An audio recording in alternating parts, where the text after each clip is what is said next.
रुक्मणी के साथ जो ठाकुर जी का विवाह हुआ है, आज उस विवाह के दर्शन झांकी के माध्यम से हम आप सभी यहाँ उपस्थित होकर के, विराजमान होकर के करेंगे।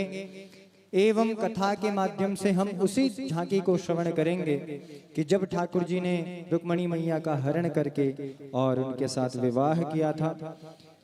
ऐसी दिव्य कथाएं, और इसी के मध्य आज क्या है कि प्रातःकालीन सत्र में जब यहाँ पूजन होता है तो हमारी एक माता जी हैं, तो उन्होंने हमसे प्रश्न किया कि पंडित जी,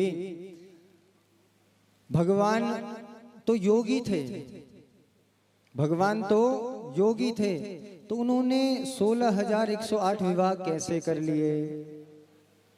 ये प्रश्न हमारी माता जी की, और वो माता जी नहीं, अधिकतर आज व्यक्ति के मन में ये ही भ्रम है कि भगवान ने तो रास रचाई है, भगवान किसी को ज्ञान कैसे दे सकते हैं?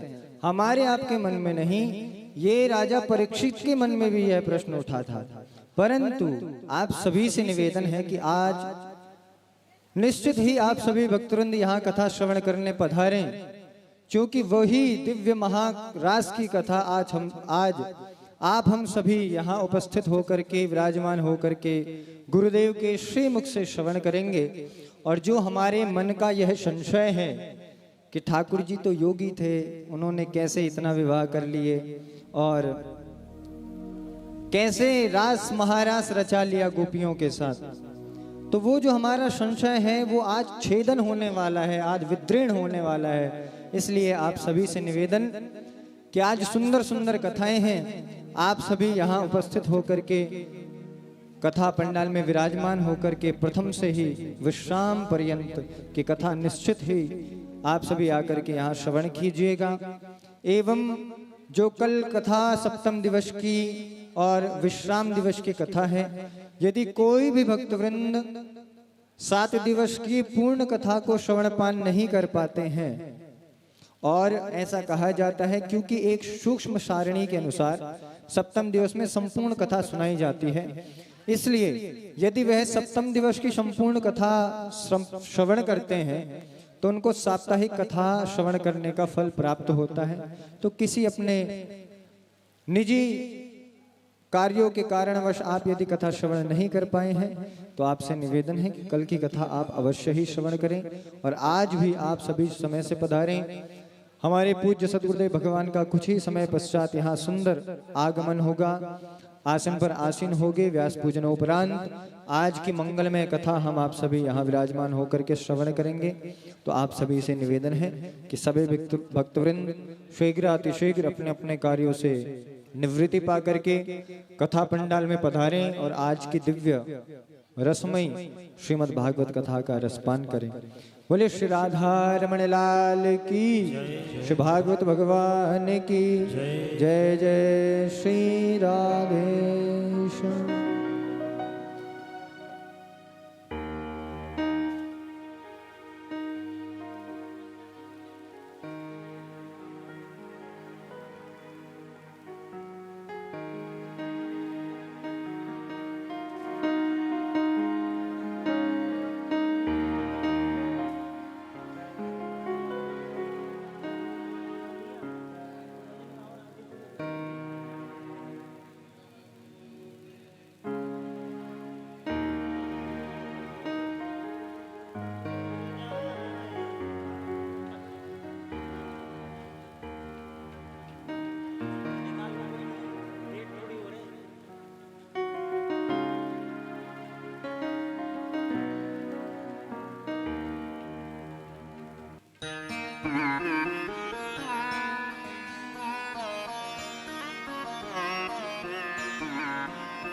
चरणों की,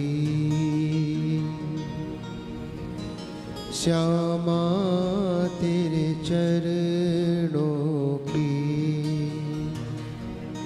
गर धूल जो मिल जाए, श्यामा तेरे चरणों की,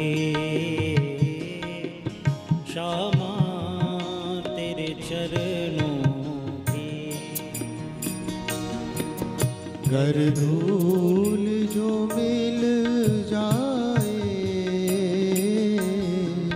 सच कहता हूँ श्यामा, सच कहता हूँ श्यामा। तकदीर बदल जाए, राधे तेरे चरणों के।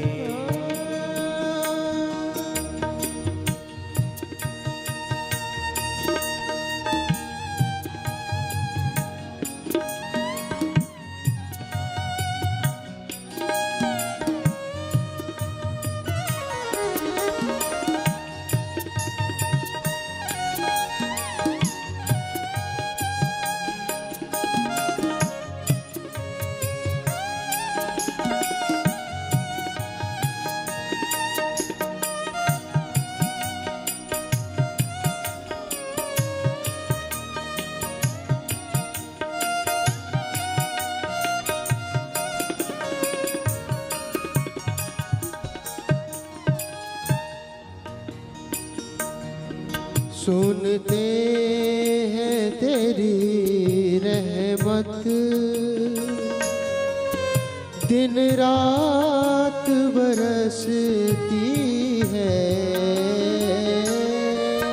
सुनते हैं तेरी रहमत, दिन रात बरसती है।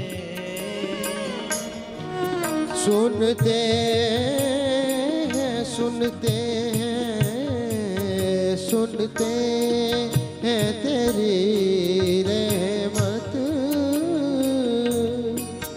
दिन रात बरसती है। एक बूंद जो मिल जाए, एक बूंद जो मिल जाए, दिल की कली खिल जाए। श्यामा तेरे चरणों की, राधे तेरे चरणों की।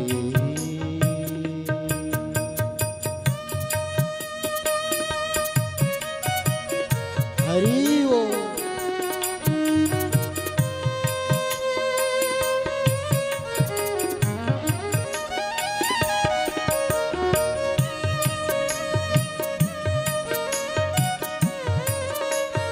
राधा रानी जय हो।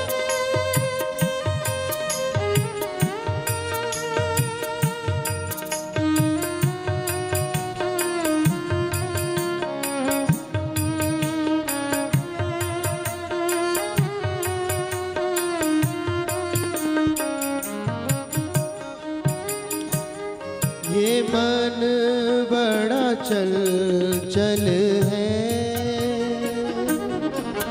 कैसे तेरा भजन करूं। ये मन बड़ा चंचल है, कैसे तेरा भजन करूं। ये मन बड़ा चंचल है, कैसे तेरा भजन करूं। जितना इसे समझा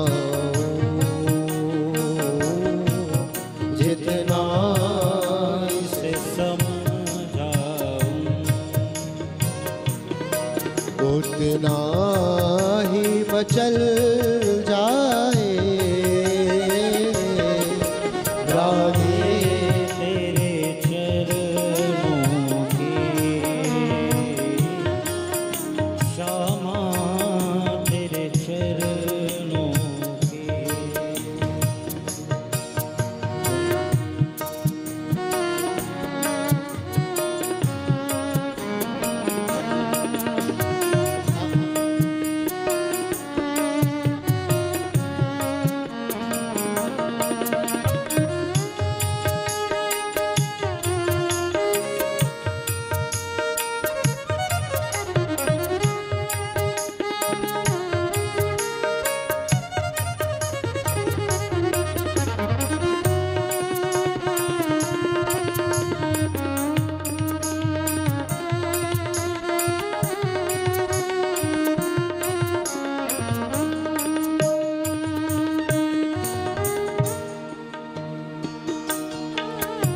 नजरों से गिराना ना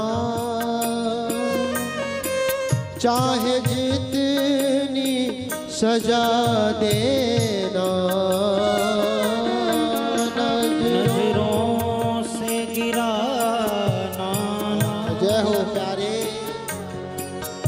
चाहे जितनी सजा देना नजरों नजरों नजरों नजरों से गिराना ना चाहे जितनी सजा देना नजरों से जो गिर जाए नजरों से जो गिर जाए मुश्किल ही संभल पाए राधे तेरे चरणों की श्यामा तेरे चरणों की राधे तेरे चरणों की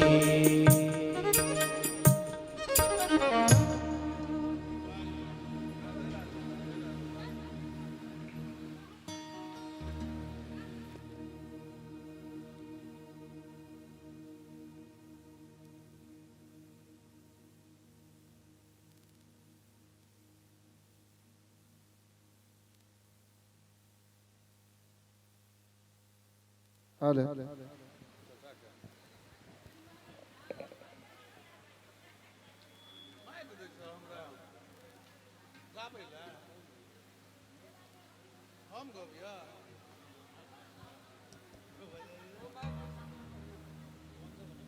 हेलो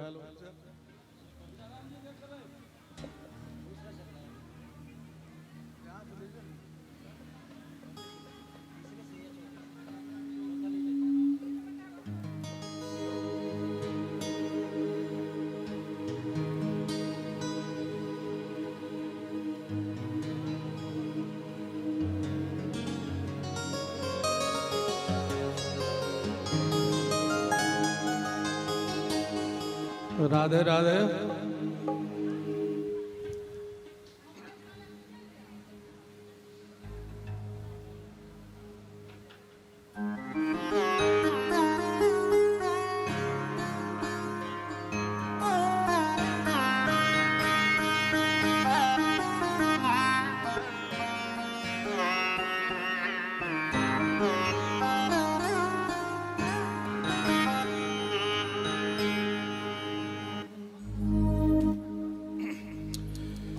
कब लोगी राधे रानी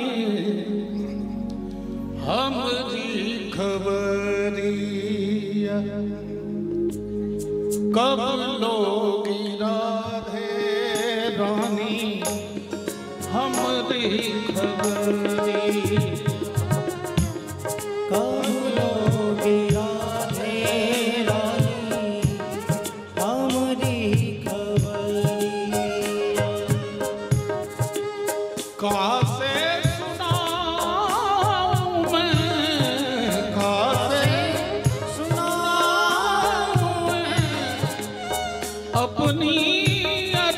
अरजिया कब लोगी राधे रानी हमरी खबर कब लोगी राधे रानी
अपना बना ले, अपना बना ले,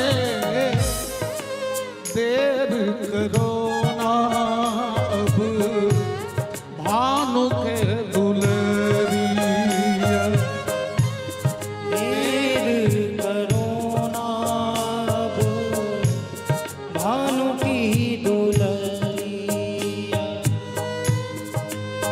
कैसे सुनाऊं मैं अपनी अरजिया, कब लोगी राधे रानी हमारी खबरिया, कब लोगी राधे रानी हमारी खबर।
प्यासी ये अखियां अखियां अखियां प्यासी ये अखियां अखियां प्यासी ये अखियां अखियां अखियां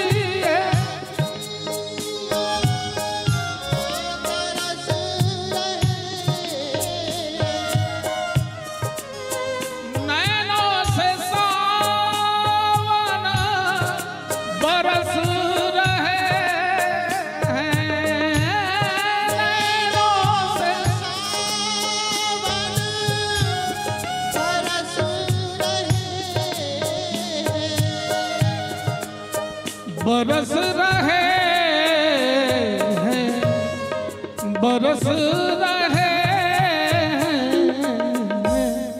बरसेगी कब राधे कृपा की बदरिया बरसेगी कब राधे कृपा की बदरिया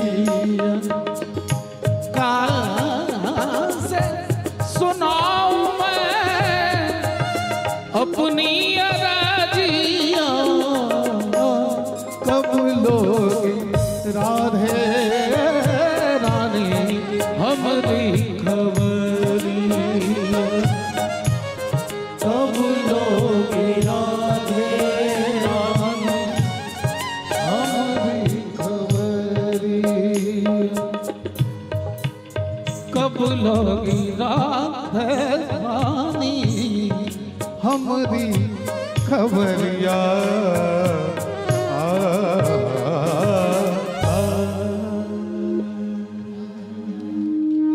जय जय श्री राधे प्रेमानंद निताई गौर हरि हरि बोल दे श्री सद्गुरुदेव भगवान की।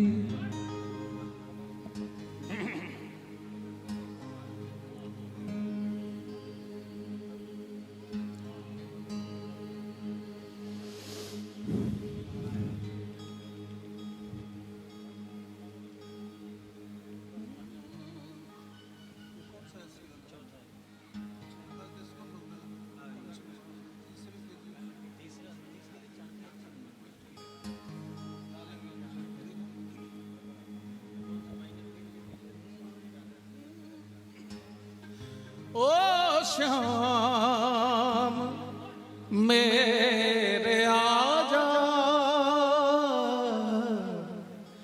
आके दरस दिखा जा ओ श्याम मेरे आजा आके दरस दिखा जा ओ श्याम मेरे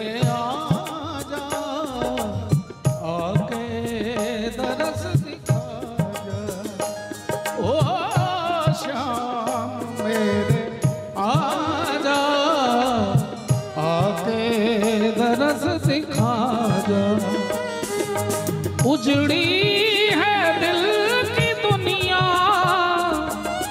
उजड़ी है दिल की दुनिया आके इसे बसा जा तू एक बार आजा तू एक बार आजा ओ श्याम मेरे आजा आके दरस दिखा जा।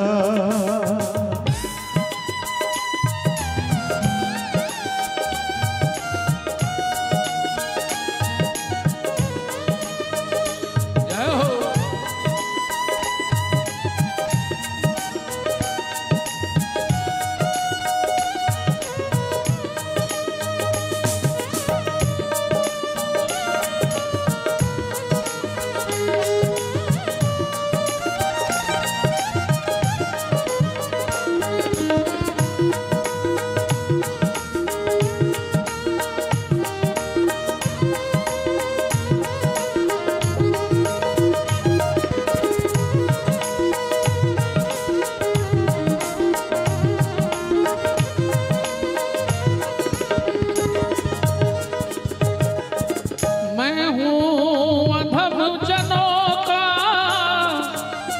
सरताज है कन्हैया।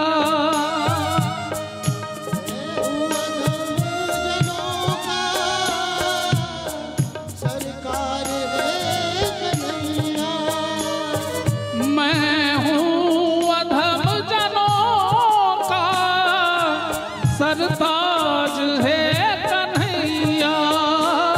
मैं हूँ अधम जनों का सरताज है कन्हैया। तुम मीत मेरे मन के ब्रजधाम के बसैया। तुम मीत मेरे मन के ब्रजधाम के बस एक बार आके, बस एक बार आके अपनी झलक दिखा जा। तू एक बार आजा, ओ श्याम मेरे आजा। आकर दरस दिखा जा।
कब से भटक रहा हूँ, मिलता नहीं किनारा। कब से भटक रहा हूँ, मिलता नहीं ठिकाना। आके नंद के लाला देना मुझे सहारा।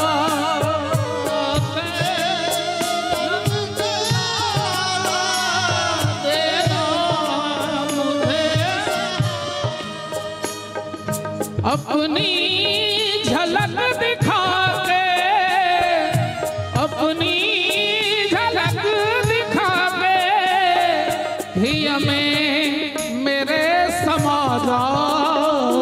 तू एक बार आजा, ओ श्याम मेरे आजा।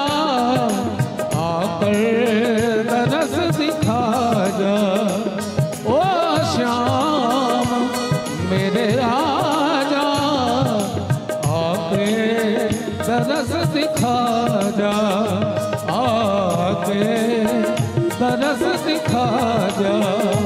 आके दरस दिखा जा। बोले नंद के लाला की।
बहुत ही मेहनत से सुनील कुमार मिश्रा जी ने भागवत आयोजन का संकल्प लिया और इस क्षेत्र के लोगों ने सब बहुत सहयोग के लिए आए। खष्टम दिन के कथा मैं अपने लोग आयल छी, अपने लोग जे सहयोग ताहि लेल हम साधुवाद ज्ञापित करै छी। अन्यान्य कार्यक्रम तो होते रहे छे, लेकिन ई कार्यक्रम सार्थक से जैसे किस मैसेज लको हम सब घर जाय छी और अपन जीवन में कुछ सुधार लावे छी। ताहि द्वारे यज्ञ में सहयोग देनिहार, समर्थन देनिहार, उपस्थिति देनिहार हर ओइ व्यक्ति के आबाल वृद्ध नर नारी के हम स्वागत करै छी। और महाराज जी के आबो के समय भ गेलै, चले चले दू पाती एक भजन गावी। अधरोष्ठ मधुर वंशी गुंजन, अधरोष्ठ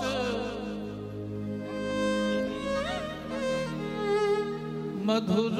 सभी भक्तवृंद अपने अपने स्थान पर खड़े।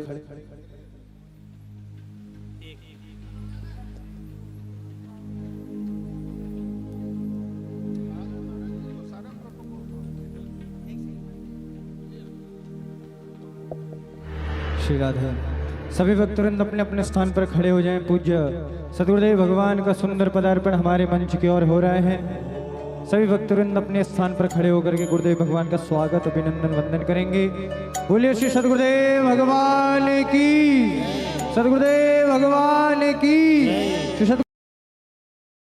आज सजाउल कंचन दिया बारे हम लाउल,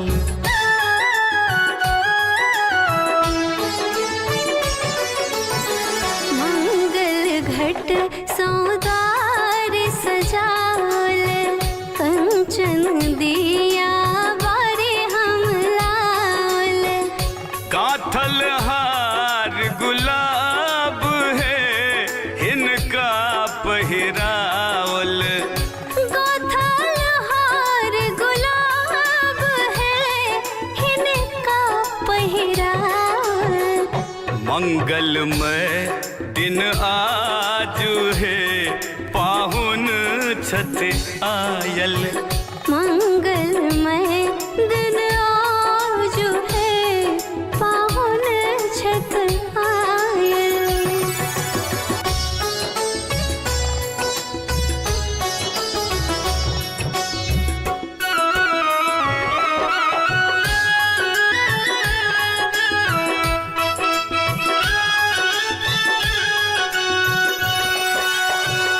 कर खाली बेसी अभिलाषा, दूभी धान पर अगबे आशा,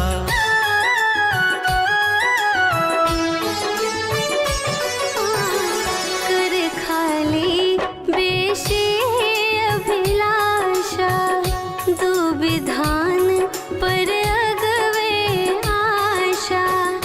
मान बड़ा पाग है इनका सिर राखल, मान बढ़ावे पाग है इनका सिर राखल। मंगलमय दिन आज है पाहुन छत आयल, मंगलमय दिन आज है पाहुन छत आयल।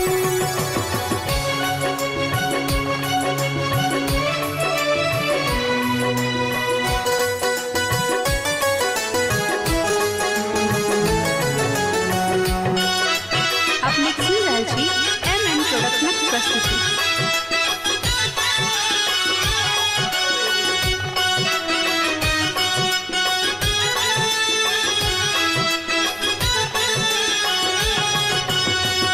धन में धन भावहीटा संबल, सुभग सिनेह मन ही मन केवल।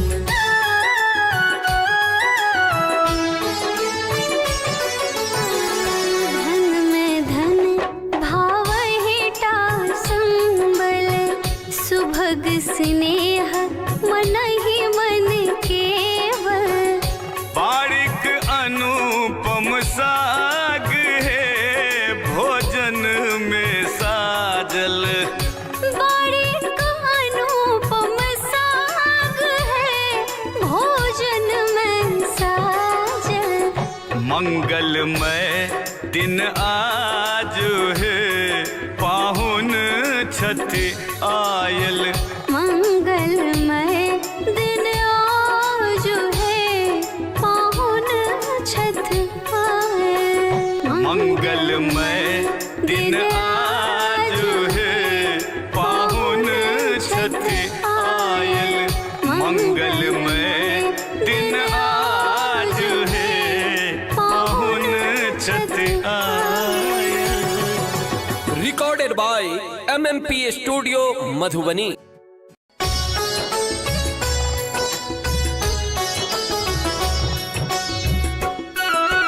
अपने सुन रहल छी MM प्रोडक्शनक प्रस्तुति।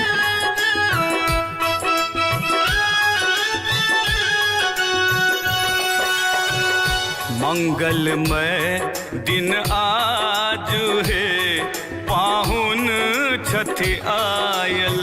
मंगलमय दिन आज है पाहुन छठ आयल। धन धन जागल भाग है मन कमल फुलायल।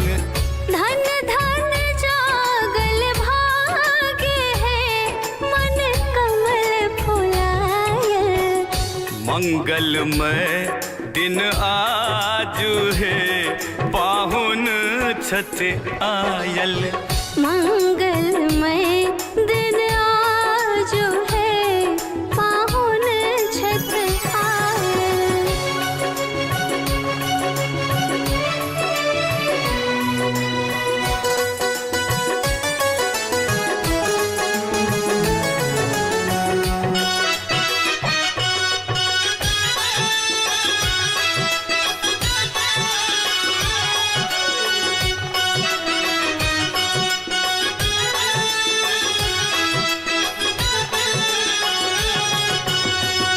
मंगल घट सो द्वार सजाओल। कंचन दिया बारे हम लाउल।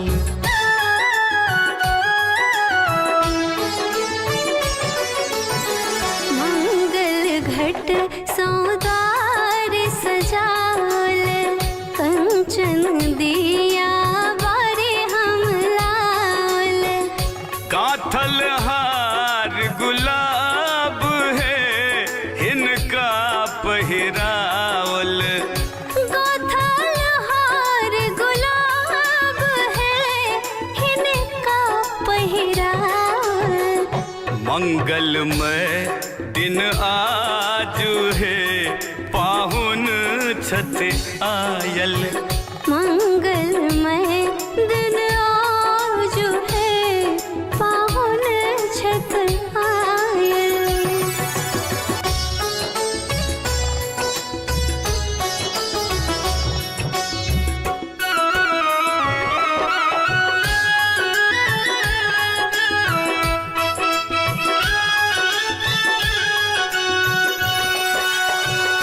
कर खाली बेसी अभिलाषा।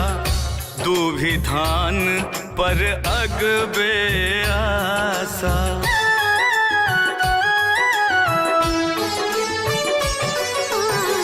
कर खाली बेशी अभिलाषा।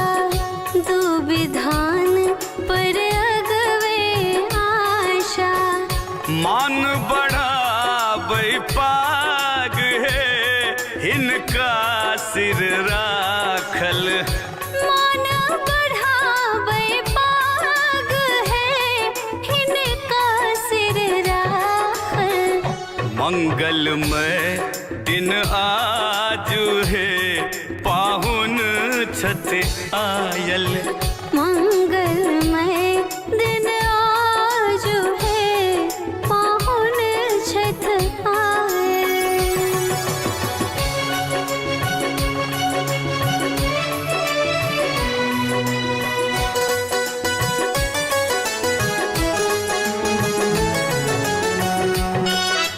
आप मिक्सिंग रहल छी MM प्रोडक्शनक प्रस्तुति।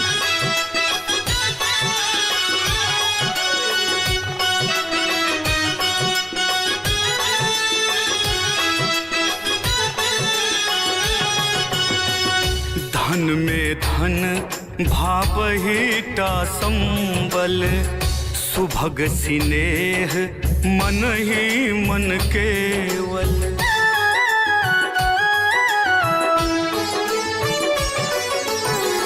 धन में धन भावहीटा संबल सुभग स्नेह मन ही मन केवल। बारिक अनुपम साग है भोजन में साजल। बारिक अनुपम साग है भोजन में साजल। मंगलमय दिन आज है पाहुन छत आयल। मंगल आने का पतवार तुम्हारे हाथों में मेरे भाग बिहार। लाल प्रभु ये दास शरण में आया है।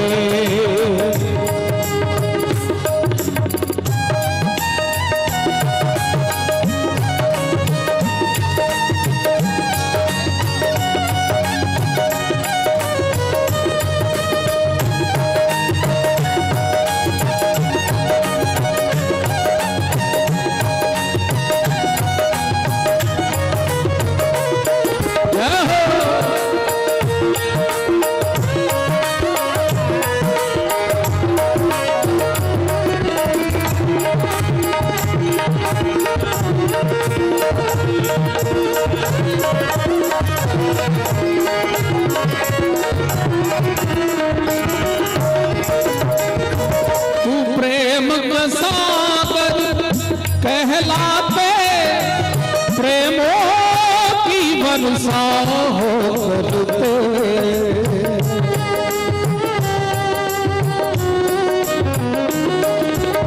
तू प्रेम का सागर कहलाते प्रेमों की वर्षा हो करते।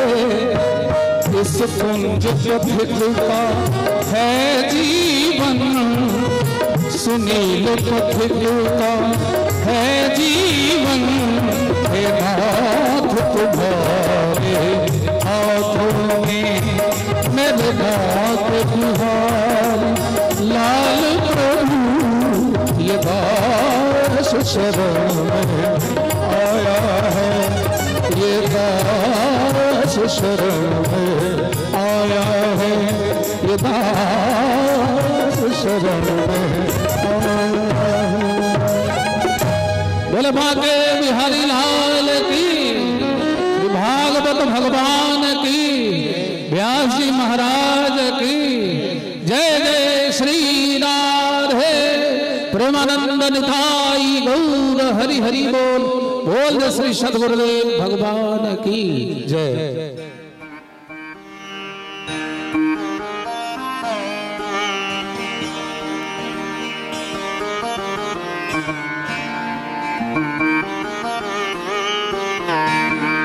श्री राधे राधे राधे जय हो। श्री राधे राधे राधे।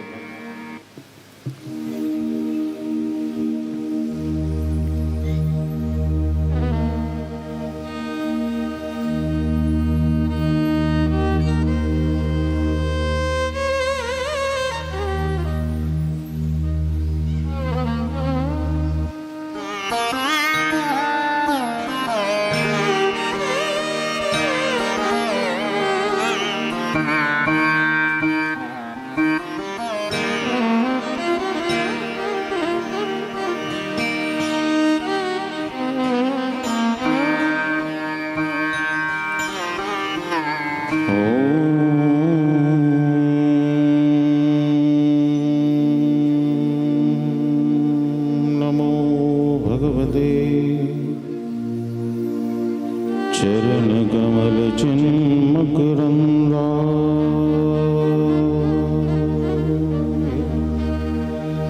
भक्त जनमानस निवासा श्री कृष्ण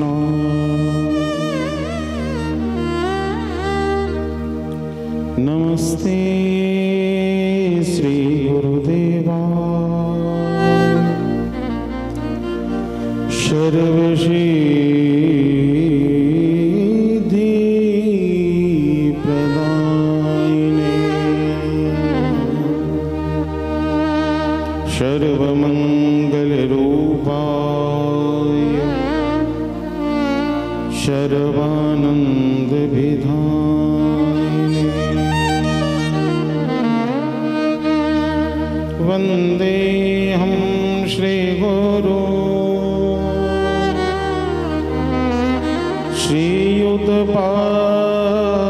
श्रीयुतपादकमलं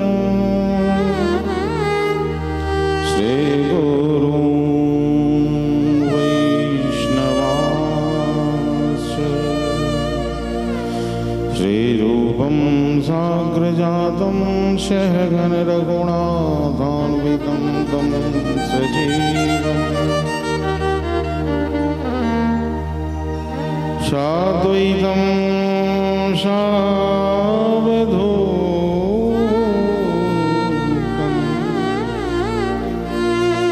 परिजनसाहितं श्रीकृष्णचैतन्यदेवं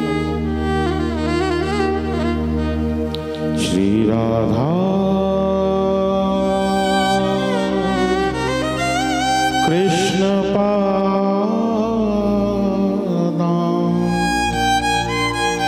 सहगण ललिता श्री विशाखान्विता गुरुवे गौरचन्द्राय राधिकायै ददाले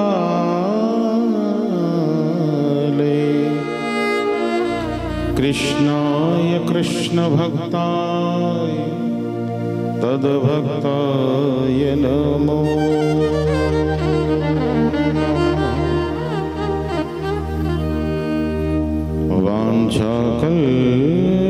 वाञ्छाकल्पतरुभ्यश्च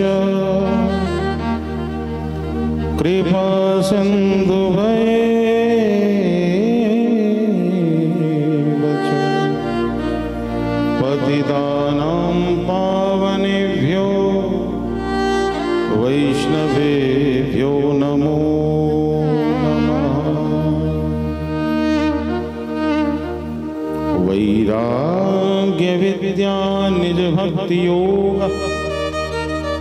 शिक्षार्तुमेक पुरुषपुराण श्रीकृष्ण चैतन्य शरीरधारी कृपाम्बुधिर्यस्तमहं प्रपद्ये यस्वानुभावमखिलश्रुतिसारमेको मध्यात्मदीपमतितिर्षदां तमोऽन्धं संसारिणां करुणयाः पुराणगुह्यं तं व्याससूनुमुपयामि गुरुमुनीना।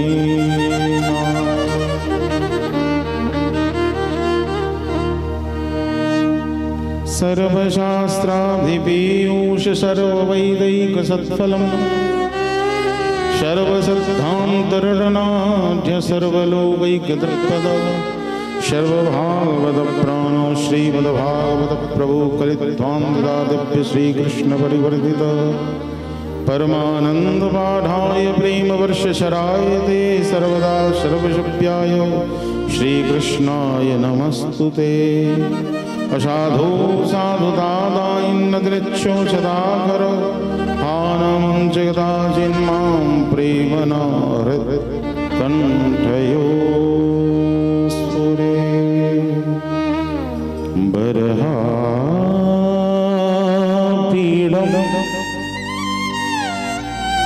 नट बरबहु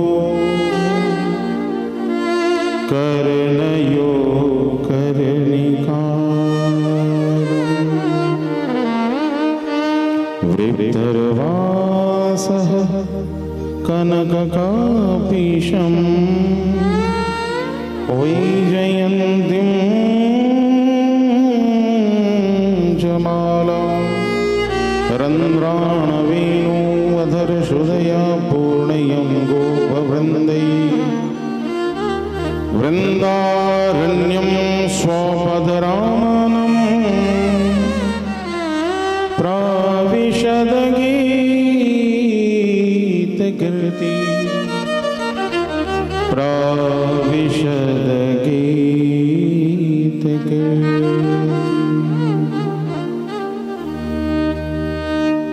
बोल वृंदावन बिहारी लाल की जय।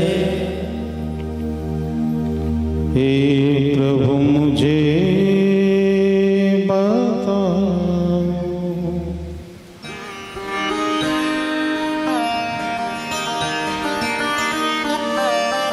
चरण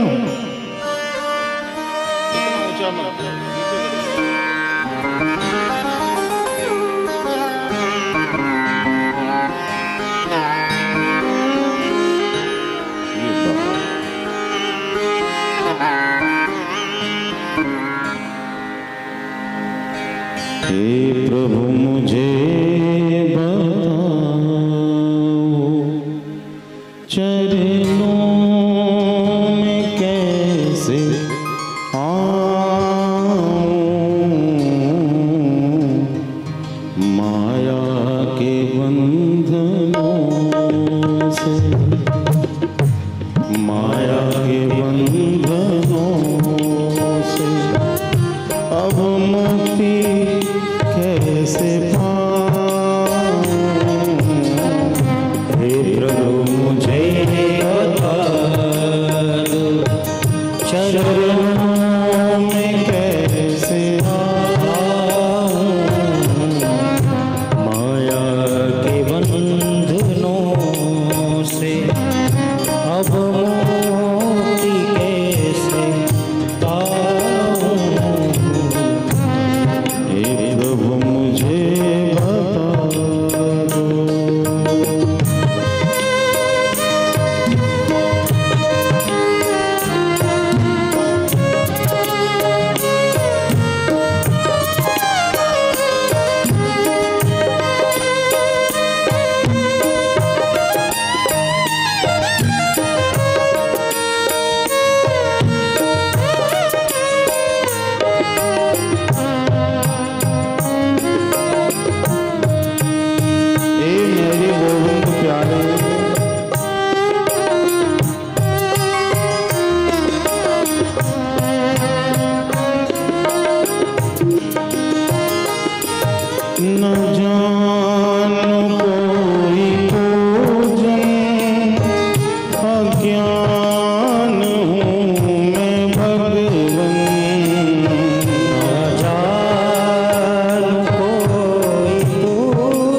स्वामी तुम हो पतित पावन। मैं हूँ पतित स्वामी तुम हो पतित पावन। मैं हूँ पतित स्वामी तुम हो पतित पावन। मैं हूँ पतित स्वामी तुम हो पतित पावन। अब भरा हुए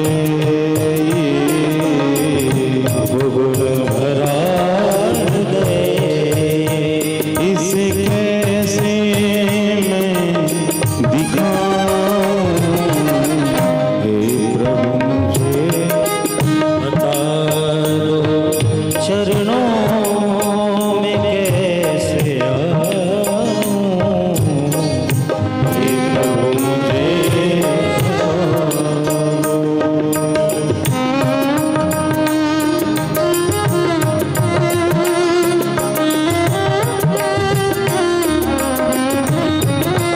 हे मेरे बिहारी ओ गिरधारी।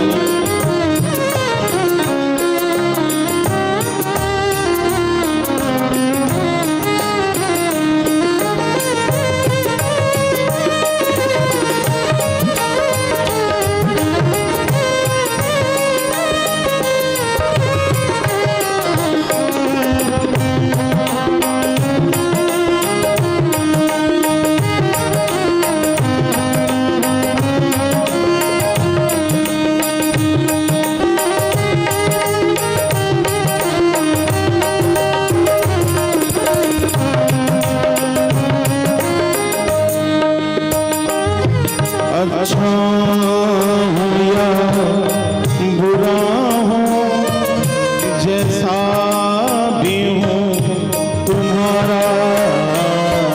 अच्छा हूँ या बुरा हूँ जैसा भी हूँ तुम्हारा। अच्छा हूँ या बुरा हूँ जैसा भी हूँ तुम्हारा। अच्छा हूँ या बुरा हूँ जैसा भी हूँ तुम्हारा।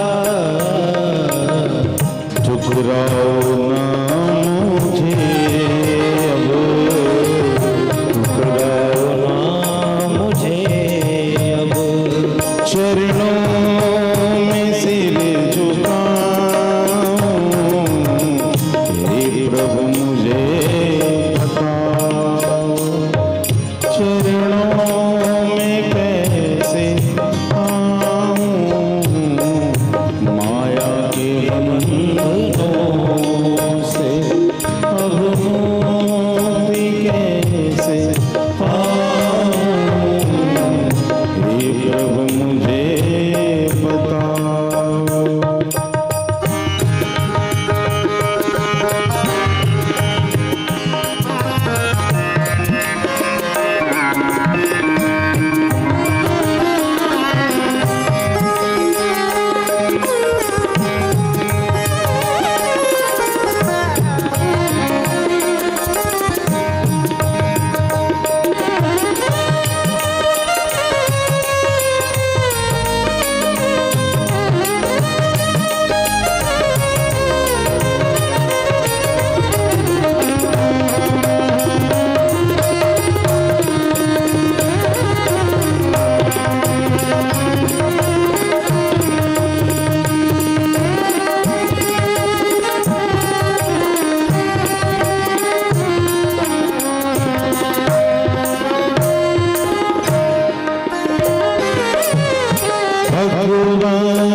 हे प्रभु मुझे चरणों में कैसे आऊं, हे प्रभु मुझे चरणों में कैसे आऊं, हे प्रभु मुझे।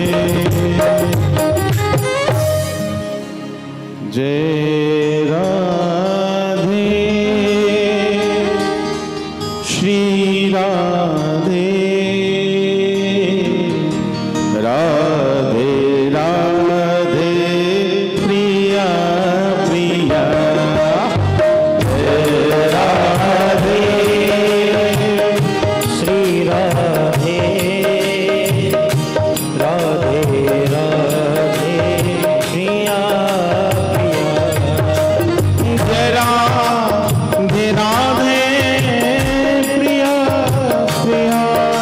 जय राधे राधे प्रिया प्रिया।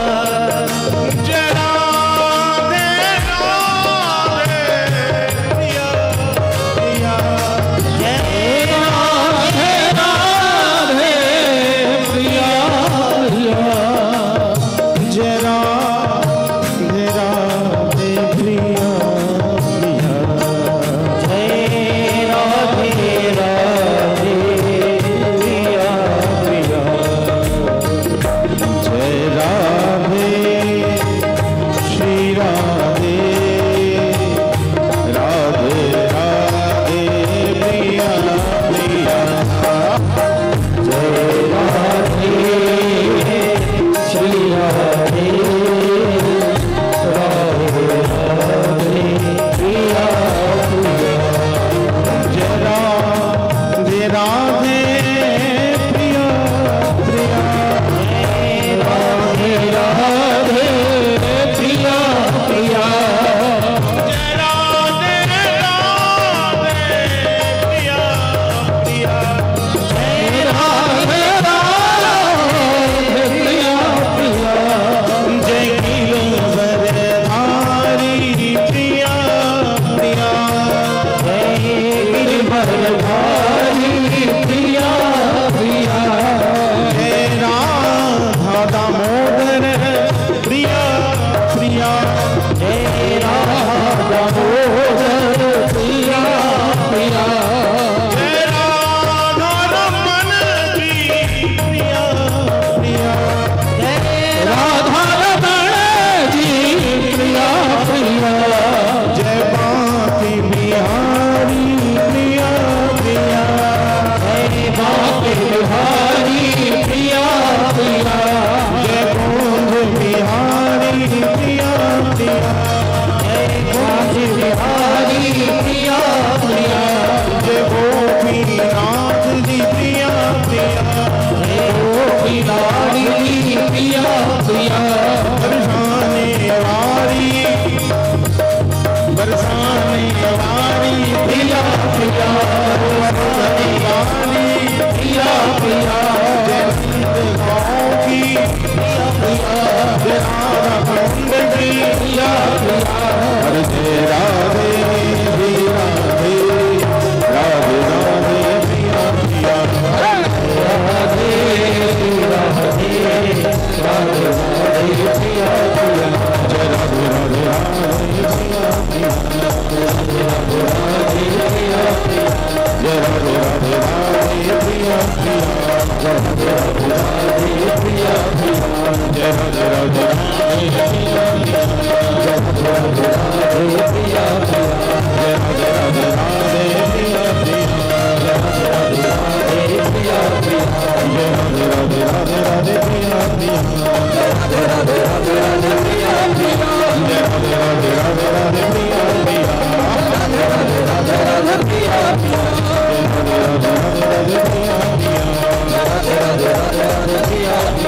जय राधे राधे राधे राधे प्रिया।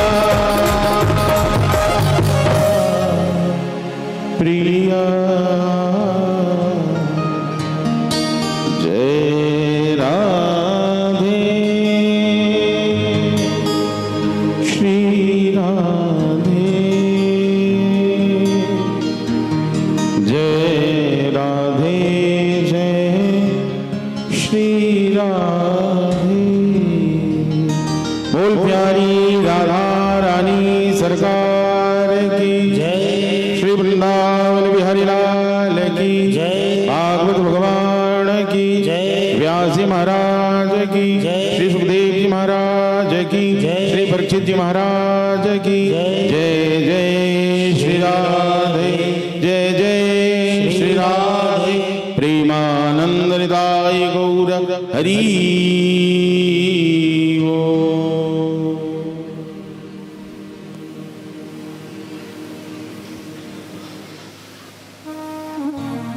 भगवान अकारुण करुणा वर्णालय गुरु गौर गोविंद की महती कृपा प्रसाद स्वरूप श्री राधा गोविंद मिलित तनु श्रीमद् भागवत महापुराण, यह दिव्य ग्राम और शिवालय का यह दिव्य प्रांगण, जहां श्रीमद् भागवती सप्ताह कथा के आज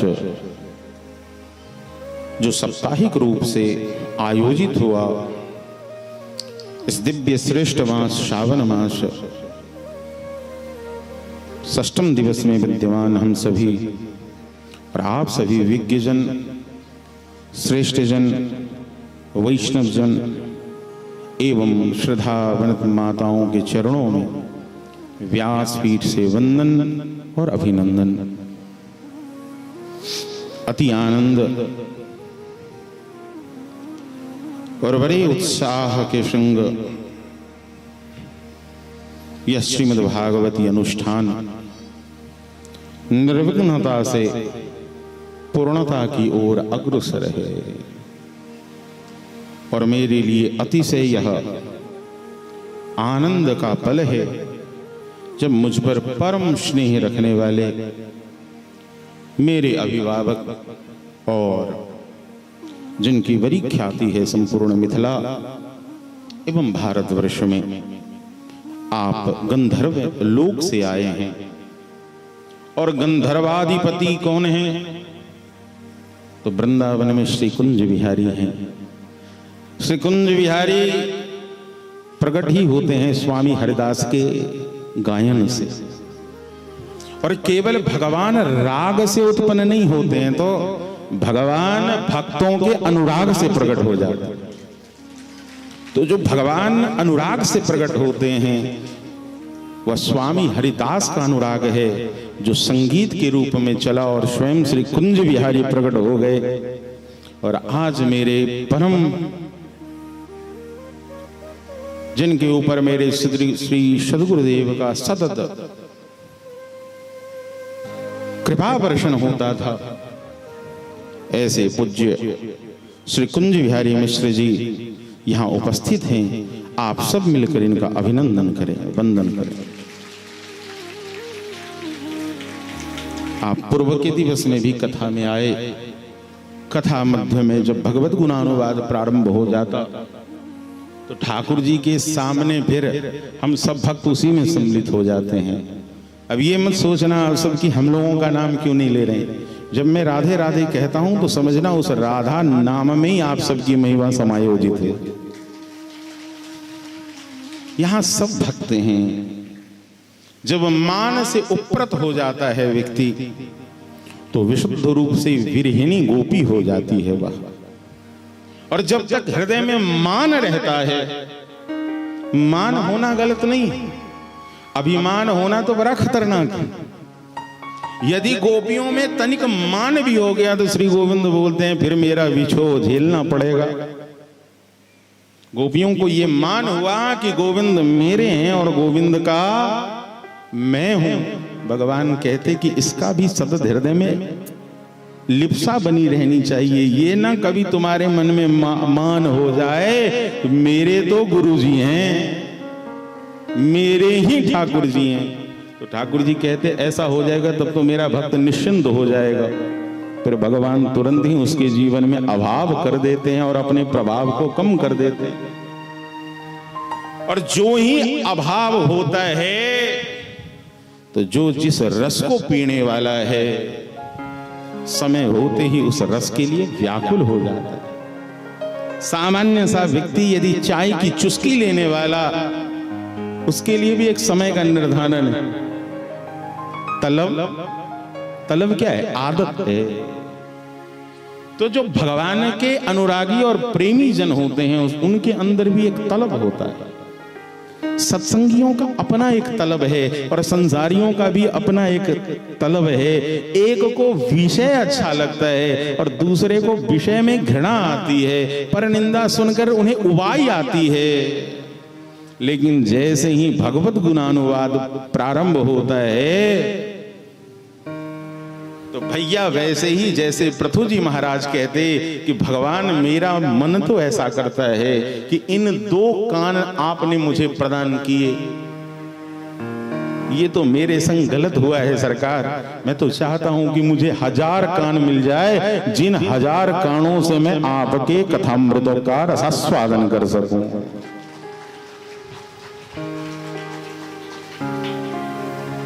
श्रेष्ठता ये है कि ये जो कर्ण हैं इसमें हम कैसे रस घोलते हैं।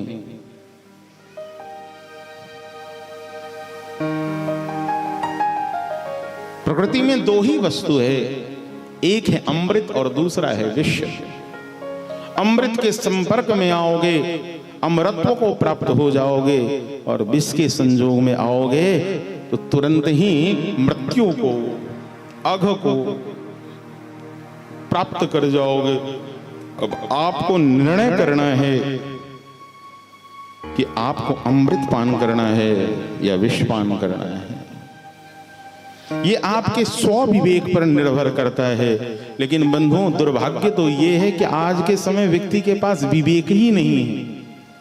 हमारे गुरुदेव इस विषय को लेकर अतिशय चिंतित हो जाते, कहते विवेक नहीं था तो भी जीव बच सकता था, लेकिन आज के समय में तो विवेक नहीं था, संग ही अब भी वर्तमान में लोगों के भीतर से विचार भी शून्य हो गया। एक तरफ विवेक की शून्यता थी और आज विचार की शून्यता हो गई। विवेक सत्संग से पुष्ट होता है, विचार संग से पुष्ट होता है। सत्संग का अभाव था इसलिए विवेक गया और संग का अभाव हो गया इसलिए विचार भी गया।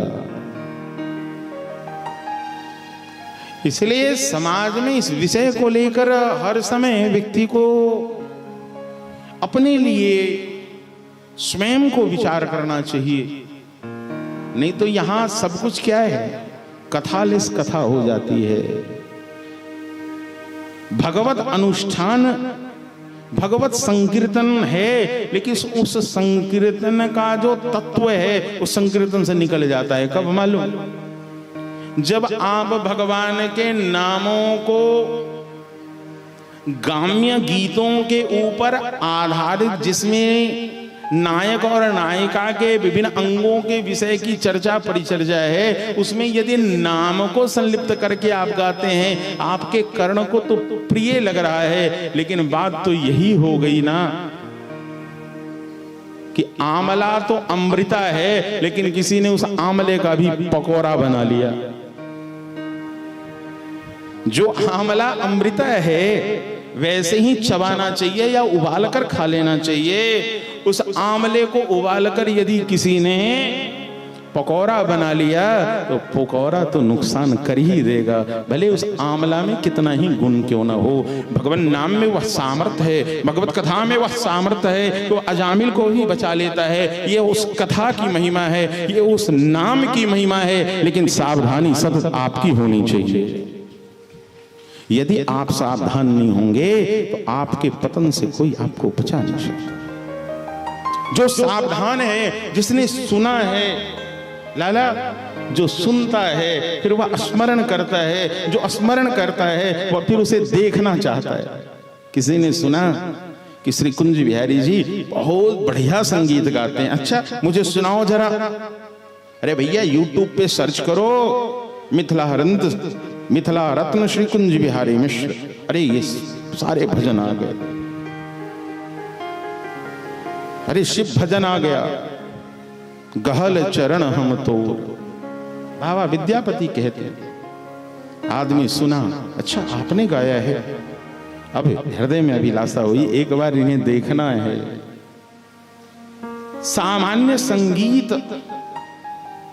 जो भगवत गुणानुवाद से संलिप्त है, सुनने के बाद व्यक्ति को देखने की इच्छा होती है, ऐसे ही भगवत लीला कथा श्रवण करने के बाद ही व्यक्ति को भगवान का दर्शन करने की भी अभिलाषा होती है,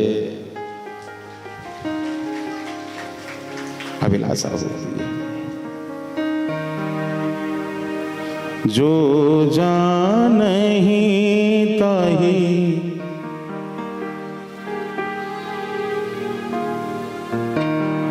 जो जानहि ताहि देहु जनाहि, जो जानहि ताहि देहु जनाहि। हृदय में केवल इतनी सी अभिलाषा हो जाए कि मुझे जानना है। जो जानहि ताहि देहु जनाहि, जो जानहि ताहि देहु जनाहि।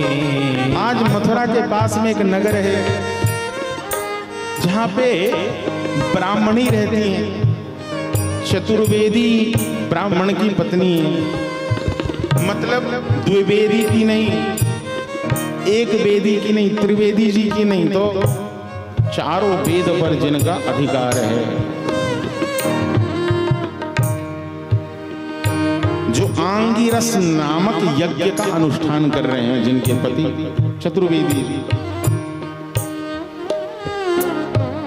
उनकी पत्नियों ने उनके घर दही माखन बेचने आने वाली गोपियों के मुख से श्री कृष्ण की महिमा सुनी, और जब सुनी ना तो उसके मन में भी ये हुआ कि एक दिन क्या उस गोविंद और बलदाव का दर्शन कभी मुझे मिलेगा, इतनी इच्छा थी। और भगवान सबकी भावनाओं को जानने वाले हैं, इसलिए जानत तुम ही होई जाए, जानत तुम ही होई जाए, जानत तुम ही होई जाए,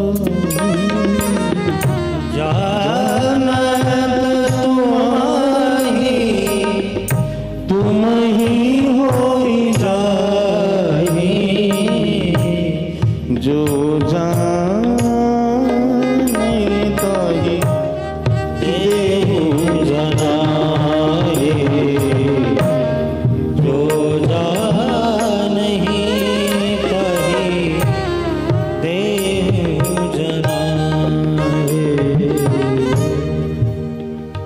आज ग्वाल वालों के संग श्याम सुंदर और श्री बलराम जी गैया चराते चराते बड़े दूर निकल गए। वो बालकों ने कहा, भैया तो को पता कलेवा के समय है रहे है, कलेवा मतलब कुछ खाने पीने का समय हो गया,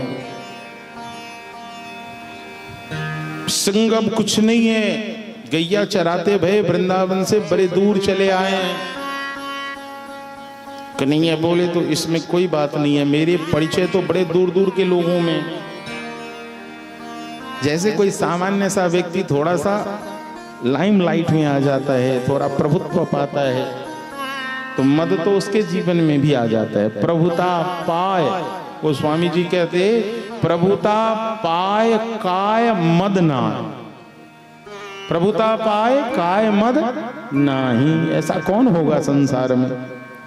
जो थोड़ा प्रभुत्व मिल जाए, नाम मिल जाए और फिर उसके अंदर में अहंग ना आए, ये तो ब्रह्मांड नियंता है। ब्रह्मांड भगवान के अंदर भी एक ठसक है, भगवान के अंदर भी एक ठसक रहता है कि अरे हमारा परिचय भी हमारे भक्तों में खूब है, भाई मेरा नाम ले लेना जाकर। आज इस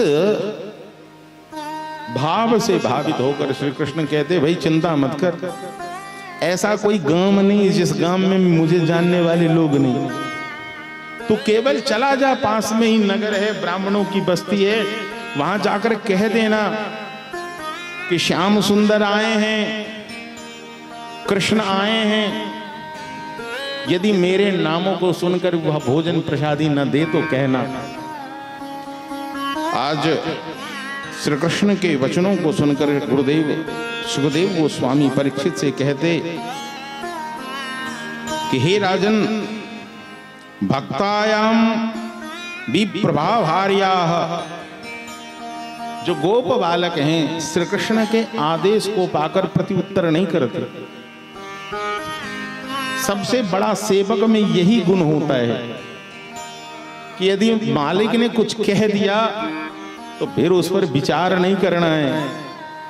और मैं कह दूं कि यदि स्वामी ने कुछ कह दिया, गुरुदेव ने कुछ कह दिया, फिर भी आपकी बुद्धि तार्किक हो रही है, प्रति उत्तर करने में फंस रही है, तो समझ जाना कम से कम आप इस जीवन में सेवक नहीं बन सकते। सेवक बनना इतना आसान नहीं है। दुनिया में मालिक तो सब बन सकता है बलराम भाई, मालिक तो कोई भी बन जाएगा, लेकिन संसार में गोस्वामी जी कहते सेवक सब नहीं बन सकता। क्यों? क्योंकि सेवक सुख च मान भिखारी,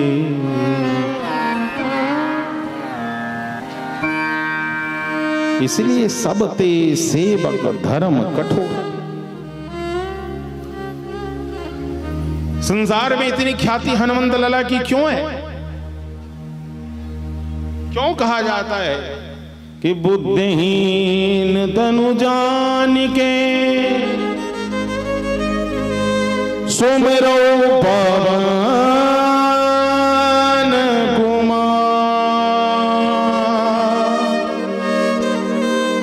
बल बुद्धि विद्या दे मोहे, हरहूं कलेश विकार। हनुमंत लला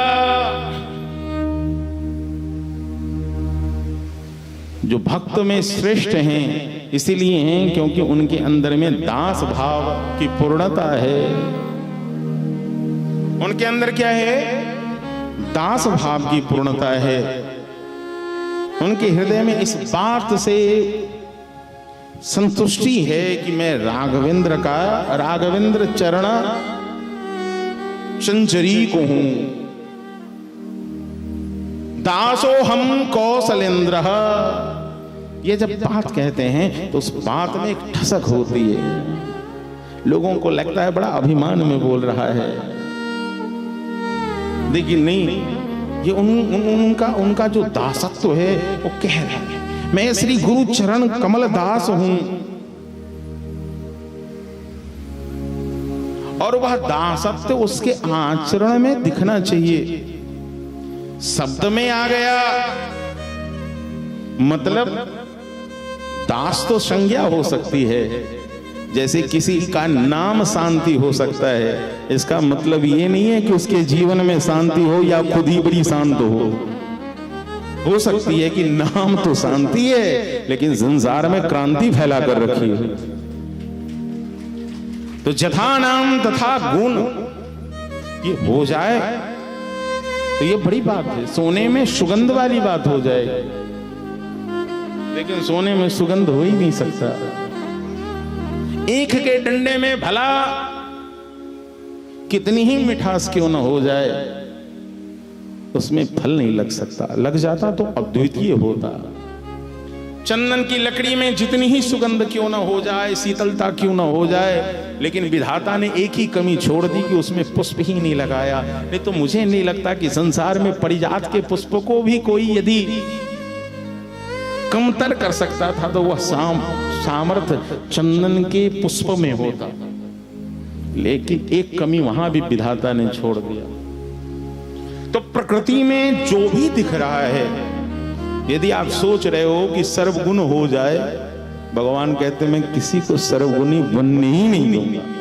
इस संसार में एक ही मैं ही सर्वगुण संपन्न हूं।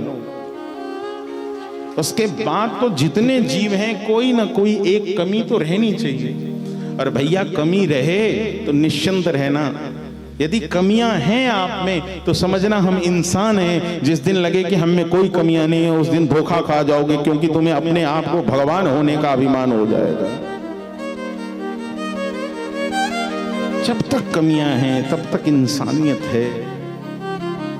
प्रभुत्व का अभिमान आया, बात बिगड़ जाएगी। खैर, मैं तो ये कह रहा था कि सेवक तो वह होता है कि स्वामी को बातों को सुनकर प्रति उत्तर न करे। सरकार ने कह दिया, और आज श्री गुरुदेव कह रहे हैं कि भगवान समस्त लीलाओं के पीछे एक रहस्य होता है। हमारे श्री गुरुदेव कहते, सरकार अक्सर कहते कि बेटा बिना प्रयोजन का तो मूर्ख भी कोई कर्म नहीं करता है। इसलिए प्रयोजन और प्रयोजनीयता, शब्द क्या है? प्रयोजन और प्रयोजनीयता। तो भगवान जब भी कोई लीला करते हैं तो निश्चित है कि उनके समस्त लीलाओं का प्रमुख कारण होता है अनुरागियों के अनुग्रह को पूर्ण करना, अपने प्रेमियों के अनुग्रह को स्वीकार कर लेना। अब आपके मन में आएगा कि उन ब्राह्मण की पत्नियों ने कहां गोविंद को निमंत्रण भेजा था। नहीं नहीं, यहां तो मन का भाव बन गया और श्री कृष्ण स्वीकार कर लेते। भगवत्ता तो यही है ना कि घर में बैठे हुए भी आप सत्य संकल्प कर लो, तो सत्य संकल्प जो भगवान है वह आपके संकल्प को तुरंत ही स्वीकार कर लेते हैं। और आज बलराम जी के प्यारे मित्र श्री कृष्ण का संदेश लेकर उन ब्राह्मणों के नगर में गए। व्यक्ति कहां का है, किस परिवार का है, कैसा संस्कार मिला है, ये उसके स्वभाव से दिखता है। उसके अनुनय करने मतलब विनती, संवाद का किस प्रकार का कौशल है, इससे पता चल जाएगा कि तुम्हारी गंभीरता क्या है, पता चल जाएगा। ये ऐसे वाला नहीं है जो खानदानी रईस होते मिजाज रखते हैं नर्म अपना। जो खानदानी रईस होते मिजाज रखते हैं नर्म अपना, तुम्हारी दौलत बता रही है, तुम्हारा लहजा बता रहा है कि तुम्हारी दौलत नहीं है। आप खानदानी हैं कि नए वाले हैं, ये पता चल जाएगा जब पहली बार संवाद करेंगे। तो ये कृष्ण के सखा हैं, इनके संवाद का स्तर भी वैसा ही है। इसलिए जब गए हैं, विप्र के दरवाजे गए हैं, ये ग्वाल हैं, तो समझते हैं कि हे भूमि देवा शृणुत कृष्णस्यादेशकारिणः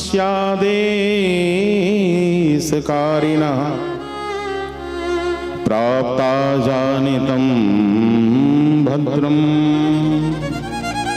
वो गोपाननो राम चोदिता। हे पृथ्वी लोक के देवता, हे ब्राह्मण, आप ही इस संसार के भगवान हैं। मैं आपके चरणों में प्रणाम निवेदित करूं हूं। और जब मैं यहां आया हूं तो मैं श्री कृष्ण और बलराम का केवल एक आदेश पालक बनकर आया हूं। ये संवाद उनका है, शब्द मेरे हैं। उन्हें भूख लगा है, भोजन प्रसादी की याचना उन्होंने किया है। अब न जाने इस मथुरा मंडल में रहने वाले चतुर्वेदी ब्राह्मणों को अपने कुल का ऐसा अभिमान था, बड़ा खतरनाक होता है। श्री सुखदेव गोस्वामी कहते, राजन सबसे खतरनाक है कुल अभिमान, उससे भी खतरनाक है जाति का अभिमान, मतलब वर्ण अभिमान। उसके बाद नंबर आता है धन का अभिमान। कुछ नहीं है, व्यक्ति केवल इसी बात से लड़ जाता है, तुम नहीं जानते मैं किस कुल का हूं, तुम नहीं जानते मैं किस जाति का। भागवती उपासना इसी बात की श्रेष्ठता करती है कि भैया हरि को भजे सो हरि के होई, हरि के भजे सो हरि के होई। जाति पाति पूछे नहीं कोई, जाति पाति पूछे नहीं कोई, हरि को भजे हरि के होई, हरि के भजे हरि के होई। इसलिए कहते हैं कि ब्राह्मणों को चाहिए सबसे पहले आसन को जीत ले। 10-5 मिनट भी आसन पे नहीं बैठ पाओगे तो कैसे बात बनेगी। तो जो हरि को भजता है, जो भजेगा सो पाएगा। जो भजे हरि को सदा, लाला क्या है बंदिश?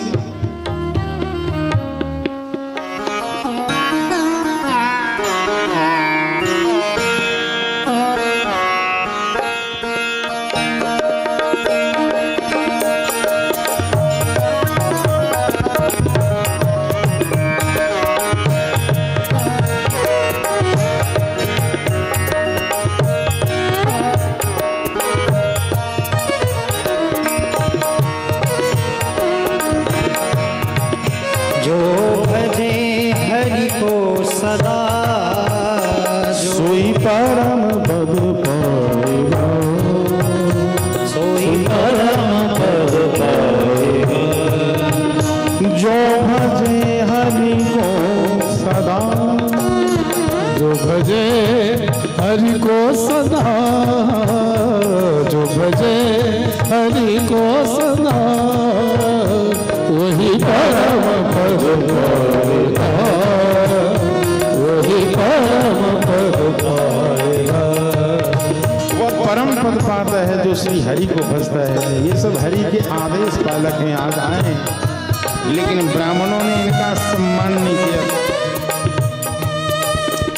ये चतुर्वेदी ब्राह्मण हैं, लेकिन इन सबों ने आज श्री कृष्ण को नहीं पहचाना।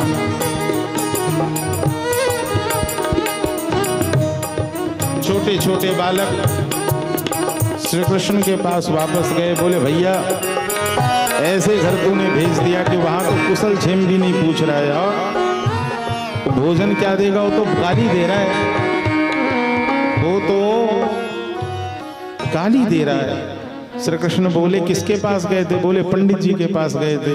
कन्हैया बोले पंडित जी से मेरा थोड़ी ही पहचान है, मेरी पहचान तो पंडिताइन में है। तुम चले ही गए गलत पते पे, जो मुझे पहचानता ही नहीं।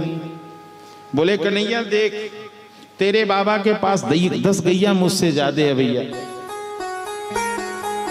लेकिन मैं भी स्वाभिमानी हूं।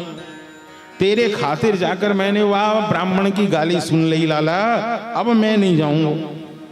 कन्हैया फिर भी विनती करे ना लाला, एक बार जाइयो, या बार तू सीधे ब्राह्मणी के पास जाकर मेरा परिचय देना।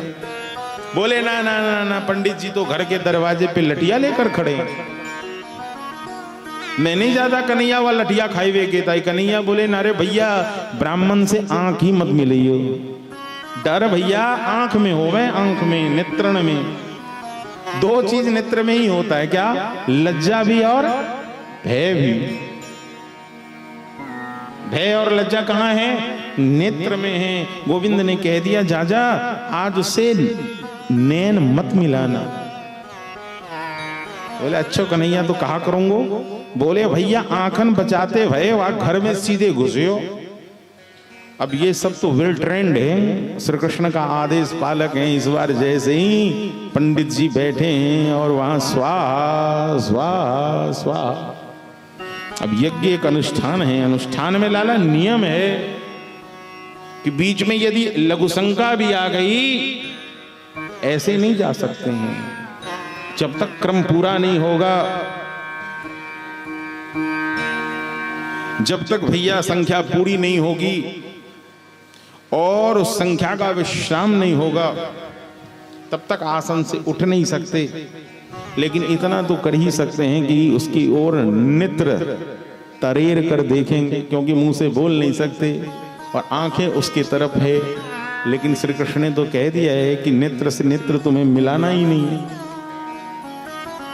इसलिए डर का कोई सवाल ही नहीं है। सीधे घर में गए और जैसे ही उन ब्राह्मणों को यह संवाद दिया, अभी अभी जितने भी प्रकार के 56 भोग बने थे, जिन भोगों को जाना था कहां?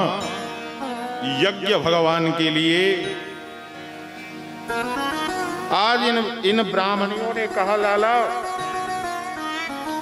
तनिक समय दे दो, थाल सजी हुई है।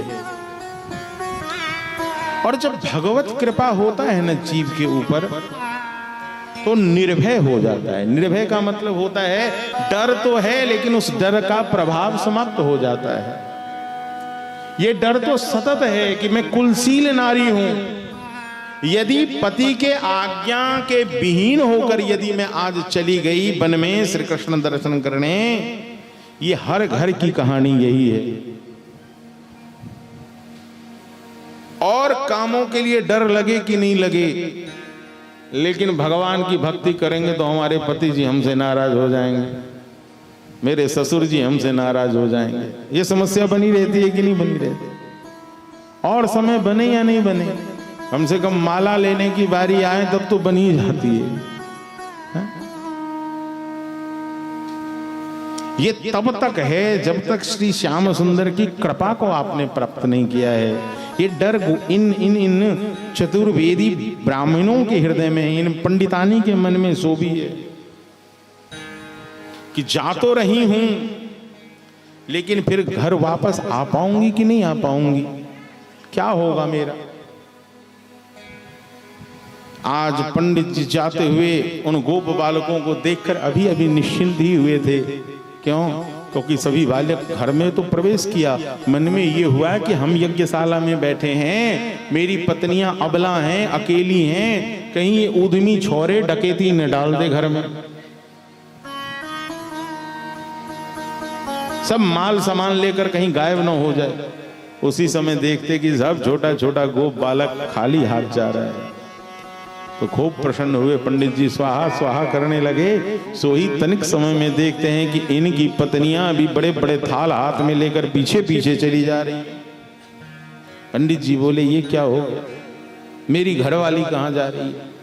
बोले देवी जाती है तो जा, लेकिन फिर घर वापस मत आना। आज इन सबों ने भी ठान लिया, होगी सो देखी जाएगी।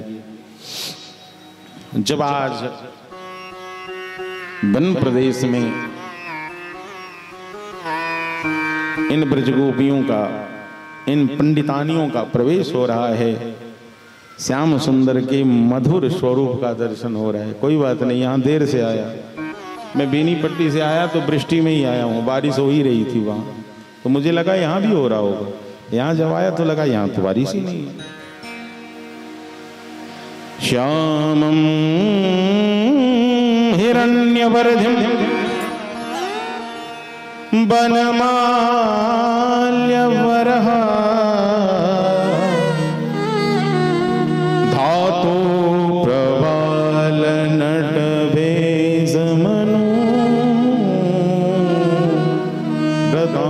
से विन्यास्तहास्त मितरेण दुनानमब्जम् कर्णो पलालकपोल मुखाब्जहासम् श्यामं हिरण्य परधिम वनमल्यवरहा। एक भैया श्याम हैं और दूसरे भैया गोड़े हैं। बलराम का रंग गौर वर्ण का है, श्याम सुंदर मेघ वर्ण है। दोनों का सुंदर स्वरूप है। एक परिधि को बनाए हुए लाला सभी के मन को मोहने वाला उस रूप को आज सबों ने निराहा है। विन्यास्तहास्तमितरेण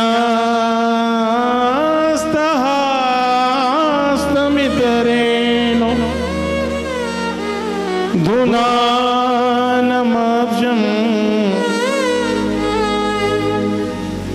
धुनानमब्जम्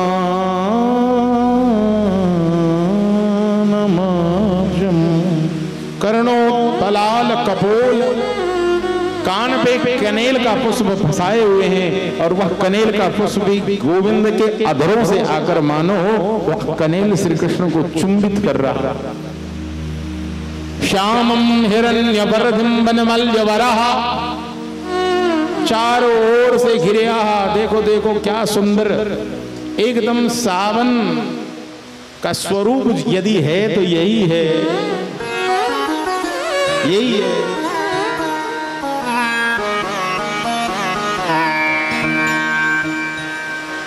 बोल वृंदावन बिहारी लाल की जय। क्योंकि यह जो पंडितों की पंडितानी जी हैं, ये सतत श्री कृष्ण की याद में रोती थी। तुम्हारी याद आती है।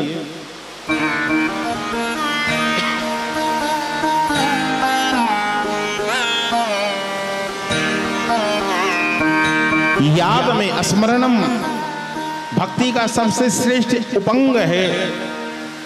याद में बड़ी सामर्थ्य है। यदि स्मरण बना रहता है तो एक दिन निश्चित है कि श्री श्याम सुंदर का दर्शन होगा ही। और आज इसीलिए श्याम सुंदर का दर्शन इन्हें प्राप्त हुआ है। बताओ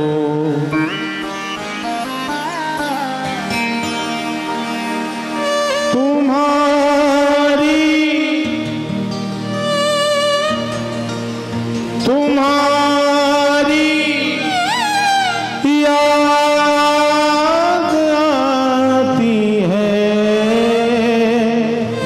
बताओ क्या करें मोहन, तुम्हारी याद आती है। सभी गाइए मेरे साथ।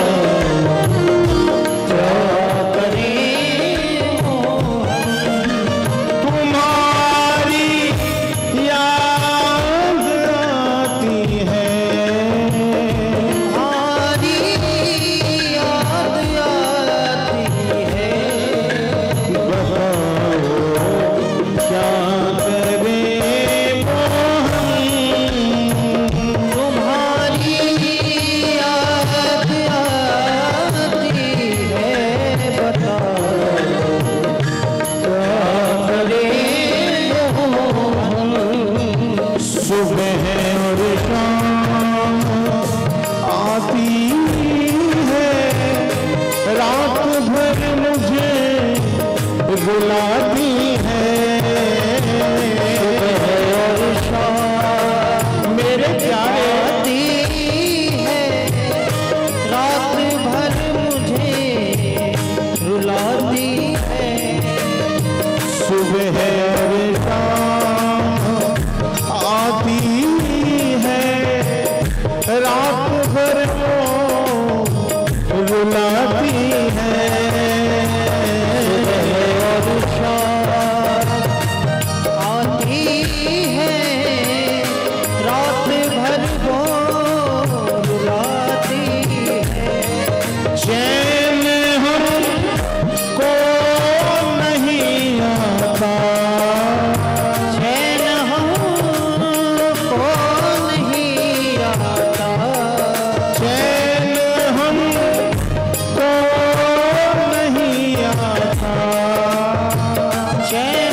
चलने दे, रुकूं जब मैं ना रुकने दे। चलो जब मैं न चलने दे, रुको जब मैं न रुकने दे। मिलूं औरों से ना मिलने दे, मिलूं जब मोह न मिलने दे। क्या करे मोहन तुम्हारी याद आती है, बता क्या करे मोहन।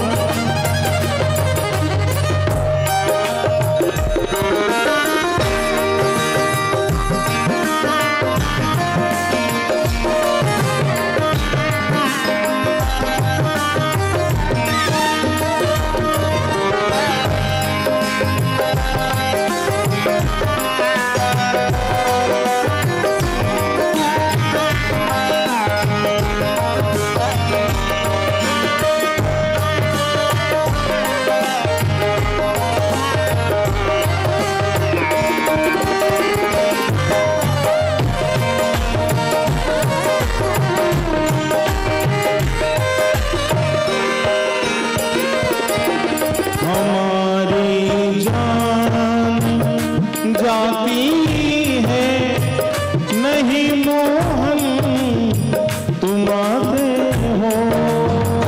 हमारी जान जाती है, नहीं मोहन तुम आते हो।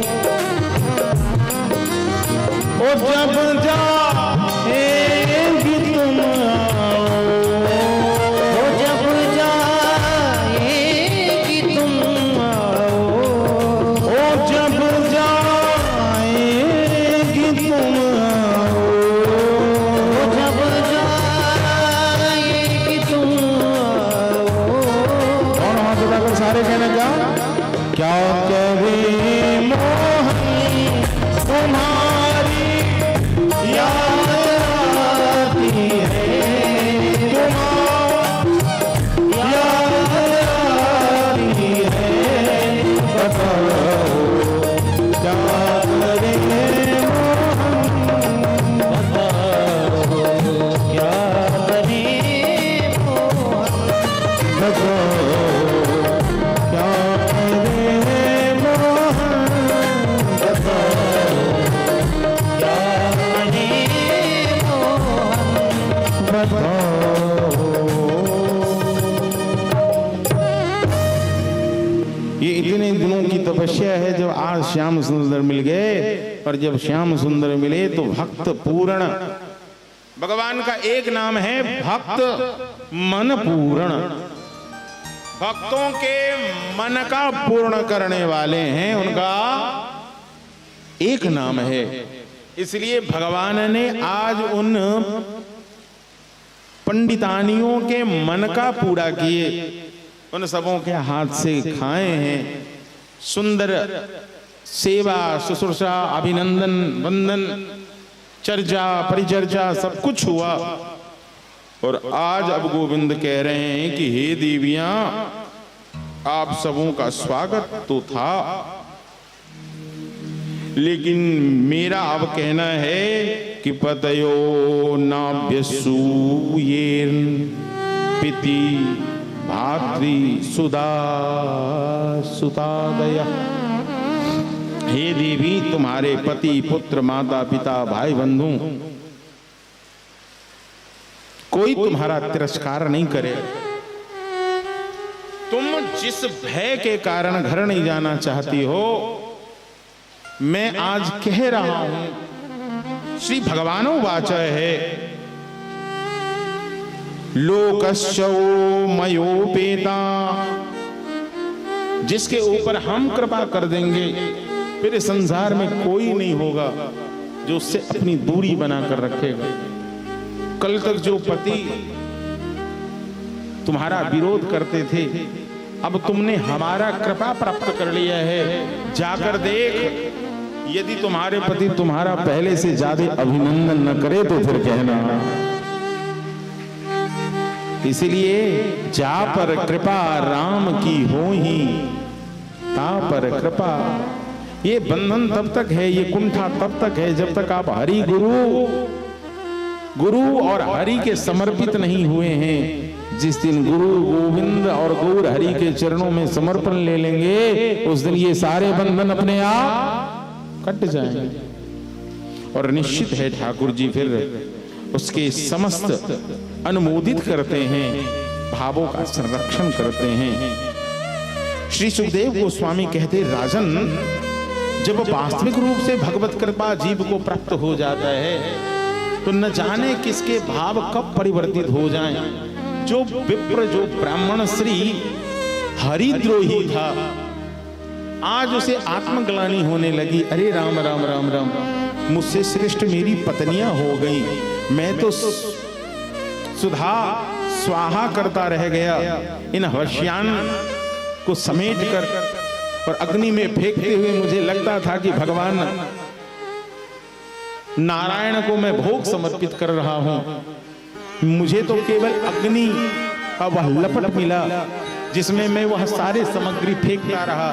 पूरी फेंक दी, खीर फेंक दिया, तिल फेंका, जौ फेंका, अक्षत फेंका। लेकिन मेरी पत्नियों का कैसा स्वभाव है, जिन जगन्नाथ के सामने सब हाथ फैलाता है, स्वयं जगन्नाथ को मुख में आज जो भोजन कराकर वापस आता। भगवान जगन्नाथ है और भगवान जगन्नाथ को प्रसाद पवाने का अवसर केवल और केवल वैष्णवों को मिलता है। भगवान कहते हैं कि जो मुझसे प्रेम करता है, जो मेरा है, जिसने मुझसे संबंध जोड़ा है, केवल मैं उसके हाथ की प्रसादी ग्रहण करता हूं और किसी के हाथ की प्रसादी ग्रहण नहीं करता हूं। फिर भगवान क्या करते हैं? बोले भगवान तो भावग्राही है। भगवान क्या है? भावग्राही है। भगवान का भोजन तो भाव भी है। तो आपका सुंदर भाव होगा, उस भाव को भी ठाकुर जी स्वीकार करते। लेकिन वैष्णव जो भी अपने हाथ से निर्मित करता है, ठाकुर जी कहते मैं उसे स्वीकार कर लेता हूं। और इसी बात का एकमात्र यह बात है जो बार बार पंडित जी के हृदय में घुल रहा है और अपने को धिक्कार कर रहा है। कुलम धिक्रिया दक्षम विमुखा ये अधोक्षजे। धिक्कुलम, धिक्कार है मेरे कुल को। इतना ही नहीं, धिग जन्मम नस्त्र विद्यायाम दिग्व्रतम दिग्बहु ज्ञातम।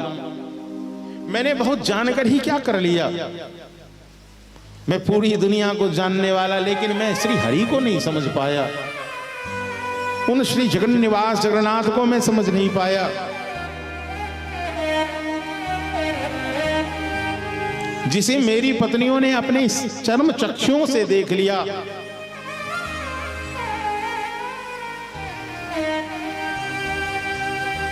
माता जी, पंडित जी कह रहे हैं कि जिसे मेरी पत्नियों ने इसे अपने चर्म चक्षु से देखा, मैं तो अपने ज्ञान चक्षु से भी नहीं देख पाया। मैं तो उन्हें इस यज्ञ मंडप में ढूंढता रहा, लेकिन ये सौभाग्य तो मेरी पत्नियों को मिला। मैं तो चूक गया। तो फिर क्या होता है, यदि कोई भक्त है, उस भक्त के भक्ति में योगदान कर दें, सहयोग कर दें, तो आपके द्वारा बना हुआ अपराध क्षम्य हो जाता है। मतलब वैष्णव के चरण में दो बातें, वैष्णवा अपराध और भगवता अपराध, सेवा अपराध। श्री गुरुदेव कहते यदि भगवत अपराध हो गया तो वैष्णव में वह सामर्थ्य है कि भगवत अपराध से भक्त को बचा सकता है। लेकिन किसी वैष्णव के चरण में आपका अपराध बन गया तो भगवान कहते फिर मुझ में भी सामर्थ्य नहीं है कि मैं तुम्हें बचा सकूं। वैष्णव चरण में अपराध करोगे तो वैष्णव ही तुम्हें क्षमादान कर सकते हैं। और एक मजे की बात बताऊं, इस संसार में सबसे बड़े वैष्णव कौन है बताइए? इस संसार में नहीं, संपूर्ण ब्रह्मांड में सबसे अग्रगण्य वैष्णव कौन है? श्रीमद् भागवत को कहा गया है वैष्णवा नाम धनम। वैष्णव का कौन सा धन है? श्रीमद् भागवतम। पुराणों का तिलक क्या है? पुराण तिलकम श्रीमद् भागवतम। तो वैष्णवा नाम धनम श्रीमद् भागवतम। अब विषय ये भी आना चाहिए कि तब वैष्णवों में श्रेष्ठ कौन है? कोई तो अगुआ होगा, कोई तो मुखिया होगा। तो श्रीमद् भागवत निरूपण करती हैं कि सबसे पहले वैष्णव भूत भावन शंकर महादेव हैं। भूत भावन शंकर महादेव ही परम वैष्णव हैं। वैष्णवानाम यथा शंभो, वैष्णवानाम यथा शंभो। एकमात्र शंभु हैं, शंकर हैं, वह वैष्णव हैं, इसलिए वो सदा शिव हैं, महादेव हैं, शिव हैं।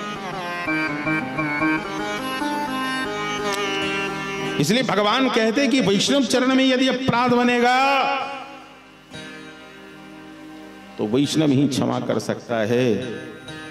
क्षमा क्या किए कैसे हो प्राप्त करें? तो पंडित जी समझ गए कि पंडितानी का सबसे पहले तो आवानी मैं करूं, घर से बाहर निकलकर सबसे पहले तो इनका स्वागत करूं, और स्वागत करते हुए मैं पहले इनका अभिनंदन करूं। अभिनंदन करते हुए मैं या रक्षम विमुखा ये अधोक्षजे, भगवान अधोक्षज से मैं दूर हो गया।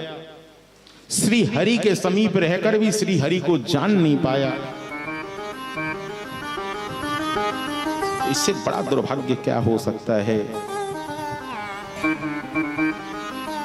हरि गुरु वैष्णव भागवत गीता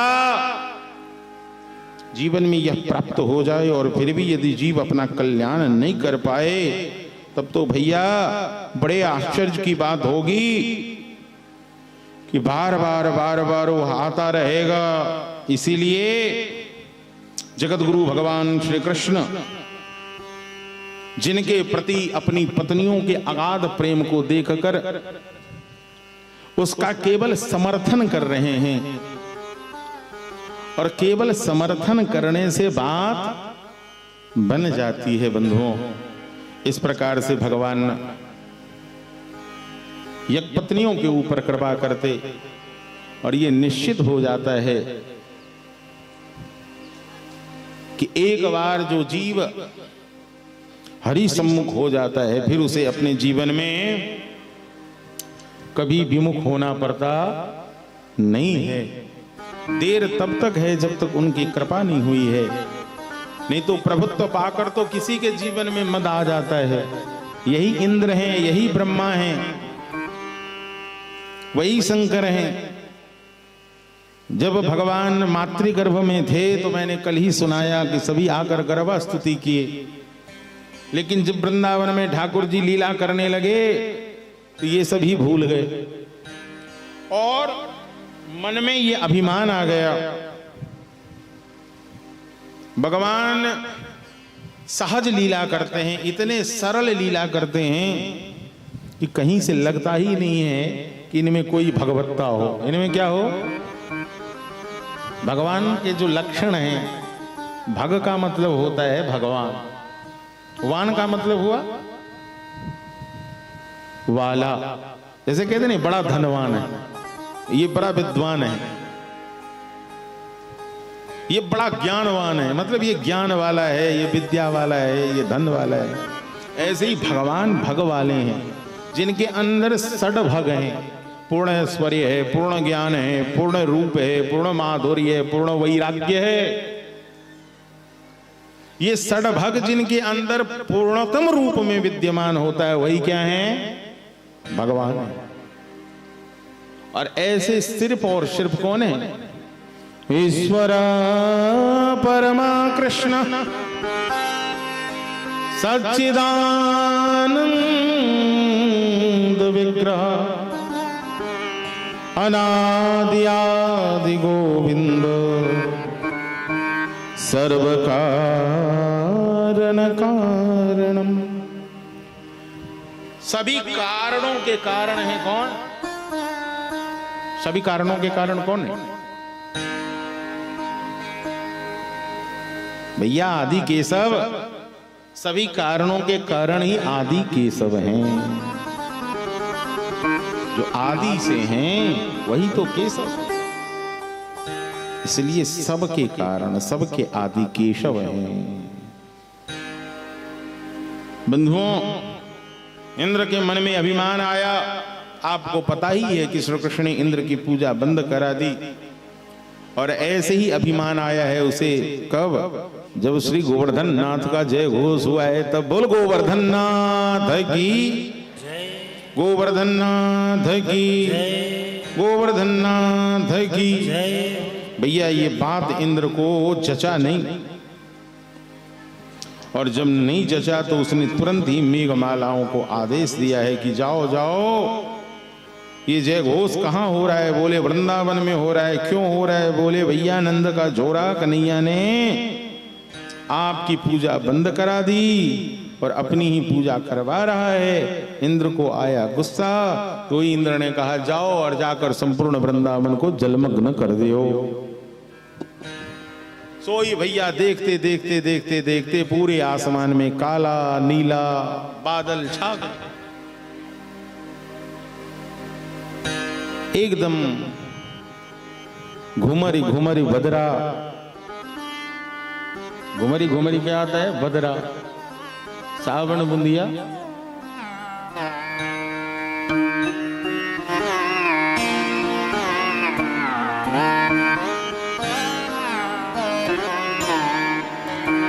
देखते ही देखते चारों ओर बादल घिर गए। ऐसा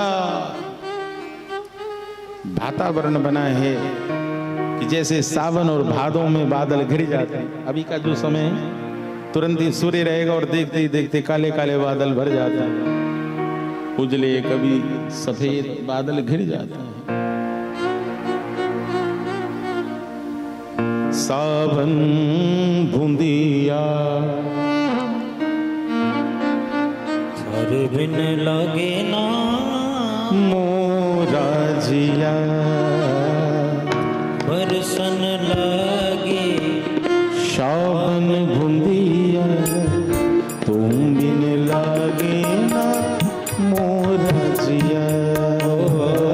बरसन लगे सावन बूंदिया राजा, हर बिन लगे ना मोरा जिया। ये सावन की बूंदे कितनी मोटी हो सकती है? इससे मोटी भी श्री कृष्ण के स्मरण में गोपिकाओं की स्थिति हो जाती है, भक्तों की स्थिति हो जाती है।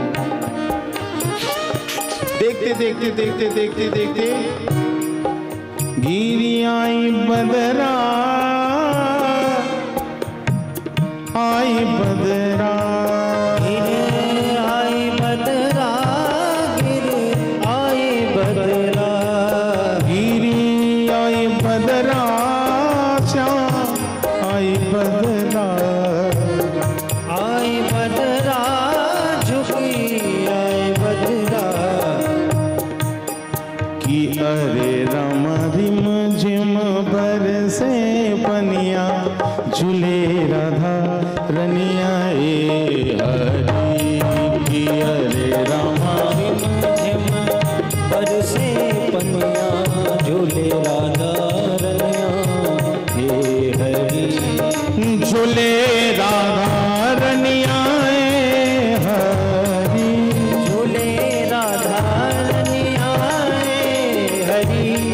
झूले राधा रनिया ए हरी। झूले राधा रनिया ए हरी।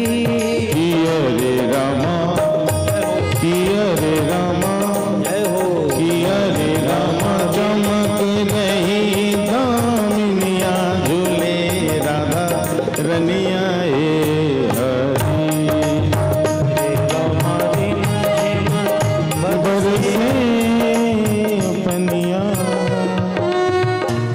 सब गोप बालकों ने जय घोष किया। ओ कन्हैया भैया देख देख देख देख, काले काले बादल छा गए।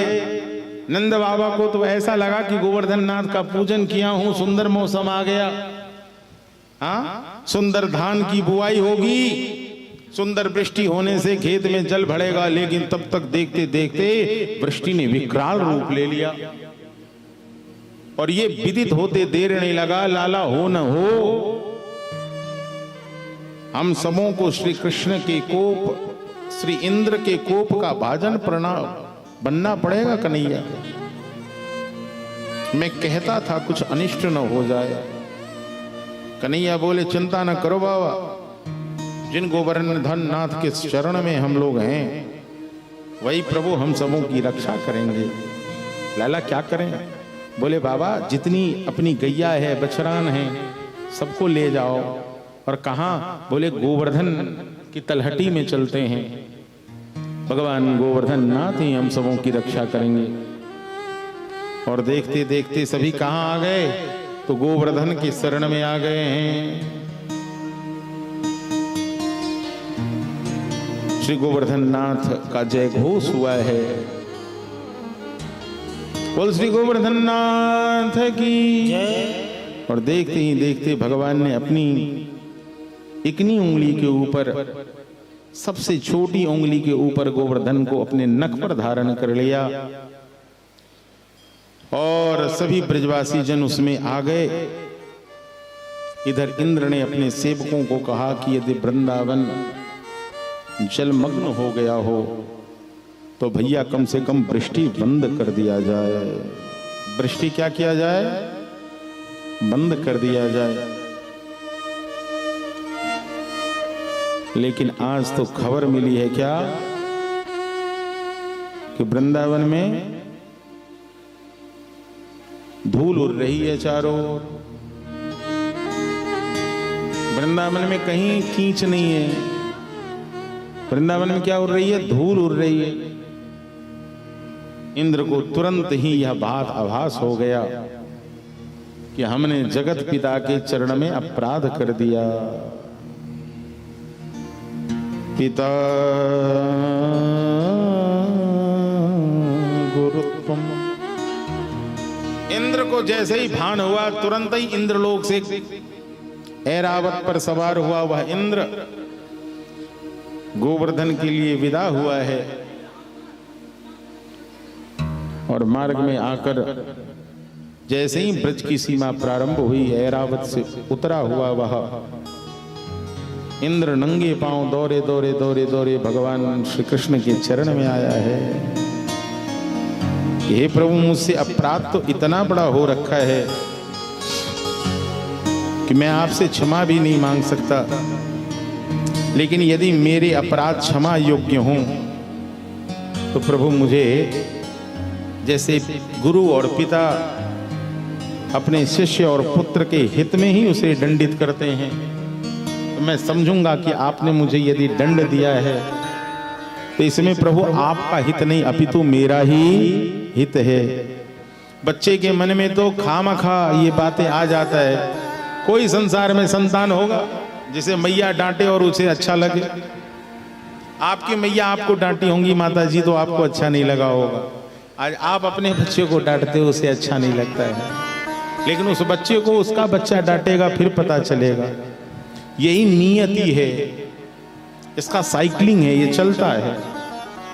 लेकिन आज नहीं लगता है कि ये मेरे हित में है। जब समय आएगा फिर विचार करेगा तो उसे लगेगा कि मेरी माताजी और मेरे पिताजी, मेरे अभिभावक मुझे क्यों डांटता था, क्यों रोकता था मुझे। इसलिए गुरु और पिता अपना निज हित नहीं होता है, उसमें संतान का ही हित होता है। लेकिन भला इंद्र कहते कि उस संतान को कहाँ पता चलता है कि मेरे पिता और मेरे गुरु मुझे दंडित कर रहे हैं। उसके अंदर तो शुष्क अहंकार आ जाता है। हे प्रभु, मेरे अंदर भी अहंकार आ गया। मैं आपके शरणागत हूँ, आप तो सबके हितकारी हैं। इसलिए हे प्रभु, आपको जो दंड देना है दीजिए, लेकिन आप मुझे खुद से दूर मत कीजिए। ठाकुर जी इस विचारों को सुनते हैं। इंद्र ने जैसा भी प्रयोजन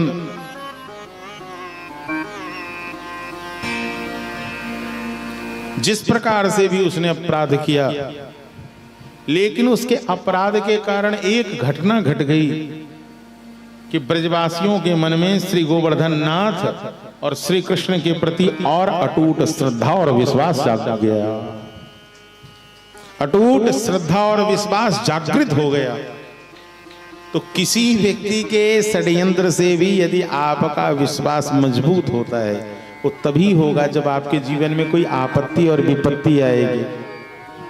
जीवन में बाबा केवल सुख चैन ही रहेगा, लोग गाली ही नहीं देगा, समय खराब ही नहीं आएगा, बुरा भला लोग कहेगा ही नहीं, तो फिर भगवान पे और गुरु पे किसी को भरोसा रहेगा क्या?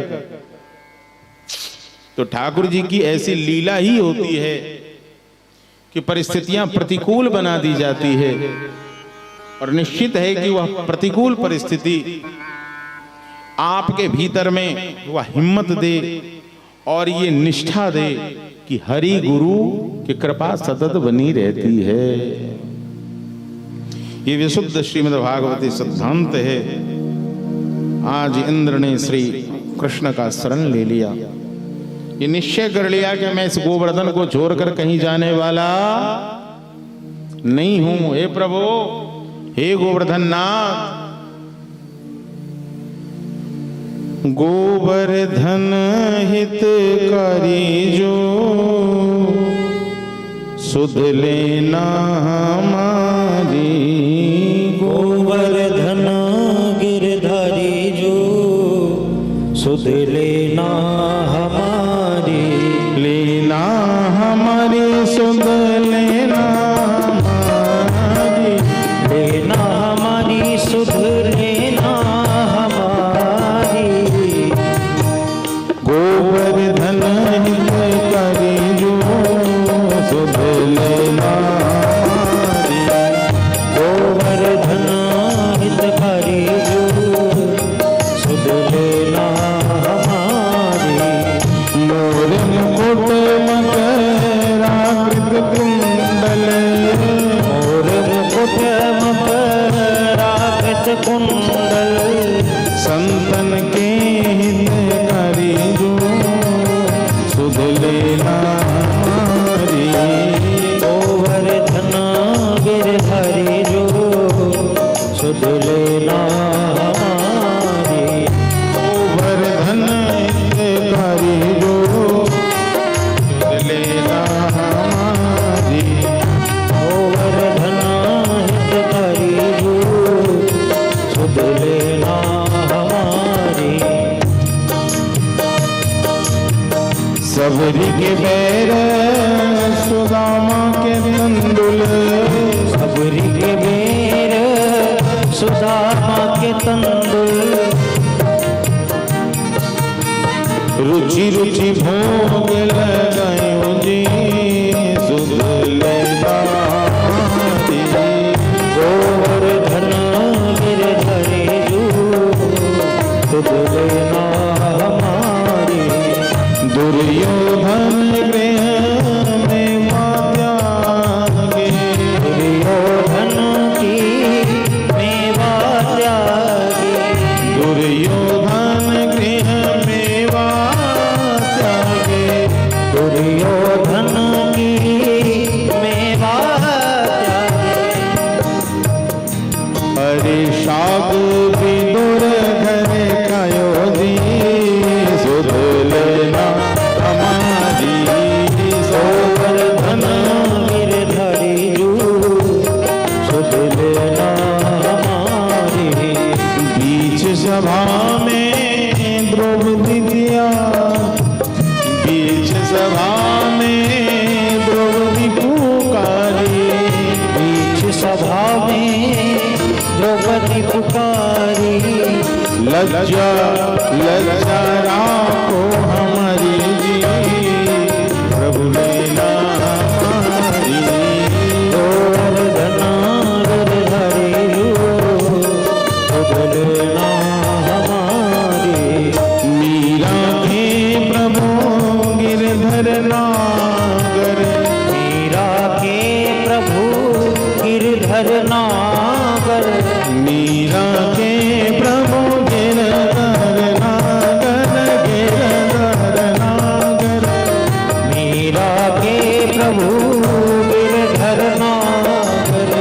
चरण कमल बलिहारी जी सुध लेना हमारी। गोवर्धना गिरधरी जो सुध लेना हमारी। सारे लोग दोनों हाथ उठाकर कहना साथ में क्या?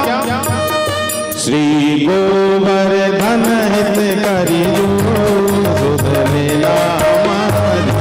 गोवर्धन गिरधरी जो सुध लेना हमारी। गोवर्धन हितकारी जो सुध लेना।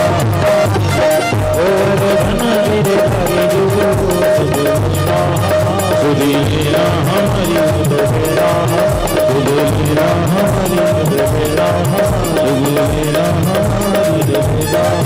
सुध लेना सुध लेना हमारी।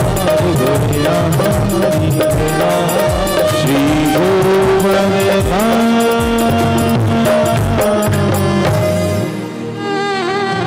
श्री गोवर्धननाथ की श्री गोवर्धन हितकारी जो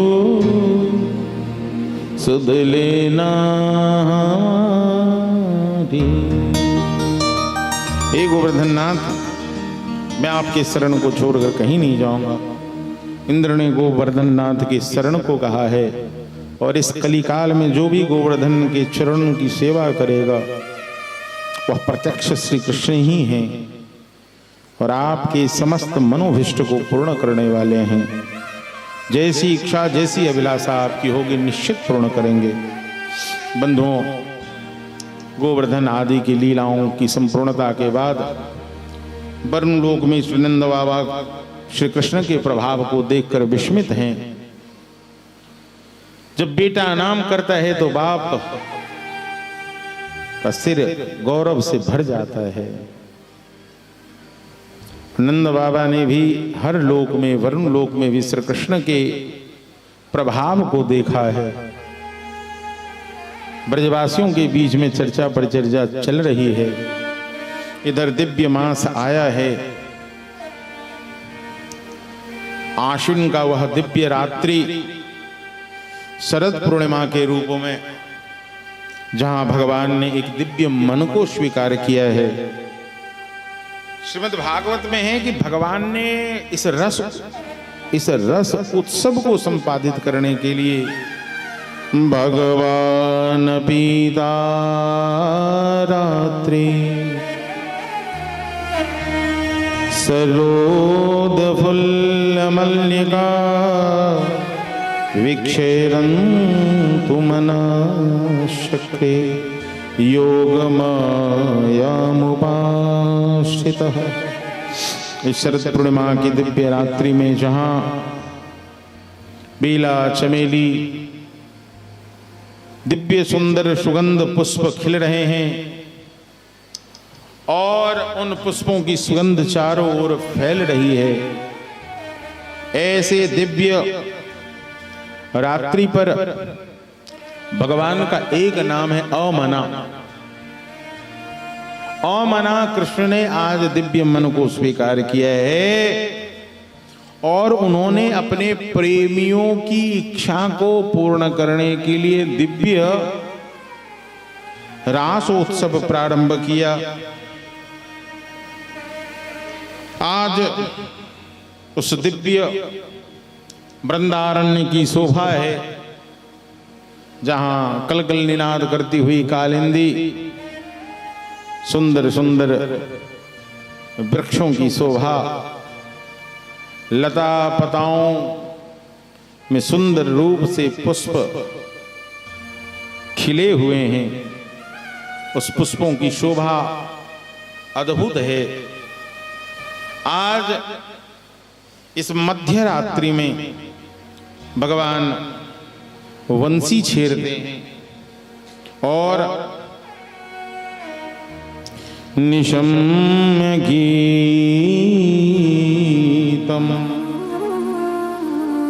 तदनंग वर्धनम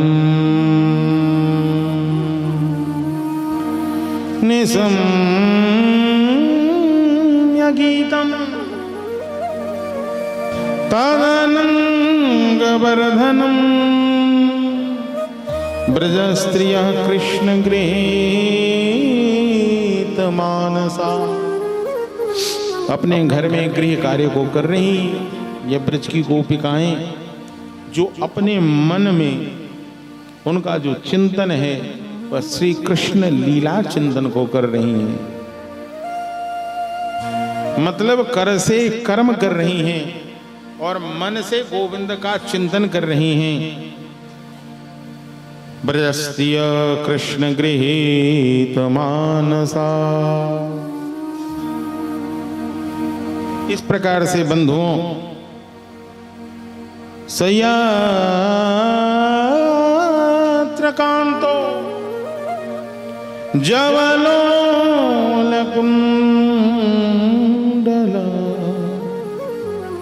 परीक्षित आज अपने परम प्रीतम श्री कृष्ण के असह्य विरह की तीव्र वेदना से इन गोपियों के हृदय में ऐसी व्यथा ऐसी जलन हुई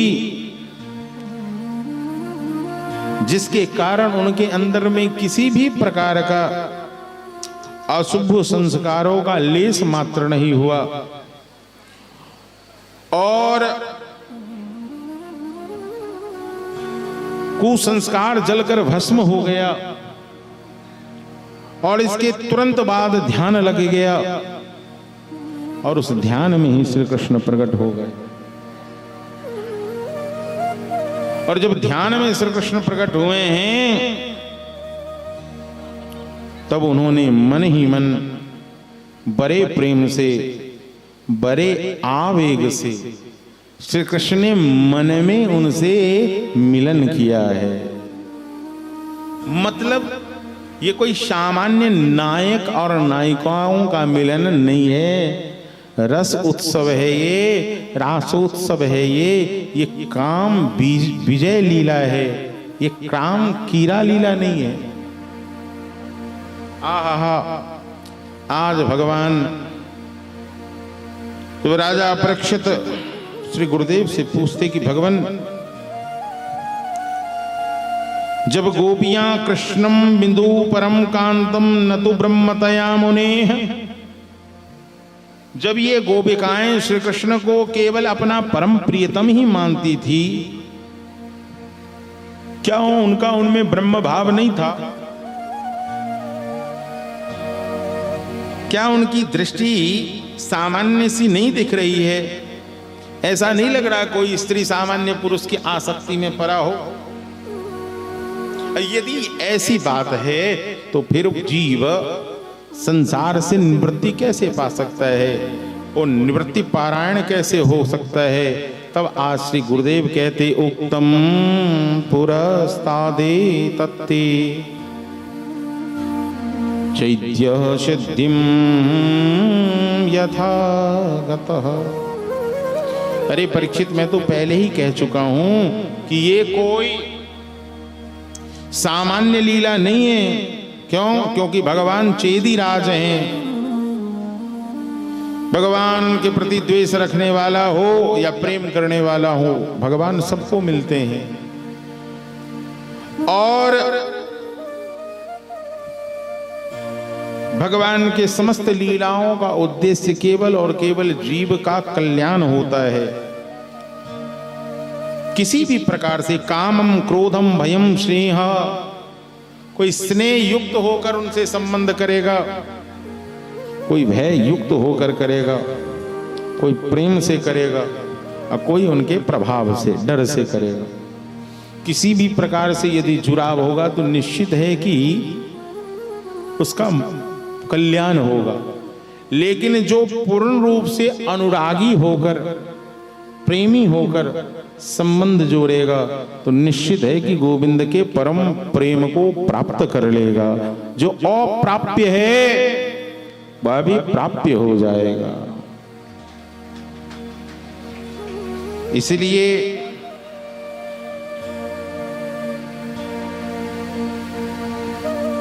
भगवान श्री सुखदेव गोस्वामी स्त्री के समस्त गुणों की व्याख्या करते हैं। जहां आती हुई गोपिकाओं को देखकर भगवान स्वागत करते हैं। कहाँ? रास मंडल में। स्वागतम ओ महाभागा प्रियम किम करवाणि वह। आइए आइए, आप सबों का स्वागत है। कैसे आना हुआ आप लोगों का? रजन्य ये सा घोर रूपा घोर स्वत्व निसेविता। इतनी रात में अपने घर परिवार को छोड़कर वन में आप लोग आई हैं, क्यों आई हैं? पतियाद ब्रजमने हम, ऐसा क्या हो गया? जबकि गोपिकाओं ने श्री कृष्ण के उस निशान को, भगवान निशान भी बजाते हैं। निशान कहते हैं जो गीर गैया की श्रृंगी जिसकी बनती है ना, और श्रृंगी को जब ऊपर की ओर फूंकते हैं तो क्या बन जाता है? निशान बन जाता है। तो भगवान ने केवल मुरली का वादन नहीं किया, अपितु आज निशान वादन किया है। और जब निशान वादन किया है तो मानो उससे एक एक नाम निकल रहा है। ओ ललिता, विशाखा, चित्रा, तुंग विद्या, जितनी सखियां हैं उन सभी सखियों के नाम संकेत कर करके एक एक गोपियों, ये केवल अष्ट सखियां ही नहीं, स्वामिनी श्री राधा ही नहीं, अपितु सभी गोपियों के गोविंद ने स्वयं से बुलावा भेजकर भेजा है। और जब गोपिकाएं आई हैं तो स्वयं श्री कृष्ण कह रहे हैं, मुझे लग रहा है कि आप लोग दृष्टम वनम कुसुमितम राकेश रंजितम, पूर्णिमा की रात्रि में जो चंद्रमा पूर्ण उदित होती है और उस चंद्रमा की चंद्रिका से जब कुमुद के पुष्प मध्य रात्रि में खिलते हैं वो कैसे लगते हैं? शायद मुझे लगता है कि उसकी शोभा निहारने आप आए हैं। वैसे हमारे आचार्य कहते हैं कि वृंदावन में नित्य कुंज विहारी श्री रास विहारी वहां नित्य रास रचते हैं। और ये रात्रि कोई घंटों वाली नहीं, मासों वाली नहीं है, ये रात बड़ी लंबी है जहां भक्त विशुद्ध रूप से भगवान से मिलन करता है। जब इस प्रकार से हुआ, गोपिकाओं ने भी अपने भाव रखे। जब श्री कृष्ण ने कहा है कि गोपियां आप सभी को इस रात्रि में आई हैं, ठीक है, लेकिन ये अनित्य एवं दुखद, जो पति का मतलब होता है रक्षा करने वाला, पति का मतलब पति रक्षणे धातु है। पति का त्याग कब हो सकता है? वो किस स्थिति में हो सकता है? जब वह हरि विमुख हो जाए और कहीं ना कहीं वह कुमार्ग पर ले जाना चाहे, अनैतिक मार्ग पे आपको प्रशस्त करना चाहे, तो शास्त्र भी कहता है फिर वहां पे त्याग कर देना चाहिए। और स्थिति में यदि पति भी आपके समर्थक हैं तो यहां किसी लिंग देह की बात नहीं है। प्रकृति में वास्तविक रूप से कोई पुरुष है ही नहीं, इस संसार में एक ही पुरुष है और सब क्या है? स्त्री ही तो है। केवल एक देह लिंग रूप में बना दिया गया, आप पुरुष हैं और आप स्त्री हैं। ये क्यों? क्योंकि सृष्टि कर्म के विकास के लिए। लेकिन जब भागवती उपासना होगी तो ऐसा नहीं है कि पुरुष को जल्दी मिल जाएगा, स्त्री को बाद में मिलेगा। यहां तो जो जितना भजेगा वह उतना पाएगा। भगवान के दरबार में ऐसा नहीं है कि स्त्री है तो इसे बाद में और पुरुष है तो पहले। भक्तमाल में अनेक गाथाएं भरी पड़ी हैं। वहां देह का कोई भेद नहीं रह जाता। जहां मीरा कहती है कि ऐसे बड़ को क्या बरूं जो जन्मे मर जाए, बरबरिए गोपाल।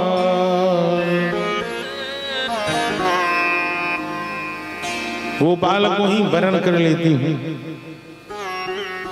तो ये संबंध मेरा नित्य और शुद्ध हो जाएगा। तो ये भक्त की अपनी भावनाएं होती हैं। आज श्री कृष्ण ने जब बंसी बजाया तो सूरदास जी कहते कि केवल ब्रज गोपियों का मन ही नहीं डोला, कैलाशपति भगवान भोलेनाथ का भी मन डोल गया। ब्रह्मलोक में वेद पाठ कर रहे ब्रह्मा का भी मन डोल गया।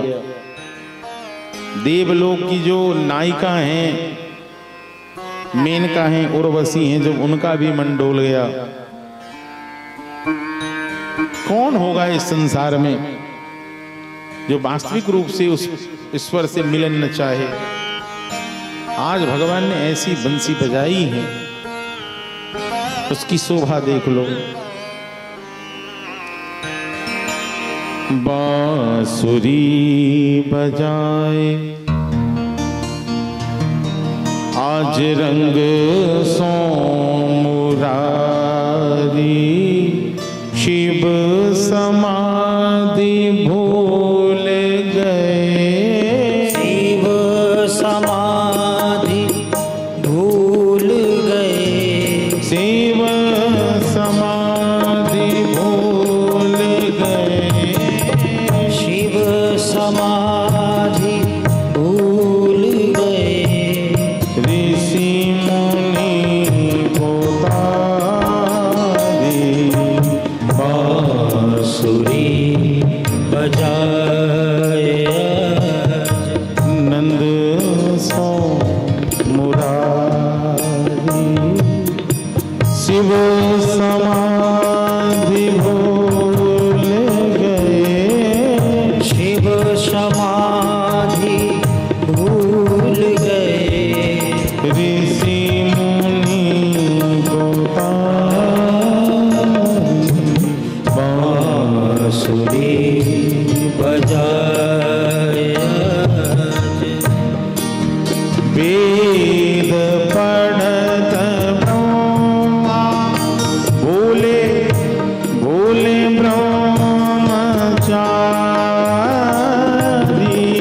वेद पढ़त ब्रह्मा भूले भूले ब्रह्मचारी,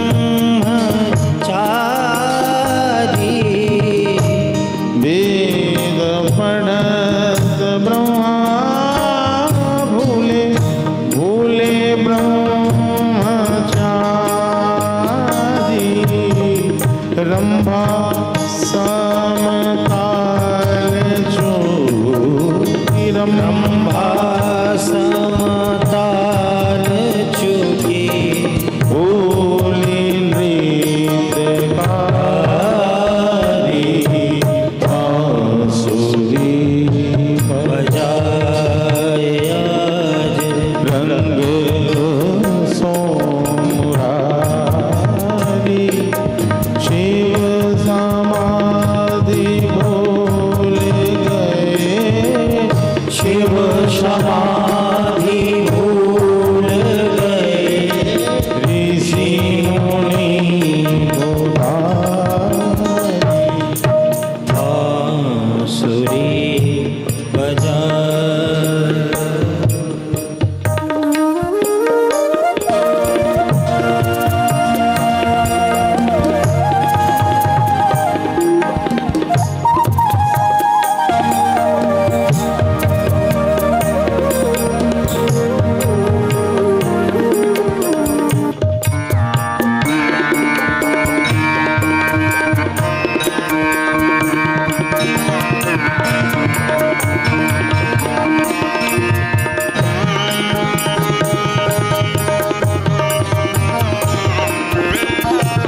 बोल रास बिहारी भगवान की जय हो।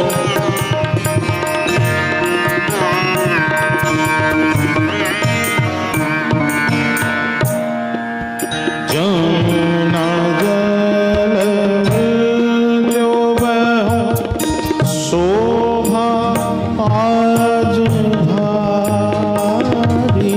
यमुना जल उल्टो भयो शोभा आज भारी। वृंदावन बंसी बजी वृंदावन बंसी बजी। तीन लोक न्यारी। बांसुरी बजाए आज रंग सो मुरारी। शिव समाधि भूल गए। शिव समाधि भूल गए। ऋषि मुनि को तारी। बांसुरी बजाए आज रंग सो मुरारी। शिव समाधि भूल गए ऋषि मुनि के नारे। बांसुरी ग्वाल बाल मगन भय ब्रज की सब नारी। बाल बाल मगन भय ब्रज की सब नारी। सुंदर श्याम मोहनी मूरत। सुंदर श्याम मोहनी मूरत। नगवर बुधारी। बांसुरी बजाए आज रंग सो मुरारी। शिव समाधि भूल गए। शिव समाधि भूल गए। ऋषि मुनि को तारी। बांसुरी बजाए सुर को जाम सुर को प्रभु मदन मोहन चरणन बलिहारी। सुर को प्रभु मदन मोहन चरण बलिहारी। सुर को प्रभु मदन मोहन सुर को प्रभु मदन मोहन चरणन बलिहारी।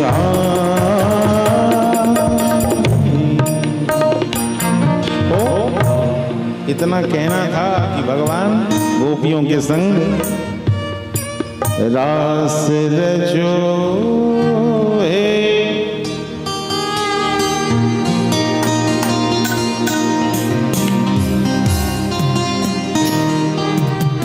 रास रचो है। रास रचो है।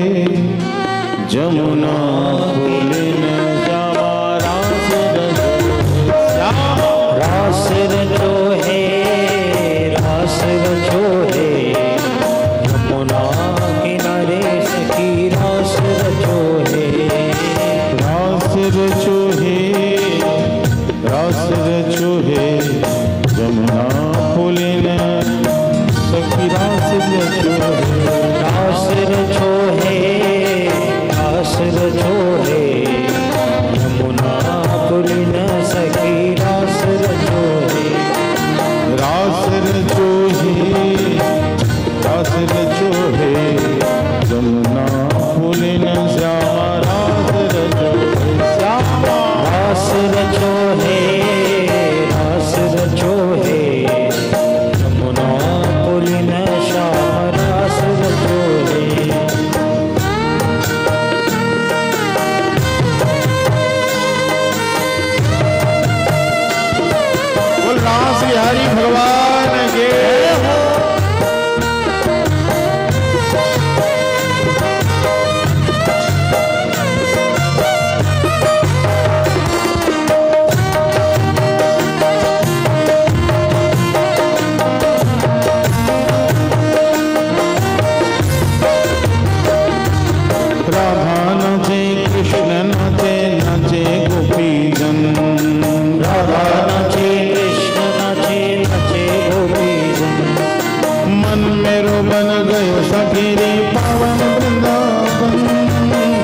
मेरो बन गयो सखी रे पावन वृंदावन। रास रजो अरे रास रजो, अरे रास रजो, अरे रास रजो हे, रास रजो हे, जमुना फूलिन श्यामा रास रजो हे, रास रजो है, रास रजो है, जमुना फूलिन श्याम रास रजो है, रास रजो हे, रास रजो हे, जमुना फूलिन श्यामा रास रजो हे, रास रजो है, रास रजो है, जमुना फूलिन श्याम रास रजो है। सूरज नाचे चंदा नाचे, नाचे तारागण, सूरज नाचे चंदा नाचे, नाचे तारागण। मन मेरो बन गयो सखी रे पावन वृंदावन। मन मेरो बन गयो सखी रे पावन वृंदावन। रास रचो है, रास रचो है, जमुना फूलिन श्याम रास रचो है।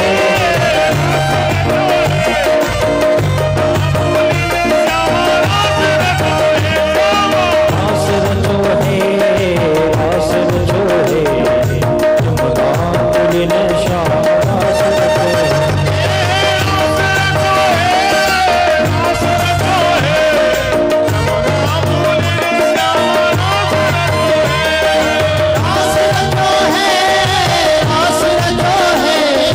यमुना फूलिन श्याम रास रचो है।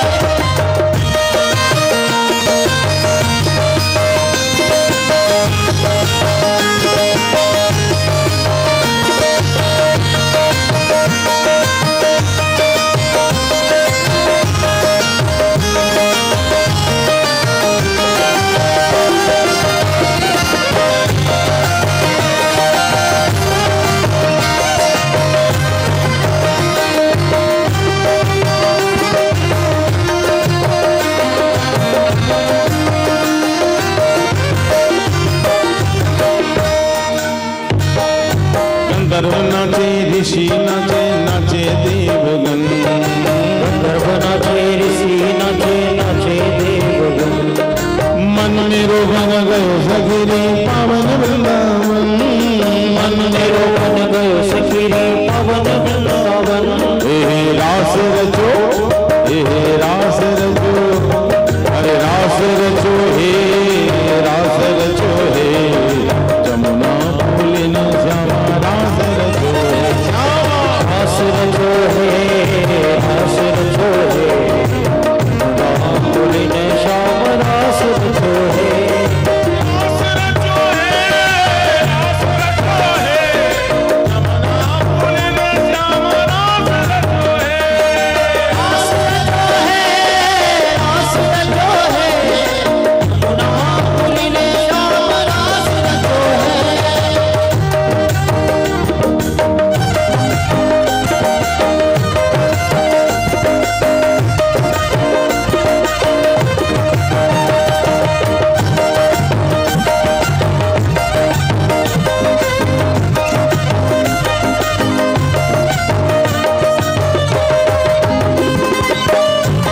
रास बिहारी भगवान जय हो। दिव्य रासोत्सव चल रहा है, सभी गोपियां मगन हैं और इसी गोपियों के संग नृत्य करते करते श्याम सुंदर उन गोपियों के बीच से अंतर ध्यान हो गए। सब गोपियों को लगा जो प्रधान सखी हैं, प्रधान गोपी हैं कौन है, श्री राधा रानी है, उनके पास श्याम सुंदर होंगे। गोपियां दौरी दौरी से श्री राधिका के पास में आई हैं, लेकिन श्याम सुंदर वहां से भी अंतर ध्यान हो गए। इन गोपिकाओं ने श्री कृष्ण को पुकारना प्रारंभ किया है कि ए प्यारे आप कहाँ चले गए। अंतरहिते भगवती सहवै प्रजांगना।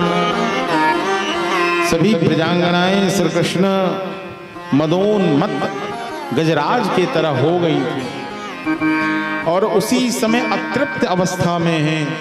श्याम सुंदर चले गए। भक्ति की जब तक पूर्णता नहीं होती है पूर्ण प्रेम की प्राप्ति नहीं होती है तो आधी भक्ति में व्यक्ति बेचैन रहता है। ये गोपिकाओं की स्थिति है। कस्याचिदं पूतनायानत्यं कृष्णयान्त पिबत स्तनम। अब धीरे धीरे क्या हुआ, तो ये गोपिकाएं श्री कृष्ण विरह में, श्री कृष्ण के स्मरण में, श्री कृष्ण के बाल लीलाओं का अभिनय करने लगी। एक गोपी पूतना बन जाती हैं और दूसरी गोपी श्री कृष्ण बन के उस पूतना का दुग्ध पान कर रही हैं। कई गोपियां मिलकर कालिया नाग बन जाता है और एक गोपी सबके सिर के ऊपर नृत्य कर रही हैं। इस प्रकार से सभी गोपिकाएं बाल कृष्ण बनकर, सखा बनकर बैठ गई हैं। कोई तृणावृत्त दैत्य का रूप धारण करके, जिस जिस प्रकार से श्री कृष्ण ने लीला करी है, एक कृष्ण बनी हैं तो दूसरा बलराम बन जाती हैं और बहुत सी गोपियां ग्वाल बाल के रूप में हो गई हैं। कोई गोपी वत्सासुर बन जाती हैं। मतलब विरह की स्थिति ऐसी है कि श्री कृष्ण लीला मंचन करने लगती हैं। क्या करती हैं? विरह ऐसा है कि गोपिकाएं अब श्री कृष्ण विरह में श्री कृष्ण लीला का अभिनय करने लगी हैं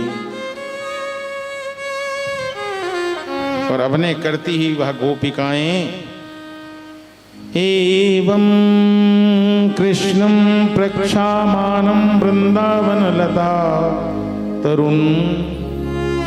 गोपिकाओं को लगता है कि हमारे कन्हैया कहाँ गए हो कृष्ण, बताओ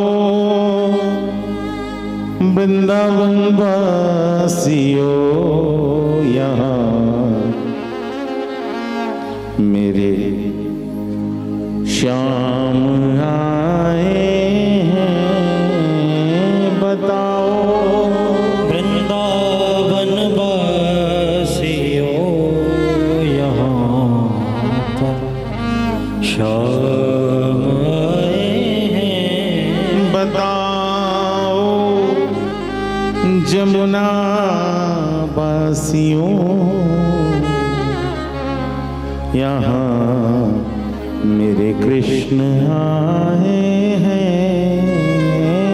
बताओ, सबसे पूछ रही है, बता ए अशोक, ए जमुना, ए जामुन, ए मालती, ए कुमुद, ए आम्र, आम्र कानन है, आम के वृक्ष से जाकर पूछती हैं, ए तूने मेरे कृष्ण को देखा है क्या?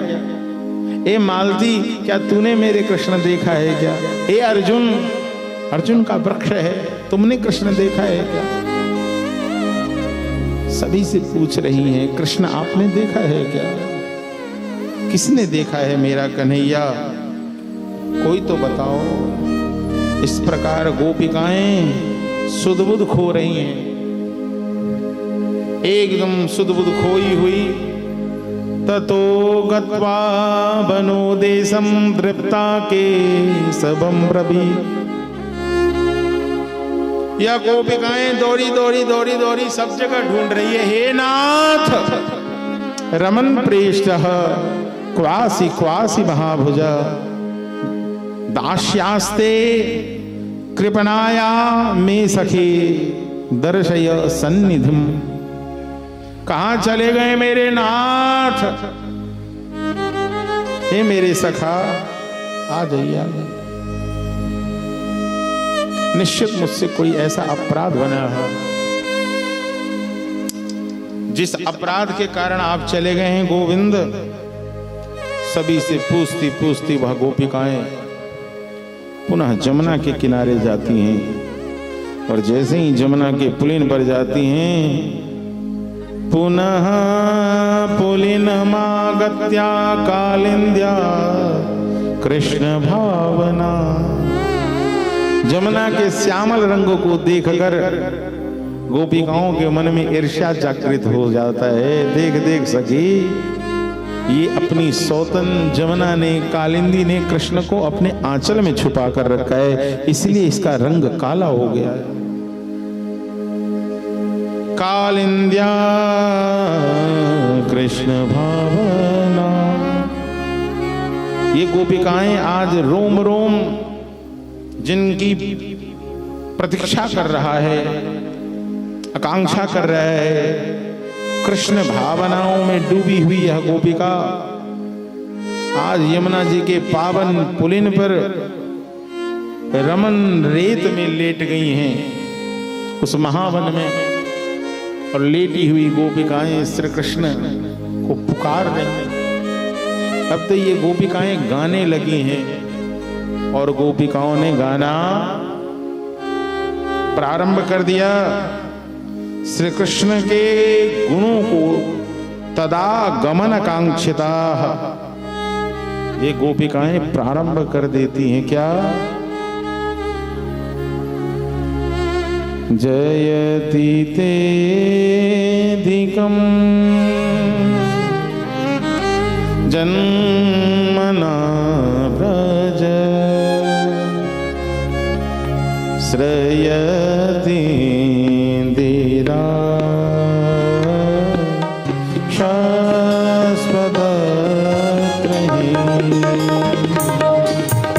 जयति देश्यमा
जलरुहाननो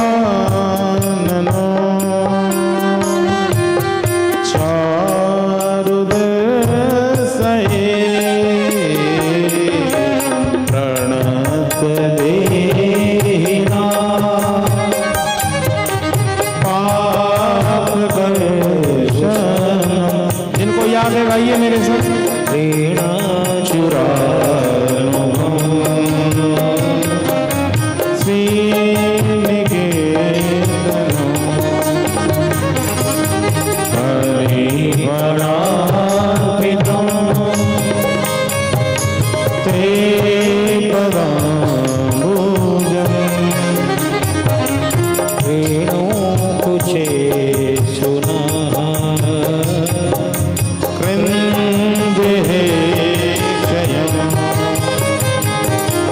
मधुरया गिरा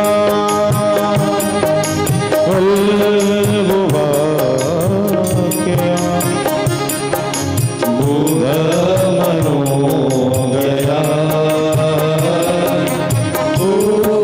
पुष्पदेक्षण विधि करी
यत्ते सुजात चरणाम्बुरुहं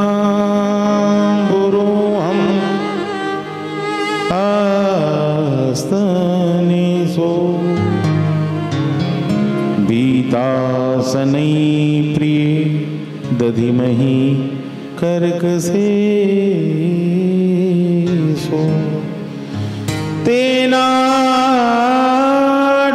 तेनाटवीमटसि तदव्यथते न किंस्वित् कुर्वादिभिर्भ्रमति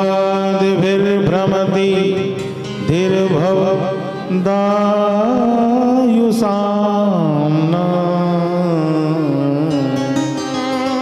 जयति तेऽधिकं जन्मना जयति ते अधिकम जन्मना ब्रजः श्रयति इंदिरा सस्वदत्रहि। आज गोपिकाएं श्री कृष्ण को बार बार याद कर रही हैं, ए प्यारे लाला कहाँ चले गए? तुम्हारे जन्म से जहां कल तक वैकुंठ की महिमा थी, जब से तुमने इस वृंदावन में जन्म लिया, इस वृंदावन, इस ब्रजभूमि, इस गोकुल नगर की महिमा भी बढ़ गए। जयति ते अधिकम जन्मना ब्रजा। ऐसा नहीं है कि ये वन की महिमा पूर्व में नहीं थी, नहीं थी तो ध्रुव क्यों आए?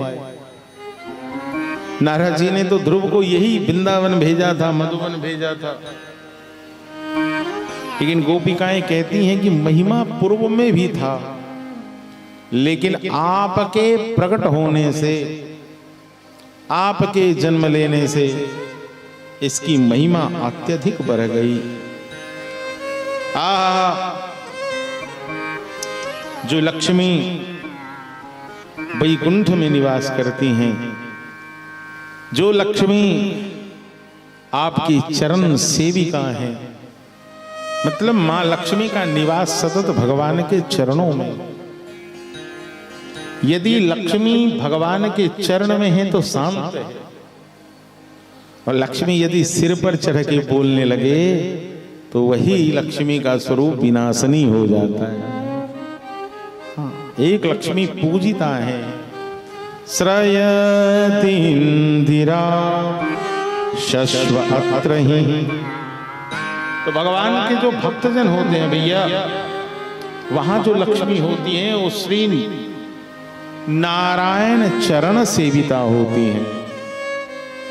भक्तों के घर जो लक्ष्मी होती है कौन है? श्री कृष्ण चरण सेविका है। आज गोपिकाएं कहती हैं यहां तो कन कन में लक्ष्मी है। वृंदावन में शाश्वत रूप में आज भी आप जब दर्शन करने जाते हैं तो बेलवल में, आज कौन सा दिन है? बुधवार है। हाँ, हर गुरुवार को, हर बृहस्पतिवार को हमारे वृंदावन के उस ओर पल्ली पार में एक जगह है बेलवन, और उस बेलवन में दर्शन देती हैं कौन? मैया लक्ष्मी दर्शन देती हैं। गोपिकाएं कहती हैं यहाँ लक्ष्मी स्थिर है, यहाँ लक्ष्मी चंचला नहीं है। वह नित्य निरंतर निवास करने लगी हैं। कब से? जब से आप आए हो। हे प्रियतम, देखो देखो, मैं गोपिकाएं तुम्हारे चरण की दासी हूं, मैं तुमसे प्रेम करने वाली हूं, तुम मेरे हृदय के स्वामी हो, और मैं ऐसी दासी हूं जिसका कोई मोल नहीं है। मैं बिन मोल की दासी हूं तुम्हारी।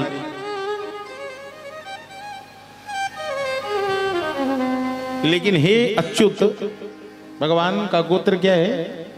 भगवान अच्युत नंदन है। और जब तुम अच्युत बनते हो तो जैसे संत साधु जात सत, साधुओं के जैसे जात होती है, अपना स्वजन परिवारी जन पसंद नहीं होता और दूसरे लोग अति प्रिय हो जाते हैं। जहां यदि कोई प्रेम करने वाला मिल जाए तो वही बैरागी बन जाए। हाँ? क्यों? क्योंकि मैं बिन मोल वाली हूं ना। गोपिकाएं कहती हैं तुमने सिद्ध कर दिया कि तुम साधु जात हो। मतलब तुम्हारी जात क्या है? साधुओं की जात है, साधु जात। सरसी जो दरा श्री मुसा दृशा। ये प्यारे, तुम्हारे सौंदर्य की महिमा मैं क्या कहूं? तुम मेरे लिए क्या हो कि मेरे हृदय जानते हैं। हे प्यारे, यदि मुझसे दूर ही जाना था, बरधनी न तो नेह किम बध। हे प्राणेश्वर, एक बात बताओ, केवल किसी को जान से मार देना ही मारना होता है क्या? क्या किसी को नेत्र से यदि बद्ध कर दिया जाए तो ये बद्ध की श्रेणी में नहीं आती है, मारने की श्रेणी में नहीं आती है। तुमने तो अपने जादू भरी नेत्रों से नेह किम बधा,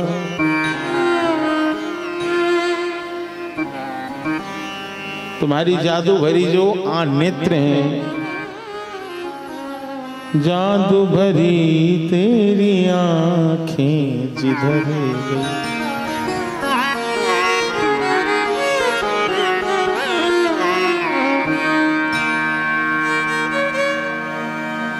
नैनों की कटारी वारी वारी वारी छछिया से उतर गई।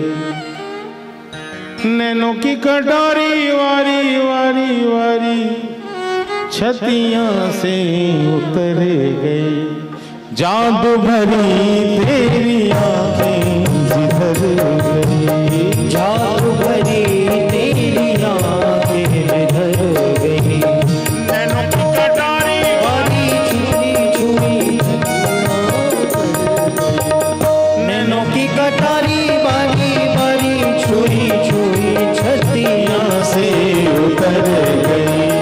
जादू भरी तेरी आंखें जिधर गई, जादू भरी तेरी आंखें जिधर गई। नैनों की कटारी वारी छुई छतियां से उतर गई। नैनों की कटारी वाली वाली छुई छुई छतियां से उतर गई। जादू भरी तेरी आंखें जिधर गई, जादू भरी तेरी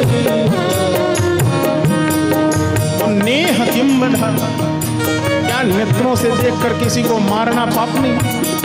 ये बद की श्रेणी में नहीं आती है। गोपिकाएं कह रही हैं एक तरफ तो तुम बचाते हो और दूसरी ओर अपने विरह में जलाते हो। विसर्ज जला बयाद व्याल रक्षसाद।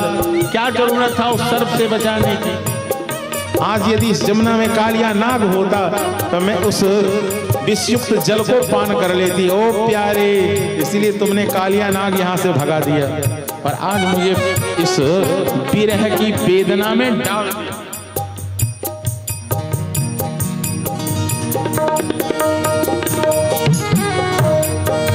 यदि मुझे मरना ही था, मेरे लिए ही निश्चित था, तो इंद्र के प्रकोप में ही मुझे जाने देते। लेकिन प्यारे नहीं नहीं, नखुल गोपिका नंदनो भवान अखिल देहिना। तुम केवल यशोदा नंदन नहीं हो। ए प्यारे, मैं जानती हूं कि तुम समस्त शरीरधारियों के देह में रहने वाले हो।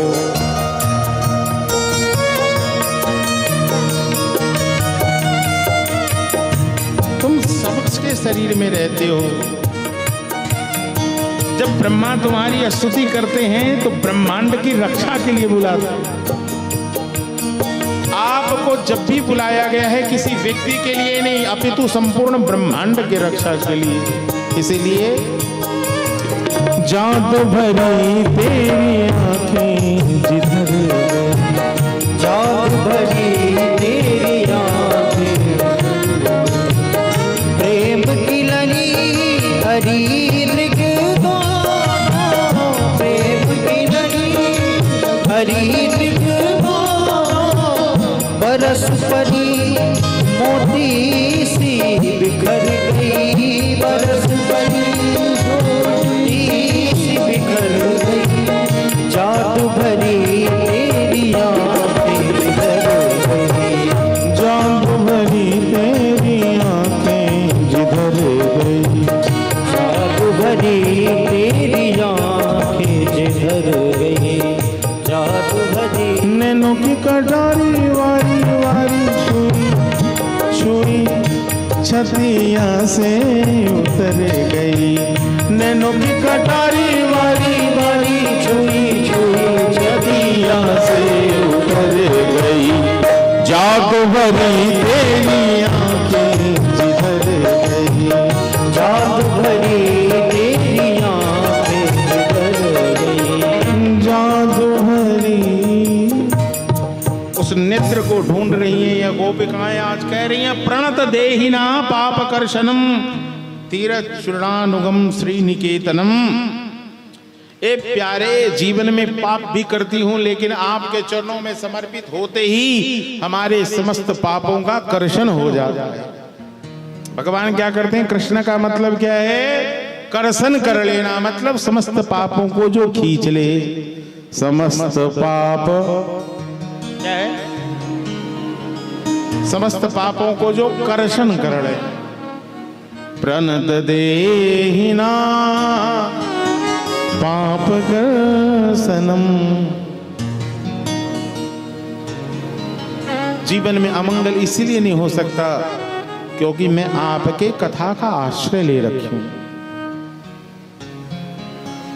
जीवन में अमंगल किसका नहीं होगा?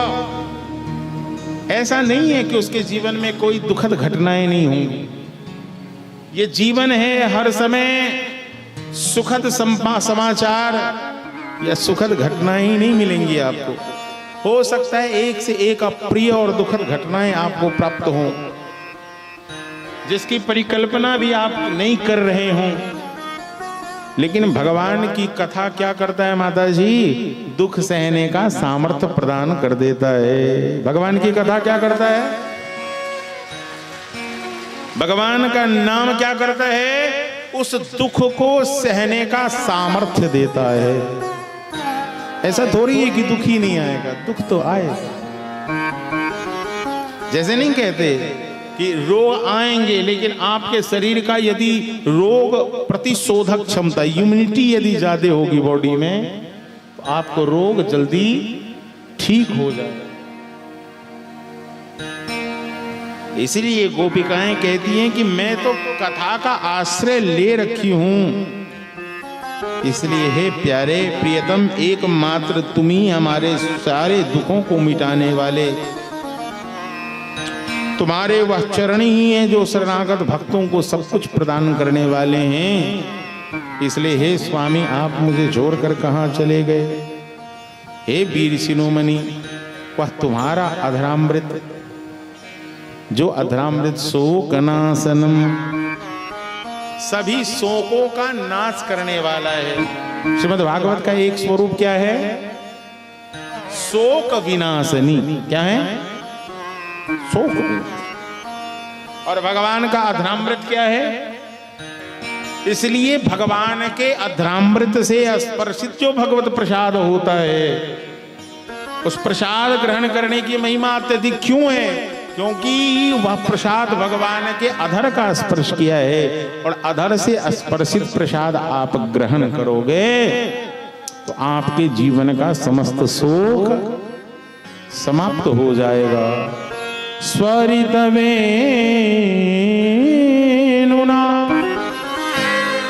भगवान सूखी हुई बांस के 7 गांठ वाले और विभिन्न छिद्र वाले उस बंसी में भी जब फूंकते हैं, उस बंसी के मुख पर भी अमृत बिंदु टपक जाता है। इसलिए आज गोपिकाएं रह रह कर कह रही हैं कि ए प्यारे, कहाँ चले गए? अब तुम्हारे बिना इस एकांत में केवल और केवल प्रेम की आकांक्षा है। ये भाव जग रहा है बार बार हृदय में, हमारे हृदय में ठिठोली करके तुम भाग जाते हो। अब आ जाओ, आ जाओ, आ जाओ, ये श्याम सुंदर, श्याम सुंदर, अब तो हम आशिक तुम्हारे बन गए। ओ श्याम सुंदर, अब तो हम आशिक तुम्हारे बन गए। तुम हमारे बन गए, तुम हमारे बन गए, और हम तुम्हारे बन गए। ये नित्य परिचय हो गया। तो श्याम सुंदर, अब तो हम कहाँ चले गए स्वामी? मेरे कारण जो चरण, आहा, आज तक ब्रज की गोपिकाएं हों अपने स्तनों से भी स्पर्श जिस चरणों का नहीं करवाती थी, कि स्तन भी कठोर होगा। कहीं भगवान के चरण से स्पर्श कर गया तो भगवान के चरण में चोट न लग जाए, इसलिए गोपिकाएं अपने स्तन पे भी विभिन्न प्रकार के शीतल लेप, चंदन आदि का लेप लगाती हैं, कुमकुम का लेप लगाती हैं। कि श्याम सुंदर के चरण स्पर्श करेंगे तो चोट न लगे। आज गोपिकाएं कह रही हैं कि ऐसा क्या हो गया श्याम सुंदर कि उस चरण को आज आप इतना तकलीफ दे रहे हैं। अब आ जाइए श्याम सुंदर। आहा हा, जब विराग्नि में जलती हुई गोपिकाएं विरह की पूर्णता होती है तो प्रेम का शुद्ध स्वरूप बाहर आ जाता है। जैसे लोग कहते नहीं है कि जलते जलते ना जो सोना होता है वो बाहर चमकने लगता है। अग्नि में जो धातु है यदि मिश्रित भी है, मिश्रा स्थिति से शुद्धा स्थिति में पहुंचना है। भक्ति का एक स्वरूप है मिश्रा भक्ति, क्या है, और दूसरा स्वरूप है शुद्धा भक्ति। मिश्रा भक्ति क्या होता है, मिश्रित होना। बहुत सारे मेटल मिले हुए हैं लेकिन उसे अग्नि में दिया गया तो अब केवल स्वर्ण ही बचा है। तो ये शुद्ध भक्ति हो गया, शुद्ध प्रेम हो गया। तो शुद्ध प्रेम को लिए यह गोपिकाएं प्रकट होती है, ऐसे ही प्रकट होती हैं और दिव्य। फिर गोपिकाओं के संग महारास होता है। क्या होता है, अरे पूनम की रात लेके हाथों में हाथों में राधा के संग नचे गोविंदा। पूनम की रात लेके हाथों में हाथों में राधा के संग नाचे गोविंदा।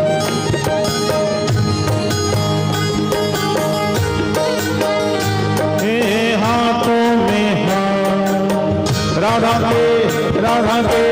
राधा के संग नचे गोविंदा। पूनम की रात लेके हाथों में राधा के संग नाचे गोविंदा। गोविंदा गोपाला, गोविंदा गोपाला। पूनम की रात लेके हाथों में हाथों में राधा के संग नाचे गोविंदा।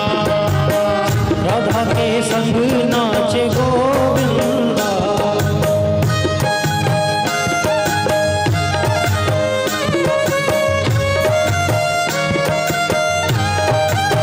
जय हो।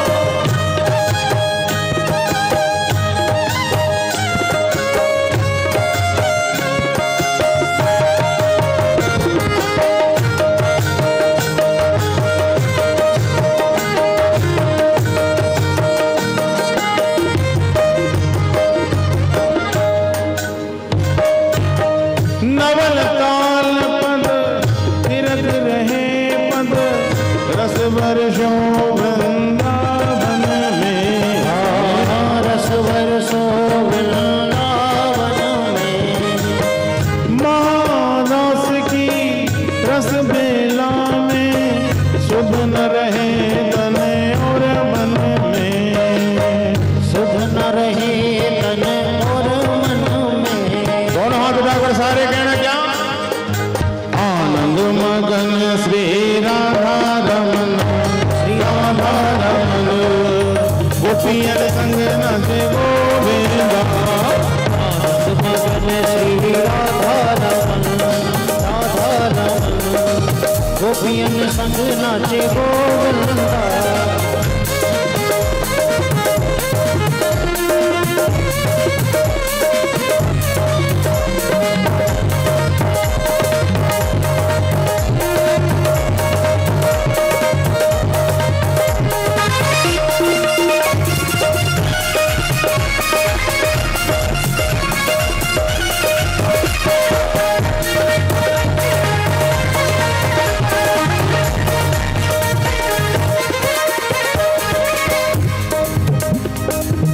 जाने कैसा जादू डाला, गोपी हो गई हर ब्रजवाला।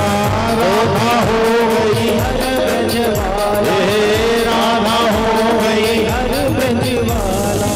हरे प्रसंग में रास रक्षा में प्रेम मगन हो नंद लाला, प्रेम मगन हो नंद लाला, प्रेम मगन हो नंद लाला, प्रेम मगन हो नंद लाला। अरे मन को मोहे, मन को मोहे, मन को मोहे श्री मदन मोहन, मदन मोहन आनंद कंद श्री गोविंदा, आनंद कंद श्री गोविंदा, हे गोविंदा गोविंदा। भैया 100 रास रचो वृंदावन, जैसो 3 लोकन में नाए। ऐसे ही रास की दिव्य पट कथा हुई। महादेव कैलाश से बोले देवी हम भी चलेंगे। कहाँ? बाबा आप कहाँ चले? बाबा बोले मैं भी सजूंगा और मैं भी जाऊंगा। कहाँ? अरे एक दिन हो, एक दिन हो भोले भंडारी बन के ब्रज में हमारे वृंदावन आ गए हैं, वृंदावन आ गए हैं।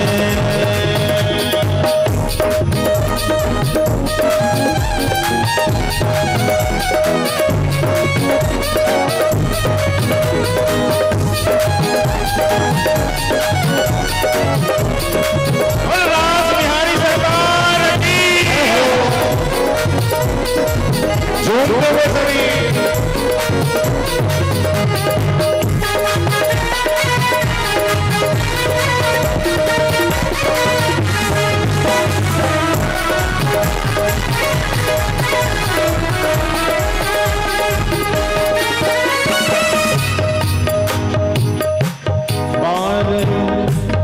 पार्वती भी,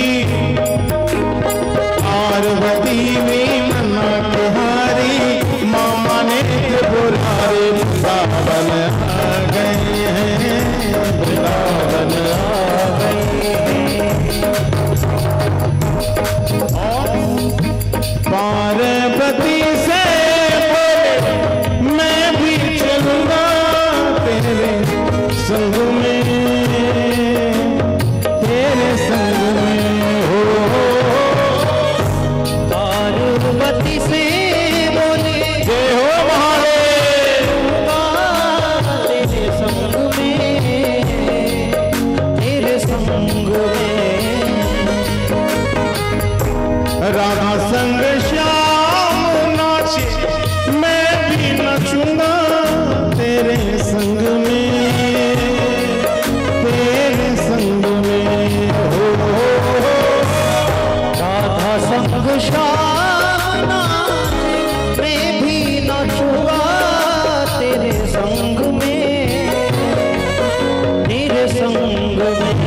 रास रचेगा, ऐसे नहीं दोनों हाथ रखकर सारे झूमते हुए रास रचेगा, अरे रास रचेगा ब्रज में भारी, हमें दिखाओ प्यारे वृंदावन आ गए हैं, वृंदावन आ गए हैं।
संग संग में।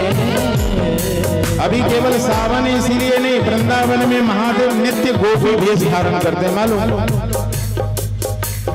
महादेव वृंदावन में किस रूप में है?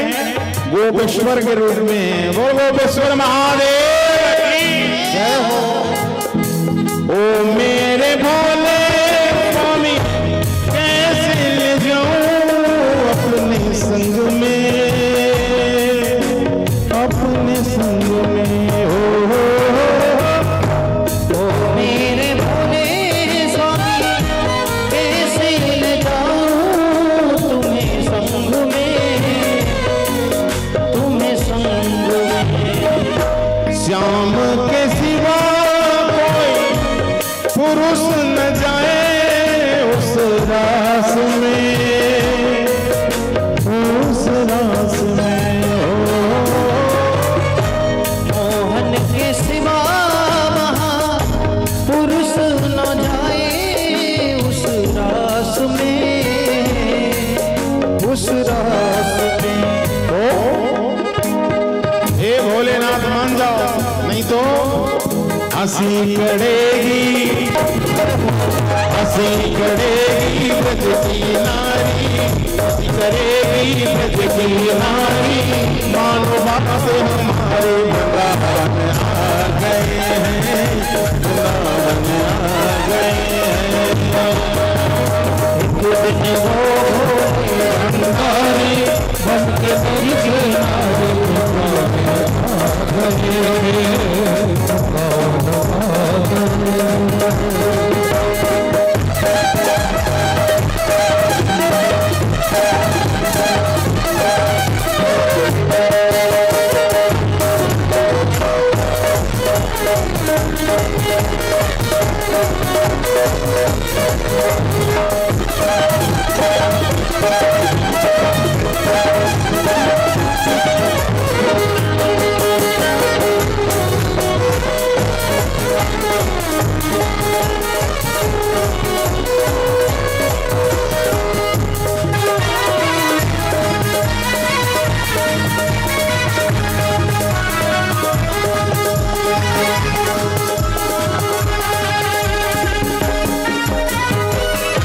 ऐसा बना लो मोहे कोई न जाने इस राज को,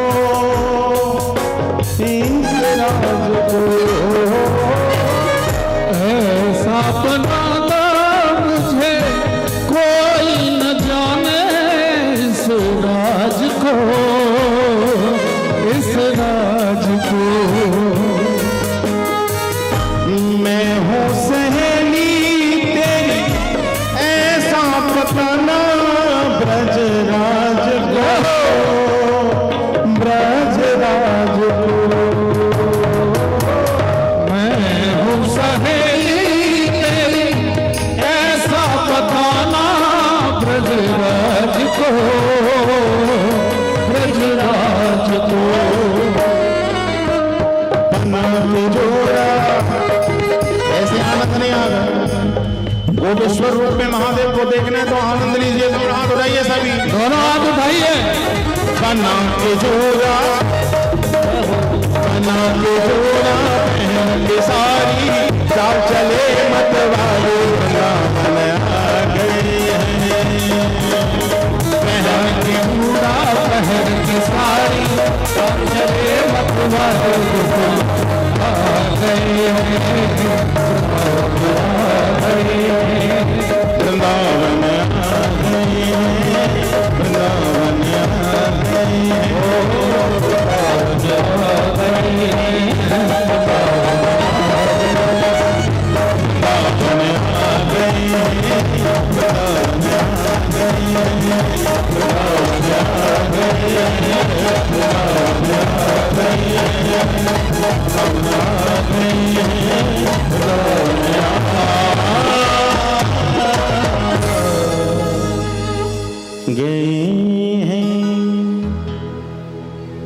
भैया रास के मध्य ही कामदेव आयो, जाने भगवान को ही चुनौती दे दियो। भगवान बोले भैया ये काम विजय लीला है, यदि तुम किसी और उद्देश्य से आए हो तो जलकर भस्म है जाओगे। और भगवान ने ऐसे पुष्पों के बाण चलाए, ये काम यहाँ घायल हो गया, मूर्छित हो गया। और फिर तो भैया इस वृंदावन की भूमि में ये एक रात नहीं, अभी तो अनंतानंत रातों की ये रासलीला है।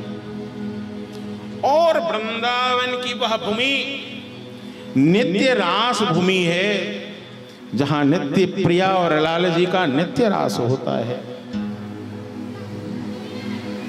मन मेरो बन गयो सखीरी, क्या पावन वृंदावन।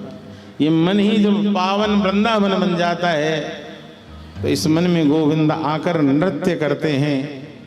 इसी मन में आकर गोविंद अनुग्रहाय भूतानां मानसं देहमास्थितम्, भगवान जीवों पर कृपा करने के लिए ही अपने को मनुष्य रूप में प्रकट करते हैं। और बंधुओं ऐसी लीला करते हैं, ऐसी लीला करते हैं जिसे सुनकर जीव क्या हो जाए, भगवत पारायण हो जाए।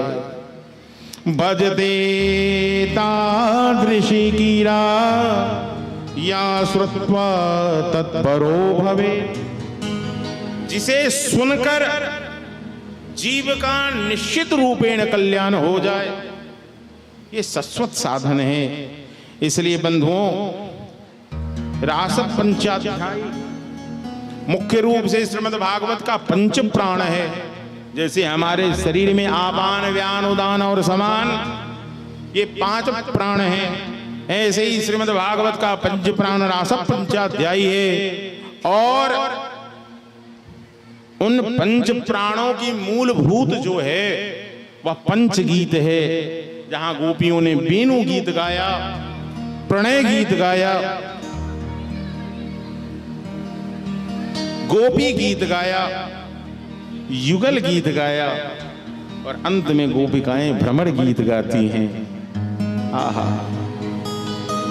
श्रीमद् भागवत के अंतर्गत विभिन्न प्रकार के गीत हैं। यहाँ रुद्र गाता है, स्वयं महादेव गाते हैं तो रुद्र गीत हो जाता है, ब्रह्मा गाते हैं ब्रह्म गीत हो जाता है। और भगवान की वाणी जब यहाँ उच्चरित होती है तो श्रीमद् भागवत में वेदा स्तुति हो जाता है। इसलिए श्रीमद् भागवत परिपूर्णतम रूप से हमारे श्री सरकार एक ही बात कहते कि बेटा भागवत की श्रेष्ठता यूं ही नहीं है, भागवत की श्रेष्ठता इसीलिए है क्योंकि श्रीमद् भागवत महापुराण ही एकमात्र ऐसी संहिता है जो नामात्मक संहिता है। और इसी कलिकाल में एकमात्र यज्ञ और अनुष्ठान सफल हो सकता है, और वह अनुष्ठान है जिसका संजोग श्री भगवान के नाम से हो, और कोई अनुष्ठान सफल नहीं हो सकता। कलयुग केवल नाम आधार, कलयुग केवल नाम आधार, कलयुग केवल नाम आधार, कलयुग केवल। और हमारे श्री चैतन्य ने हरेर नाम हरेर नाम हरेर नाम कलो नास्तैव नास्तैव नास्तैव गतिरन्यथा, अन्यथा कोई गति नहीं है। इसलिए हमारे श्री सरकार कहते कि किसी की इंद्रिया बड़ी चंचल रहती हो, यदि कोई छोड़ा यदि कुसंग में पड़ गया हो और उसे इंद्रिय जन्य कोई बीमारी हो गई हो, तो बीमारी के लिए, रोग के लिए औषधि आवश्यक है। लेकिन यदि अतिशय कामी है वह, तो गुरुदेव कहते, सरकार कहते कि उसे केवल औषधि काम नहीं करेगा, तो बोले नित्य केवल रास पंचाध्यायी का पाठ करे या श्रवण कर ले, तो निश्चित है कि इंद्रियों के ऊपर उसका अपना बल हो जाएगा। और ये फलश्रुति भी है, विक्रीडितम ब्रजवधो विरदम च विष्णो श्रद्धान्वितो शृणुयात् तत्परणयेद्यः भक्ति परां भगवती प्रतिलभ्य कामम्। कितनी बुद्धि क्यों ना भ्रष्ट हो, कितनी भी इंद्रियां चंचल क्यों ना हो, परीक्षित जो धीरे धीरे धीरे पुरुष भगवान श्री कृष्ण के इस क्षण में लीला कथा को बार बार सुनेगा, बार बार सुनेगा, बार बार सुनेगा, उसकी हृदय की जितनी भी मलिनता होगी, जैसे कोई वस्त्र बड़ा गंदा हो जाए, या तो तुम नित्य ही वस्त्र को धो तो स्वच्छ रहेगा। अब कोई यदि 1 महीने तक एक ही कुर्ता पहने और फिर धोए तो एक दिन में सफाई नहीं आएगी, चमक नहीं आएगा, बार बार धोना पड़ेगा। अब तो भैया अल्मुनियम और स्टील का जमाना आ गया। हमारे ही आश्रम में जब पीतल के बड़े बड़े बर्तनों में महाप्रसाद बनता था, चूंकि हम लोगों को धोना ही पड़ता था, तो एक तो उसके ऊपर मिट्टी और गोबर का लेप, जब लेप उतरे तो पीला स्वर्ण जैसा दिखने वाला पात्र भी लाल हो जाता। अब मेरी मैया जी कहती थी जब तक ये सफेद होकर चमकेगा नहीं तब तक राख से इसे मलते रहो। मतलब उसे घिस घिस कर उसका चमक जो है, वह रूप है, जब अपने नित्य स्वरूप में आ जाएगा, मतलब अब ये सखरा नहीं है, ये अमनिया हो गया। नहीं तो तब तक वह झूठा माना जाएगा जब तक वह अपने रूप में नहीं आ गया, अपने स्वरूप में नहीं आ गया। इसलिए मलिनता तब तक है जब तक आपने भजनीय नहीं किया। जब आप करने लगेंगे तो धीरे धीरे सनई सनई। इसलिए हमारे श्री गुरुदेव कहते थोड़ा करो या ज्यादा करो, लेकिन नित्य करो। क्रम बना लो कि मुझे करना है, मुझे भजना है तो नित्य भजना है। ऐसा नहीं कि एक दिन तो खरगोश वाली चाल में दौड़ लिए, उससे भला अच्छा है कि कछुआ जीत जाता है, इसलिए कछुआ का चाल बना कर रखिए। खरगोश बनने से क्या फायदा है, दौड़ लगाएं फिर जाकर सो गए, तब तक कछुआ आगे निकल जाता है। इसलिए भैया ये महत कृपा का मार्ग है। यहाँ आचार्य की उंगली पकड़ लीजिए, अपने गुरु की उंगली पकड़ लीजिए, अपने अभिभावक की उंगली पकड़ लीजिए।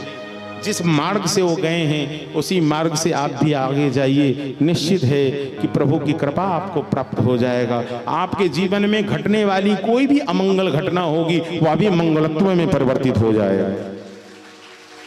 क्यों?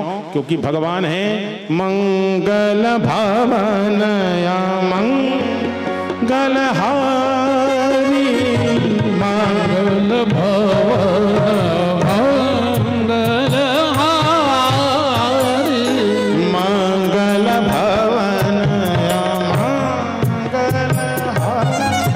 भगवान श्री राम और कृष्ण का रूप और लीला गुण धाम ऐसा है, गोपिकाएं कह दिया स्पष्ट रूप से, आप सभी अमंगलों को हरने वाले हैं और प्यारे आप केवल मंगलत्वों को प्रदान करने वाले हैं। भगवान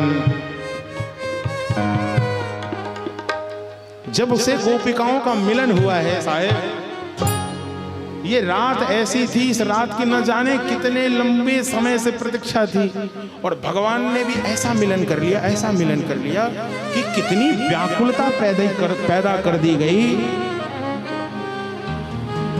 जैसे लग रहा है कि ये कहीं आखिरी रात तो नहीं है।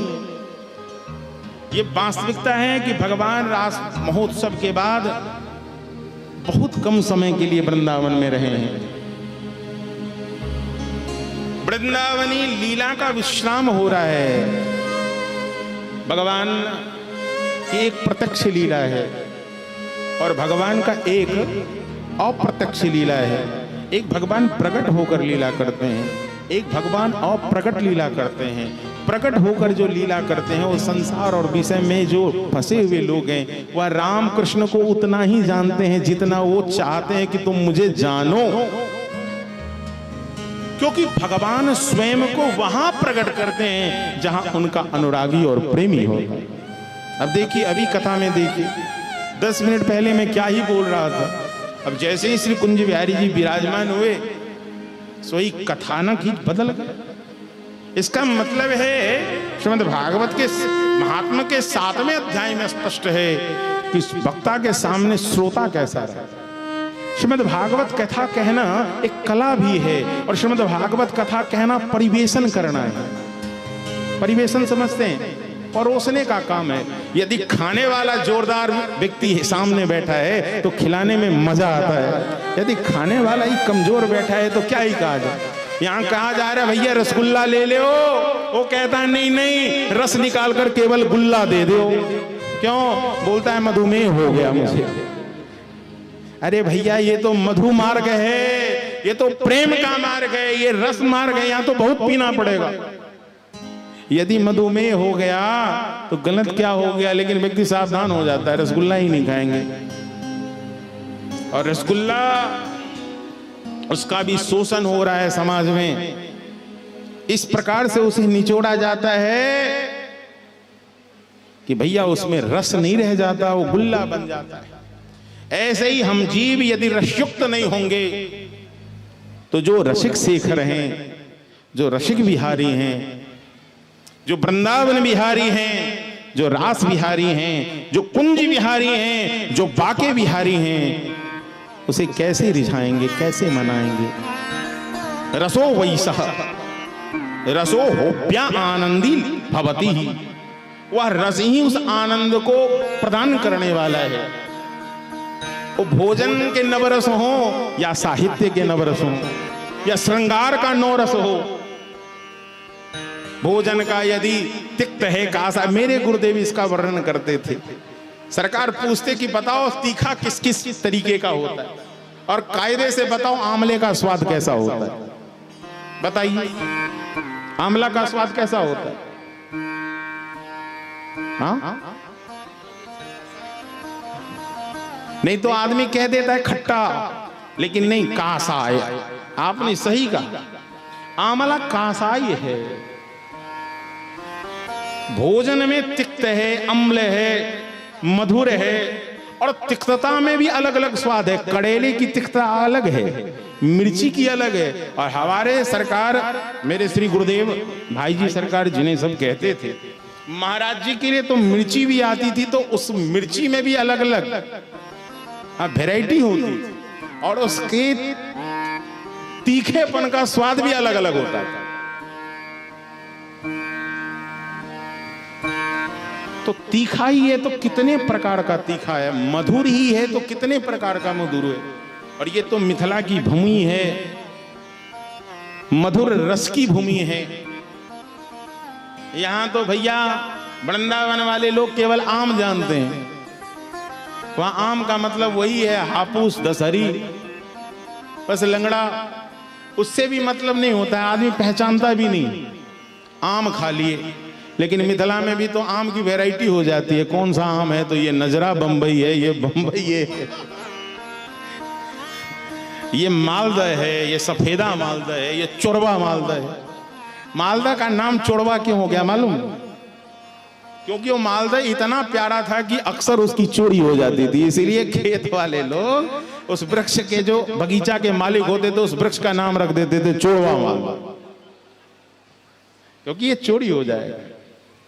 जिस आम को सबसे पहले नजर लग जाए तो लोग कच्चे में ही उसे तोड़कर खा जाते थे। नजर इससे ज्यादा क्या लगेगा? नजर लगने का मतलब ये थोड़ी था आम सड़ जाएगा। लोगों की नजर पड़ जाती थी तो नजर से बचता नहीं था, क्योंकि बंबई मीठा आम होता है। खैर, चुकी हुई है गोपिकाएं कि जीवन में ये रात ऐसा मिलन का हुआ जिसकी प्रतीक्षा वर्षों से थी। गोपिकाओं के जीवन में अब एक ही उद्देश्य है कि हमारे हर सावन में और मेरे आंगन में हर समय श्याम सुंदर निवास करें।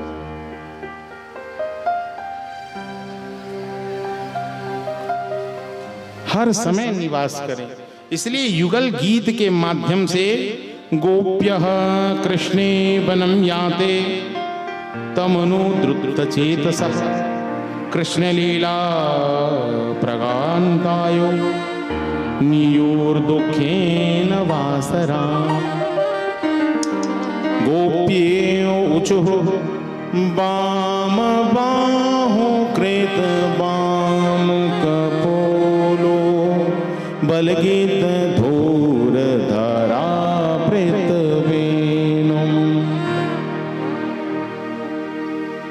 वाम बाहु कृत वाम कपोले कोमलांग गुलिभिराश्रित मार्गम गोप्यायति यत्र मुकुंद।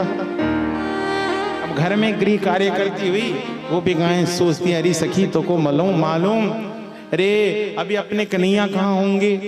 एक सखी बोलती, अरे लारी गोपी कहा बताऊं, अभी लाला उवा वन में जमुना के किनारे गैया चराते भये। हमें तो लगता है कि हम सब सखियन को याद कर रहे होंगे।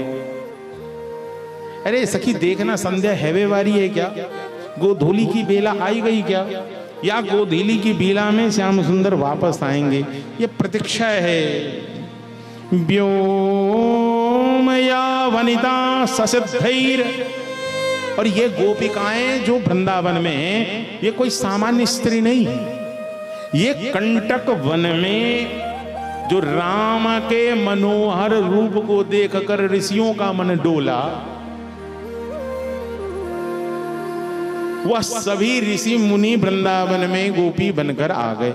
इतना ही नहीं, जितनी छाया सीता थी, आपको मालूम है जब भगवान श्री राम वनवास से वापस आए और मैया जानकी का पुनर वनवास हुआ, उसके बाद भी राज्य की व्यवस्था में श्री राम हैं।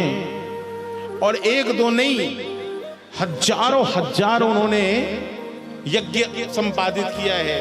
और आचार्य ने हर बार उनके दक्षिण पार्श्व में उनकी भार्या के रूप में स्वर्ण मूर्ति की जानकी को रख दिया जाता है, सीता को रख दिया जाता है। और उस जानकी में प्राण प्रतिष्ठा होती है। यज्ञ का जब समापन हो जाता है तो वो सोने से प्रकट हुई सीता दौड़कर राम के पास जाती है, प्रभु मैं तो अब आपकी पत्नी हूं, आपको मेरे संग रहना पड़ेगा। राम कहते, नहीं देवी, हम तो एक पत्नी व्रत धर्म का पालन कर रहे हैं, इस बार हम तुमसे मिलन नहीं कर सकते, एक जुग प्रतीक्षा कर ले। जितनी स्वर्ण प्रतिमा रूपी छाया रूपी जानकी हो, तुम सभी चली आना। कहाँ? वृंदावन चली आना, मैं तुम सबों के संग रास रचाऊंगा। ये सब हैं मिथिला की मिथिलानी, जो उन्होंने अपने पाहुन के मन समर्पित कर दिया। श्री गुरुदेव कहते, वह सब भी वहां उपस्थित हैं। ये सिद्धा हैं, ये बुद्धा हैं, ये सभी वेद की श्रुतियां हैं। ये सामान्य नहीं है, जो सतत श्री कृष्ण गुणानुवाद को गाती रहती हैं, गुनगुनाती रहती हैं। क्योंकि श्री कृष्ण ने वृंदसो ब्रज विषा मृगवो वेणुवाद्य हृदय चेतसा आराधदंत दश्च कबला रेत करना नेत्रिता लिखित चित्र मीवासान। मेरे श्याम सुंदर जब बंसी का वादन करते, मेरी सखी तो को बताओ, अब तो मन ऐसा कर दो कि सदा इस आंगन में श्याम सुंदर हो। तेरी सखी मोरे। अब ये प्रतीक्षा हो रही है कि कब पिया घर आ जाए जल्दी। तेरी सखी मोरे पिया घर आए, तेरी सखी मोरे पिया घर आए, तेरी सखी मोरे पिया घर आए, तेरी सखी पिया घर आए। मेरे श्री गुरुदेव को ये पद बड़ा प्रिय था और आप श्री से सुनते थे। ये सूफी संगीत है, क्या है? सूफी संगीत का और रागात्मिका भक्ति का बड़ा एकत्व है। दोनों में उपासना है, दोनों में अपने पिया के लिए विरह है। जिस सावन में पिया घर नहीं, जिस सावन में पिया घर नहीं,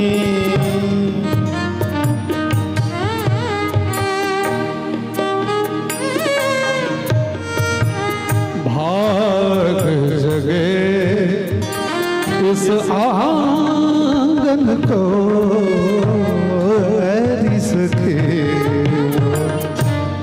पिया घर आए इसके पिया घर आए।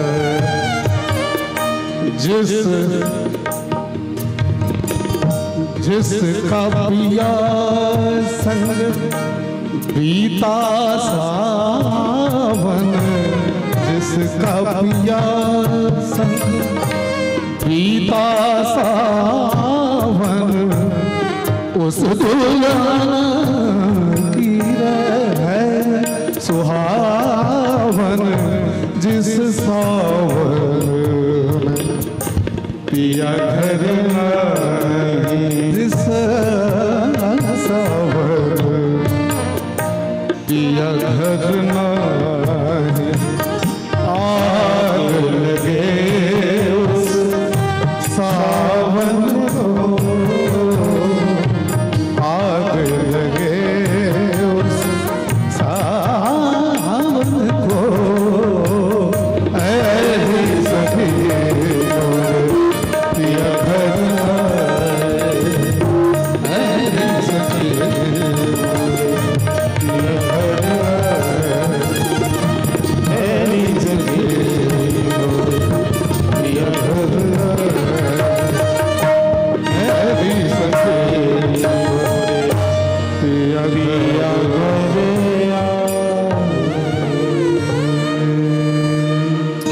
बंधुओं गोपियों का नित्य श्री कृष्ण का स्मरण करना, उस रात की उस वेला में बिताए हुए हर एक पल को स्मरण करना। इधर कंस ने आज अरिष्टासुर को भेजा है और आज ही अक्रूर को भी वृंदावन के लिए भेजा। अक्रूर वृंदावन आए हैं, चूंकि बंधुओं समय अत्यधिक हो गया। यदि अक्रूर के प्रसंग को विस्तार से कहूंगा समय लग जाएगा, इसलिए हम कल की कथा को गोपी उद्धव संवाद से प्रारंभ करेंगे, जहां उद्धव के समीप कंस वध के बाद सांदीपनी विद्यालय से पढ़कर जब श्री कृष्ण आते हैं, भगवान दुष्ट विनाशक ही नहीं है, ये तो सामान्य गति है जो भगवान दुष्टों का संहार करते हैं। प्रमुख बात तो ये है कि भगवान का अवतरण इसीलिए होता है कि उन्हें अपने प्रेमियों को प्रेम रस वितरण करना है। बंधुओं, श्री कृष्ण बलराम जब मथुरा मंडल जाते हैं और कंस का वध हो जाता है, सांदीपनी विद्यालय से पढ़कर श्री कृष्ण जब आते हैं, तो जहां मैया देवकी श्री कृष्ण के स्वभाव को नहीं जानती हैं, क्योंकि उन्होंने बालपन नहीं देखा है, और आज जब श्री कृष्ण पढ़कर आए हैं तो पहली बार मैया देवकी सांदीपनी विद्यालय से आए अपने पुत्र के लिए कुछ पकवान बनाना चाहती हैं, लेकिन उन्होंने देखा है कि कृष्ण रो रहा है। रोते हुए कृष्ण को देखकर घबराई वह यशोदा लाला, देवकी लाला दौड़ी दौड़ी कहाँ आई, तो वसुदेव महाराज के पास आई। कृष्ण रो रहा है। वसुदेव बोले तो मैं क्या करूं, रो रहा है तो मैं नहीं जानता कि उसका स्वभाव कैसा है, कोई उसका मित्र ही पता कर सकता है कि कृष्ण क्यों रो रहा है। उद्धव को ये जिम्मेवारी दी गई, उद्धव तुम जाओ और जाकर पता करो कि तुम्हारा मित्र क्यों रो रहा है। आज उद्धव समीप गए हैं, श्री कृष्ण उद्धव से लिपट गए हैं और लिपट कर श्री कृष्ण से रोने लगे हैं। ओधो मोहे ब्रज विसरत नाही, नाही मोहे ब्रज विसरत नाही। ओधो मोहि ब्रज विसरत नाही। एक कन्हैया, अरे भैया तो काई को रोवे, मुझको पता ना कहा कारण है। तो कन्हैया कुछ नहीं बोल रहा है, आज तो उद्धव से लिपट गया है और लिपट कर केवल रोवे ही रोवे। हे उद्धव, अपना कंधा नहीं देगा रोने के लिए क्या? क्या मैं इस लायक भी नहीं कि तेरा ये कांधा मुझे मिल जाए जिस पे मैं अपने सिर रखूं और रो? उद्धव ने सहर्ष अपने कंधे को दिया है और कृष्ण लिपट कर रो रहे हैं। उद्धव, ये मथुरा मुझे काटने को दौड़ता है। क्यों?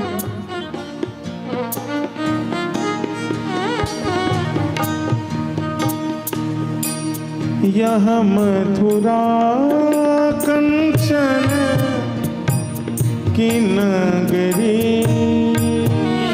मथुरा कंचन की नगरी। इसलिए प्यारे, मुझे ये कंचन की नगरी काटने के लिए दौड़ता है। मुझे आज याद आ रही है, किसकी याद? मुझे अपने वृंदावन की याद आ गई।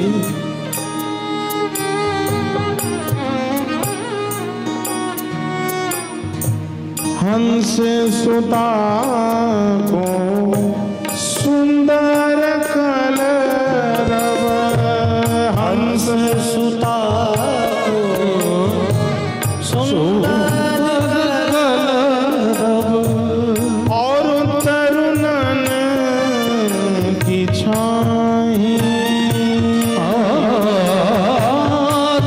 तरुणन की छाई।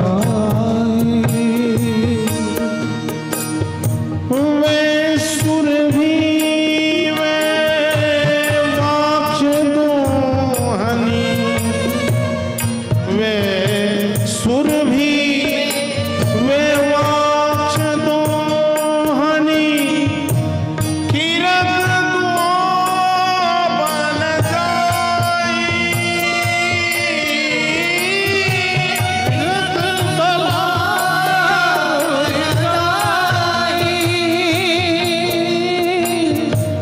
ग्वाल बाल सब। अरे मेरे सखा थे, श्रीदामा था, श्रीतोष था, बलदाऊ था, मधुमंगल था। ओ कन्हैया, ओ प्यारे कनुआ, आजा आजा आज चल कन्हैया, आज खेलवे के ताई चलो। अरे भैया तो को बताओ। अरे उद्धव, मैं तो एक बार ब्रह्मांड घाट गयो और जाकर मैंने मिट्टी भी खाई है वह वृंदावन की। वह मिट्टी बड़ी मधुर है। मेरी मैया मेरे कानों को पकड़कर खींचती रह गई, पूछती रह गई, लाला तैने माटी खाई? मैंने मैया से कह दिया, नरी मैया सब झूठ बोले, मैंने यह वृंदावन की मिट्टी नहीं खाई, कि मैंने तो यह वृंदावन को रज चखो है। रज जा रज को सनकादिक तरसत, जारद को सनकादिक तरसत, वानज शीस चढ़ाओ, वारज शीस चढ़ाओ, मोहे ब्रज विष रत नाही,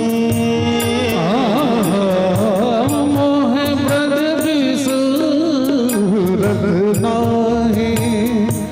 यह मथुरा कंचन की नगरी, मथुरा कंचन की नगरी, मणिमुक्ता जिमनाही, मणिमुक्ता जिमनाही।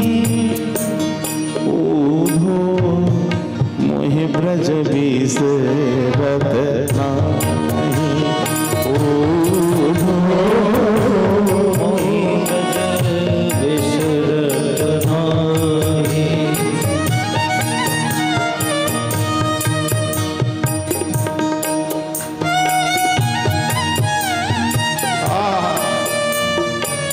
मेरे कन्हैया, ओरे गोपाल, गिरधारी, बनवारी, मुरारी, केशव।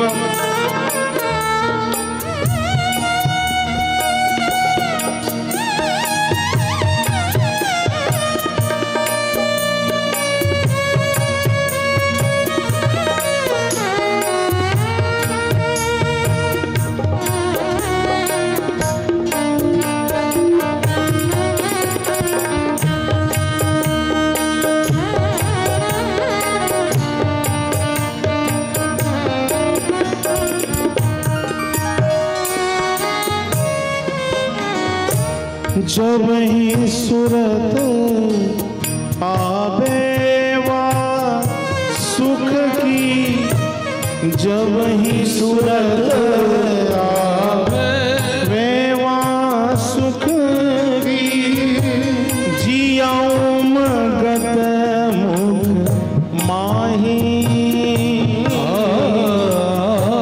जियाऊं मगत सुख माही।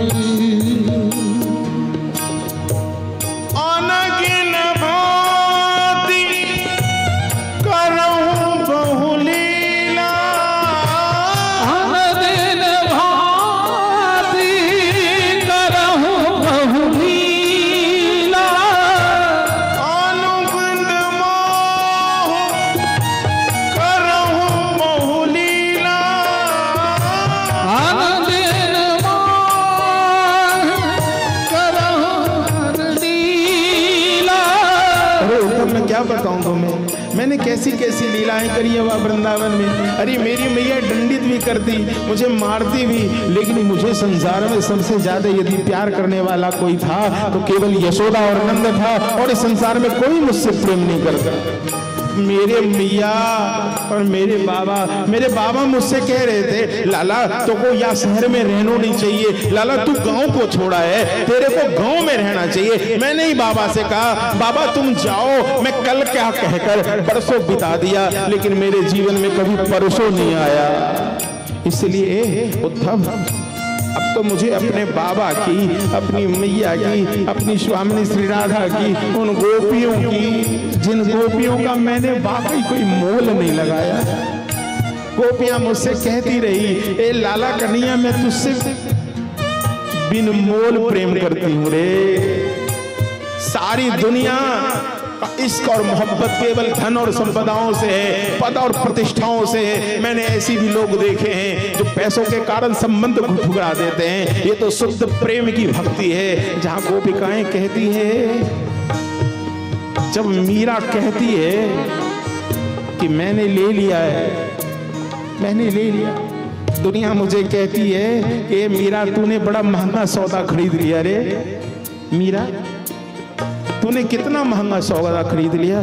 गोपी मीरा कहती है, अच्छा मैंने महंगा खरीदा या सस्ता खरीदा ये तो मैं जानती हूँ। और जब कोई भगवान का प्रेमी मिलता, मीरा से कहता, मीरा तुझे तो वाकई में बड़ा सस्ता सौदा मिल गया रे। वो मीरा कहती, ना मैं सस्ते में फंसती हूँ ना मैं महंगे में फंसती हूँ, मैंने तो अनमोल ले लिया है। वो मैंने लीन हो, मैंने लीन हो, मैंने लीन हो अमोलक मोह, मायरी मैंने लीन हो गोविंद मोह,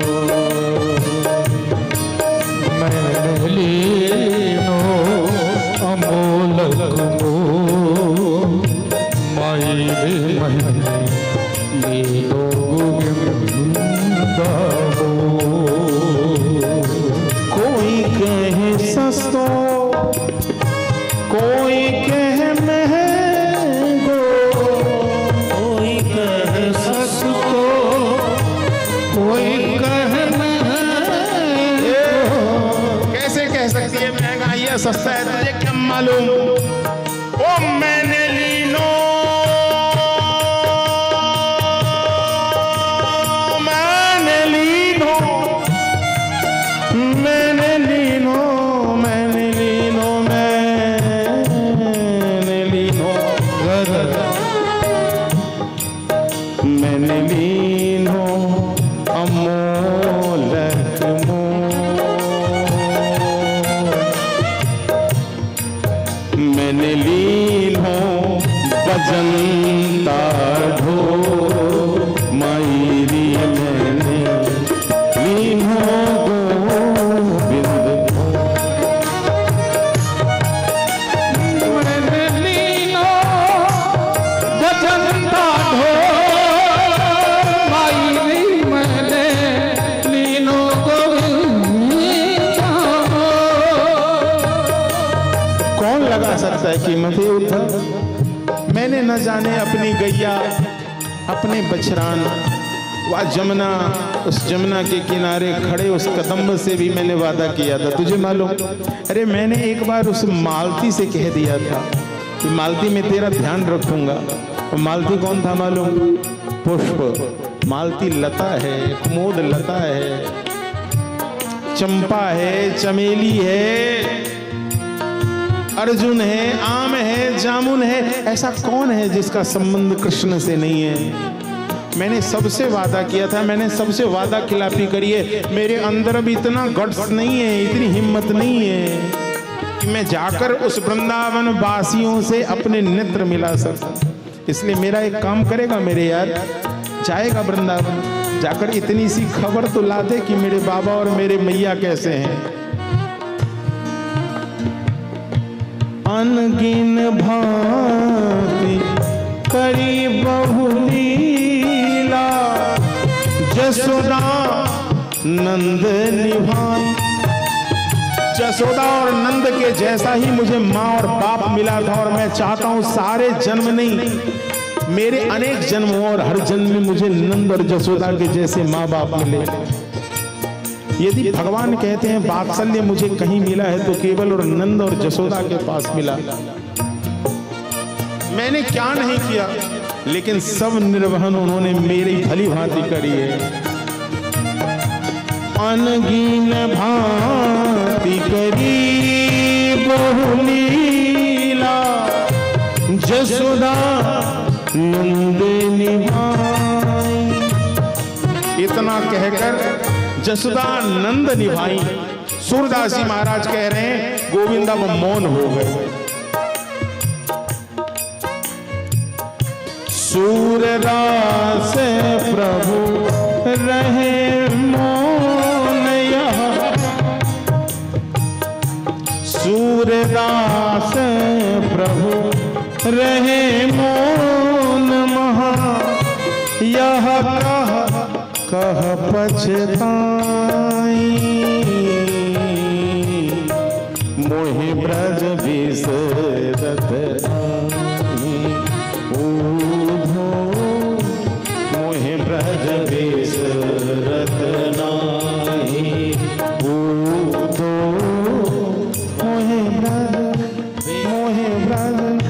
मोहि ब्रज बिसरत। जिस वृंदावन में उस उद्धव को भेजा गया, ये उद्धव सोचता था कि मैं गुरु बृहस्पति का शिष्य हूं, गानियों में श्रेष्ठ हूं। ये जीव और ब्रह्म के भेद से मैं यह स्थिति स्पष्ट कर दूंगा कि जीव अलग है और ब्रह्म अलग है। ब्रह्म को चिंतन से पाया जा सकता है, लेकिन इस उद्धव को मालूम नहीं था कि जिस भूमि में ये जा रहा है ये भेद और अभेद रहित भूमि, अचिंत की भूमि है। क्या है? वृंदावन क्या है? अचिंत भूमि है। यहां कोई भेद नहीं है कि ये ब्रह्म है और ये जीव है। वहां तो श्री कृष्ण नित्य हैं और श्री कृष्ण निज हैं। श्री कृष्ण से संबंध है। कोई कहता उन्हें मेरा बेटा है, कोई कहता मेरा छोरा है, कोई कहता मेरा सखा है, कोई कहता मेरा साला है। हाँ, कोई श्री कृष्ण से नाना प्रकार के संबंध हैं, जिसका जो भाव है। और जब उद्धव यहां आता है और आए हुए उद्धव मैया यशोदा आदि की परिस्थितियों को देखते हुए आज स्वामिनी श्री राधा सखियों के संग जमुना के पुलिन पर सभी सखियां अपने रात की बात बता रही हैं। क्या बता रही हैं? कि आज मेरे स्वप्न में श्याम सुंदर आए। अरे किशोरी जी कहा बताऊं, श्याम सुंदर मेरे स्वप्न में आए और जमुना पुलिन पर मोहे पन घट पे नंद लाले छेद गयो रे, मोहे पन घट पे नंद लाल छेड़ गयो रे, मोहे पन घट मोरी सारी अनारी भिगोए गयो रे, मोरी सारी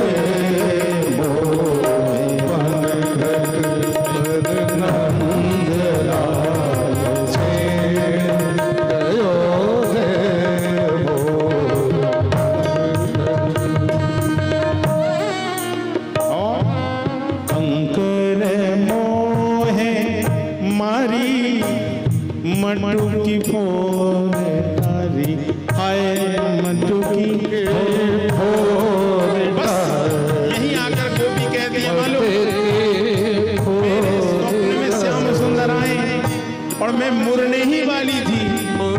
मैंने मटकी धारण कियो, श्याम सुंदर ने एक कंकड़ जमा कर मारियो, मेरी मटकी फूट गई, मैं मुरने ही वाली थी।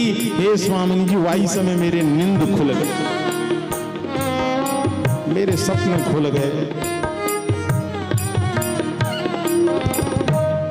कंकड़ी मोही मारी गगरिया भोरे डाली, हाय गगरिया भोरे डाली, हाँ गगरिया भोरे डाली,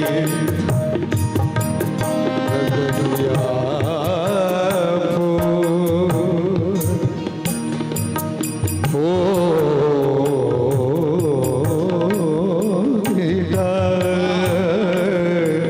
गगरिया गगरिया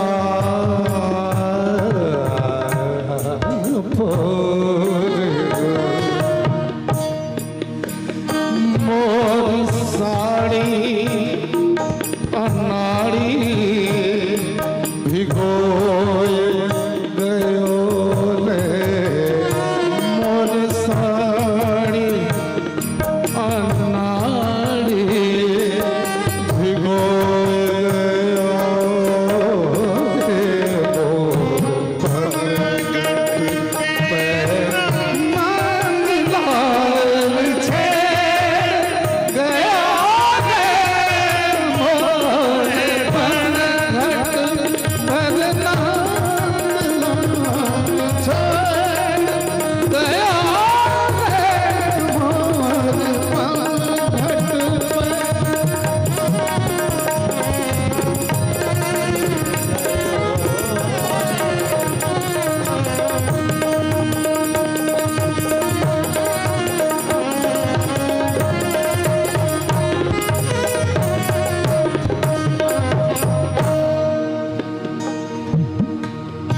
सब गोपियां अपने अपने स्वप्न की बातें कह रही हैं।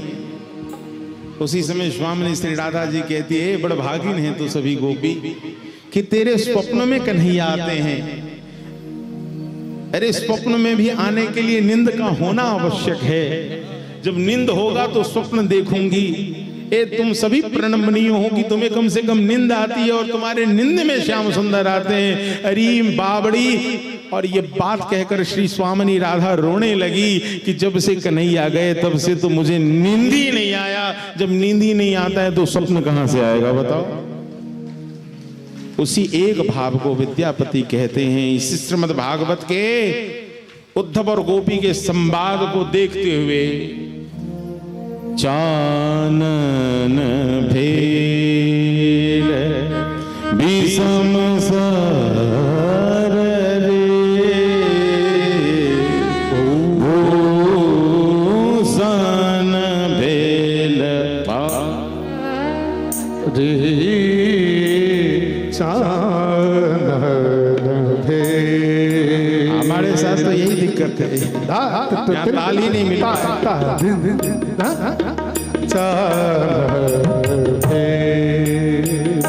आपके साथ कुछ नहीं महाराज जी, इधर का कॉम्बिनेशन गड़बड़ हुआ। विषम सर रे, भूषण भेल भाई, चानन भेल। बाबा विद्यापति ने इस भाव को स्पष्ट रूप से रख दिया। यदि वाकई में हमें श्री बाबा विद्यापति जब श्री माधवेंद्रपुरी पाद से संजोग किया है, वृंदावन के मधुर लीला और कथाओं का संजोग हुआ है, जो पहले शक्ति की उपासना करते थे, शैव की उपासना करते थे, अब शिव और शक्ति से जब जीव जुड़ता हुआ ऊपर जाता है तभी श्री राधा गोविंद से जुड़ पाता है। जय जय श्री राधे। प्रारंभ तो शक्ति से है, मध्य शिव से है, शैव से है, और विश्राम श्री राधा गोविंद से है, श्री राधा माधव से है। सपन है वो हरि सपने हो हरे नहीं आए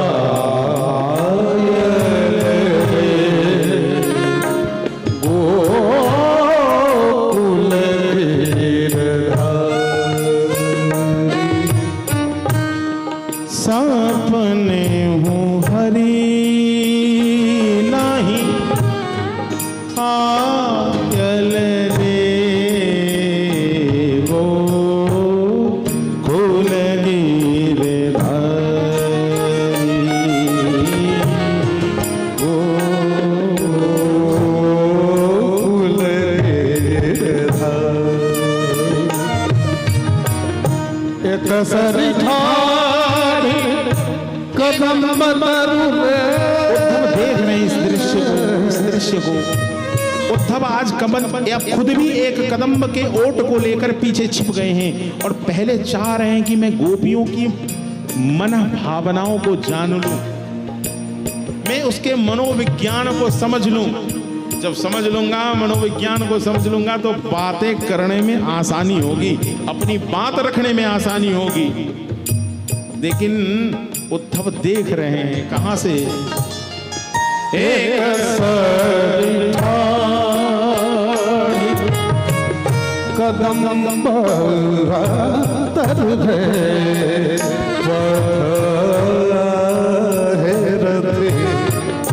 मुरारी रे पथ है रथे मुरारी एक सर धारी कदम तरले पथ एरती मुरारी पथ एरती मुरारी हरि हृदय हरि हृदय दग्ध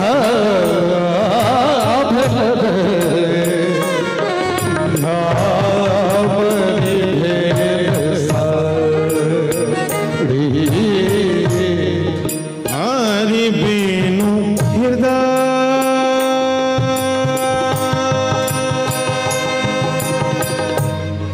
दग्ध भेल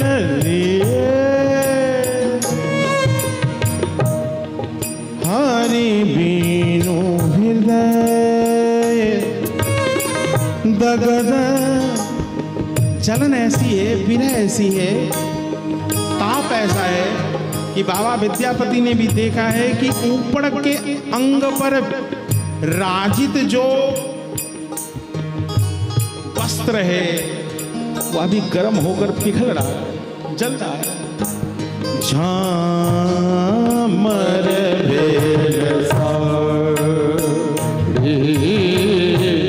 चाहे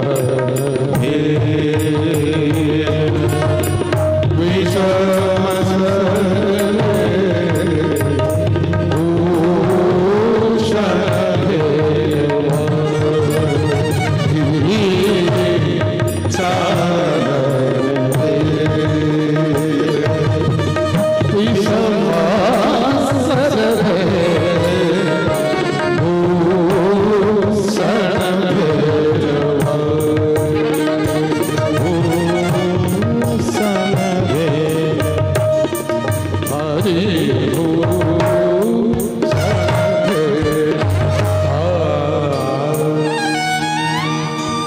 जाह जाह तोहे तोहे मधुर और इसी बीच में खटना खट जाती है।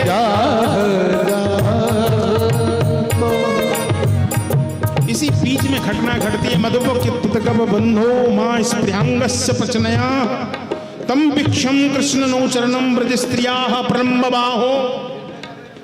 जहां जाकर गोपियों ने आज देखा कि एक घोड़ा आया, प्रिया जी के चरणों में गिर गया। गिरे हुए उस घोड़े को देखकर तुरंत ही गोपियों ने संकेत करके गाली देना प्रारंभ कर दिया। एक काले कलूठे घोड़े, तू उसी कन्हैया का यार है ना? मेरे चरणों में आकर अपनी मूंछ में लगे हुए उस कुमकुम को सड़ाकर क्या चाहता है कि तू मेरे सौतन के स्तनों से लाकर उस कुमकुम को मेरे चरणों से लगाकर मेरे अंदर में श्री कृष्ण के प्रति ईर्ष्या उत्पन्न करना चाहता है।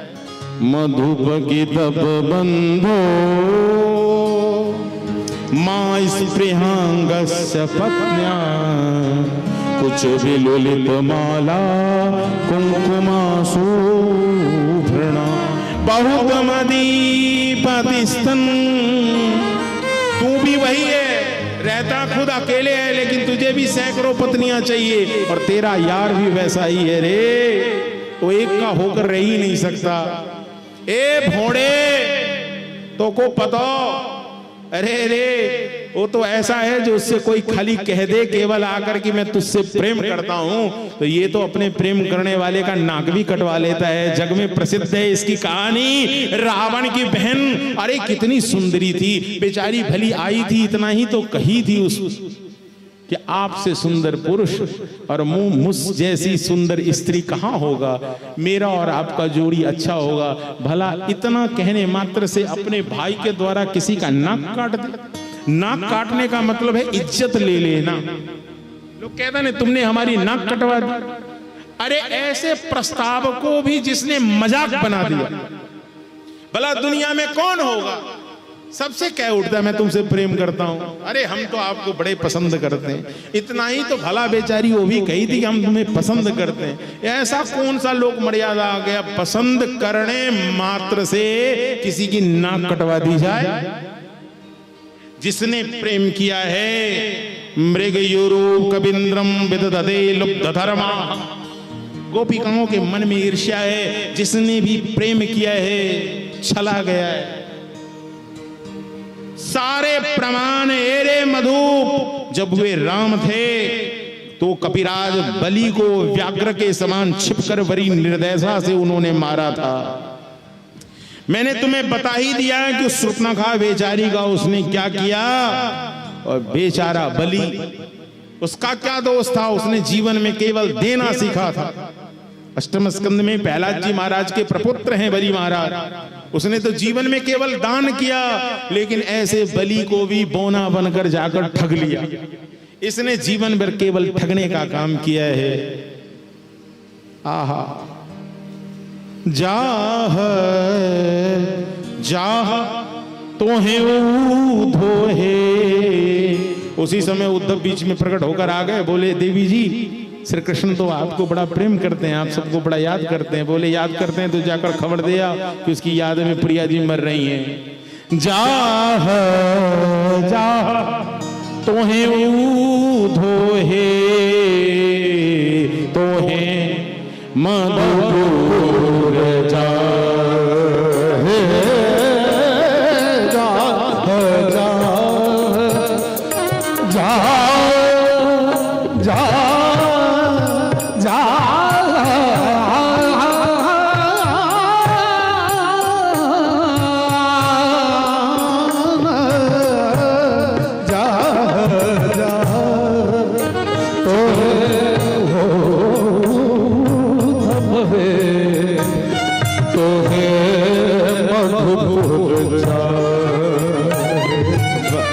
कथा का वैसे भी समय हम अत्यधिक खींच के 10 बज गए हैं रात के। अब तो इसलिए कथा तो विश्राम करना पड़ेगा, क्योंकि हमारे नीचे सारे बालक मुझे तब से इशारा कर रहे हैं महाराज जी अब बहुत समय हुआ है। तो इसलिए कथा तो विश्राम करेंगे। इसी प्रसंग के संग श्री रुक्मिणी मंगल है ना, तो उस ठाकुर जी के दुल्हा स्वरूप का दर्शन करके आज के कथा को विश्राम करते हैं। कल गोपी उद्धव संवाद से पुनः भूमिका बांध देंगे और कल विश्राम दिवस है। नवजोगेश्वर आदि के संवादों के संग, सुदामा आदि के चरित्रों के संग कल कथा को विश्राम करेंगे। चूंकि मौसम थोड़ा विपरीत हो रहा है, मैं भी बेनीपट्टी से निकला, झमाझम बारिश हो रही थी। मुझे था यहाँ भी झमाझम बारिश हो रहा हो। जब यहाँ आया तो देखा सूखा था। हमने कहा सूखा सूखा अच्छा नहीं लग रहा है, हम लोग रसिक लोग हैं, गीला हो जाना चाहिए। गीला गीला अच्छा लगता है। वैसे भी सावन का महीना हो और रिमझिम बूंद बूंदिया न बरसे तो फिर काय बात की शोभा। ठाकुर जी ने सुन लिया और सुंदर मेघ की वृष्टि हुई, वातावरण शीतल हो गया, नहीं तो उमस लग रहा था। तो भगवान श्री कुंदनपुर के राजा हैं महाराज भीष्मक, और भीष्मक जी महाराज को कमल के पुष्प के ऊपर एक कन्या मिली है। बेटा और बेटी है, तो बेटा का नाम है रुक्मी और बेटी का नाम है रुक्मिणी। रुक्मी का दोस्त है शिशुपाल, तो स्वाभाविक है शिशुपाल ने, रुक्मी का दोस्त शिशुपाल है, रुक्मी ने अपने बहन रुक्मिणी की शादी शिशुपाल से तय कर दी। लेकिन इधर बहन ने श्री कृष्ण के विषय में सुना, चूंकि भगवान जरासंध से युद्ध करते हुए युद्ध छोड़कर भागे, रणछोड़ बने और मथुरा से जाकर द्वारिका में बस गए। उस समय रुक्मिणी ने अपना मन श्री कृष्ण को दे दिया, और जब मन श्री कृष्ण को दे दिया तो उसने ब्राह्मण के द्वारा एक पत्र श्री कृष्ण के नाम भेजा है कि हे प्रभु, ये मन हमने आपको दिया है, इसलिए आप मुझे स्वीकार कीजिए। वह पत्र लेकर पंडित जी आए हैं, जिस पत्र में रुक्मिणी ने लिखा है, श्रुत्वा गुणान भुवन सुंदर्शन बदामते निर्विश्य कर्ण बिहवरैत हैर्यतंगतापम रूपम दृशाम दिस्मिता मखिलार्थलाभम। श्रुत्वा भुवन, गुणान भुवन, आपके गुणों को सुनकर ही मैंने आपको अपना ये सुंदर मन दे दिया, और जब मन से मैंने आपको पति मान लिया तो अब कोई दूसरा मुझे लेकर जाए तो ये एक सती व्रता स्त्री के लिए उचित नहीं है। मैं मन तो आपको दे दी। श्री कृष्ण बोले, मन तो मुझे कितने देते रहते हैं, उससे मुझे क्या पड़ा है। अब ऐसे मन देने लगे तो हर जगह झगड़ा करने जाऊं, मैं शादी करने के लिए नहीं आऊंगा। रुक्मिणी जानती थी ऐसे कृष्ण नहीं आएंगे, तब श्री कृष्ण के पुरुषार्थ को जगाने के लिए, वीरता को जगाने के लिए रुक्मिणी ने आगे के पंक्ति में लिखा, प्रभु मैं आपका भाग हूं, मैं जानती हूं आप सिंह हो, लेकिन सिंह के भाग को यदि सियार लेके चला जाए तो इसमें सियार की जीत नहीं, अपितु सारे संसार में सिंह की हार कही जाए। यदि मुझे शिशुपाल लेकर चला गया, इसमें शिशुपाल की जीत नहीं होगी, इसमें आपकी हार होगी। कन्हैया बोले, वारी छोड़ी, कम से कम पता तो बता दे। पंडित जी पता आपको मालूम? पंडित जी बोले, हाँ पता तो मालूम है। बोले, पंडित जी कहाँ जा रहे हैं? पंडित जी बोले, मैं पैदल पैदल आगे चल रहा हूँ कुंदनपुर की ओर। कन्हैया बोले, मेरे ही रथ पर बैठ लीजिए और संग ही चलिए। उस समय सजी धजी रुक्मिणी अपनी संगियों के संग आ रही है। कहाँ? गिरिजा पूजन करने के लिए रुक्मिणी आ रही हैं, और इधर श्री कृष्ण दुल्हा के रूप में सजे हुए हैं। ये बात ओ तेरा किसने किया श्रृंगार सांवरे, तेरा किसने किया श्रृंगार सांवरे, लागे दूल्हा सा तेरा दीदार सांवरे, दूल्हा सा दीदार सांवरे, लागे दूल्हा दिलदार सांवरे, लागे दूल्हा सा दिलदार सांवरे। आज भगवान श्री कृष्ण के इस दुल्हा रूप को देखते हुए कथा को यहीं विश्राम करेंगे, और इसी पद के संग तो झूमते हुए सभी लोग एकदम आनंद से गाइए। ओ तेरा किसने किया श्रृंगार सांवरे, किसने किया श्रृंगार सांवरे, लागे दूल्हा सा दिलदार सांवरे, लागे दूल्हा सा दिलदार सांवरे, किसने किया श्रृंगार सांवरे, किसने किया श्रृंगार सांवरे। मस्तक पर मलिया गुरु चंदन केसर तिलक लगाया, मस्तक पर मलिया गुरु चंदन केसर पर तिलक लगाया, मोर मुकुट कानों में कुंडल इत्र बहुत सजाया, मोर मुकुट कानों में कुंडल इत्र खूब बरसाया। ए महकता रहे, ऐसे आनंद नहीं आ रहा है। मैं कहूंगा महकता रहे तो आपको कहना है जय हो। क्या कहेंगी? क्या कहेंगी? और जोर से कहिए ना, जय हो। ए महकता रहे, ओ महकता रहे, दरबार सांवरे तेरा किसने किया, सिंगार सांवरे किसने किया, सिंगार सांवरे।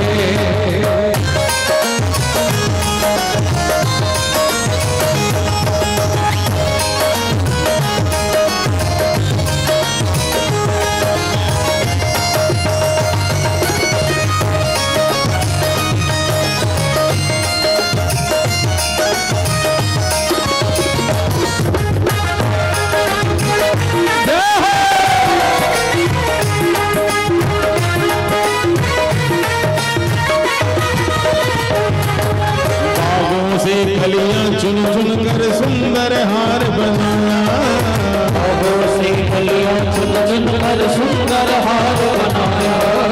रहे सलामत हाथ सजाओ जिसने तुझे सजाया, रहे सलामत हाथ सजाओ जिसने तुझे सजाया। ए सजाता रहे, सजाता रहे, ओ सजाता रहे, अरे बार सामने एक बार दोनों हाथ उठाकर सारे लोग सम्मिलित हो तो नाचो। ओ तेरा किसने किया, तेरा किसने किया, तेरा किसने किया श्रृंगार सांवरे, तेरा किसने किया सिंगार सांवरे, तेरा किसने किया श्रृंगार सांवरे, तेरा किसने किया सिंगार सांवरे। अरे बोल कन्हैया बोल मुझे मैं कौन सा वचन सुनाऊं, बोल कन्हैया बोल मुझे मैं कौन सा वचन सुनाऊं, ऐसा कोई राग बता दे मैं ना बोलूं, ऐसा कोई राग बता दे मैं ना बोलूं। ये नचाता रहे, नचाता रहे, अरे बार सांवरे तेरा किसने, तेरा किसने, तेरा किसने किया सिंगार सांवरे, तेरा किसने किया सिंगार सांवरे, तेरा किसने किया श्रृंगार सांवरे।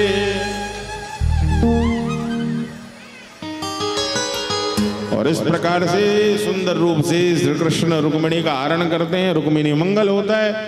और आगे की घटना में कल की कथा में श्रवण कराऊंगा। आज तो दर्शन कीजिए, माल्यार्पण कीजिए और फिर क्या है। ओ कजरारे नैना श्याम की मत मारे, नैना श्याम की नचीले नैना श्याम की, ओ रसीले नैना श्याम की,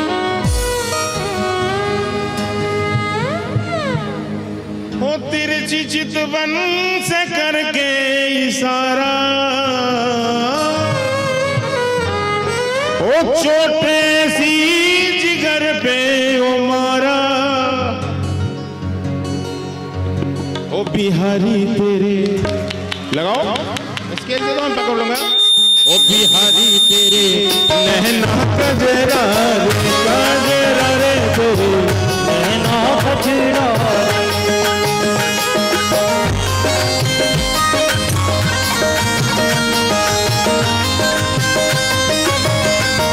बिहारी तेरे नैना कजरा, कजरा रे तेरे नैना कजरा रे, कजरा रे तेरे नैना कजरा रे।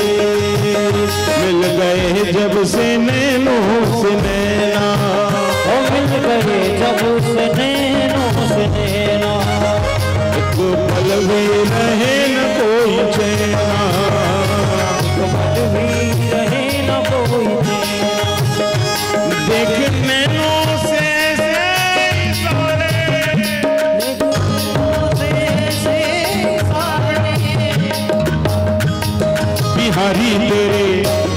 बिहारी तेरे बनवारी तेरे नैना कजरा, कजरारे तेरे नैना कजरा, ओ कजरारे।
भरी है गोलियां पुतली का एक बहाना है, निगाहें जब फेर है आशिक का दिल निशान। बाकी भी है ओ बिहारी तेरे नैना कजरा, ओ बिहारी तेरे नैना कजरा, ओ कजरा रे तेरे नैना कजरा।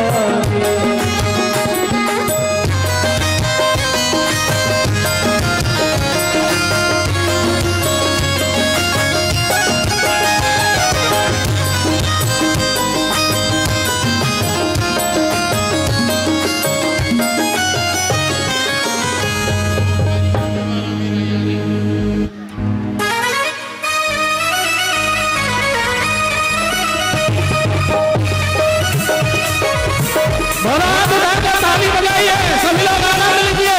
जय हो।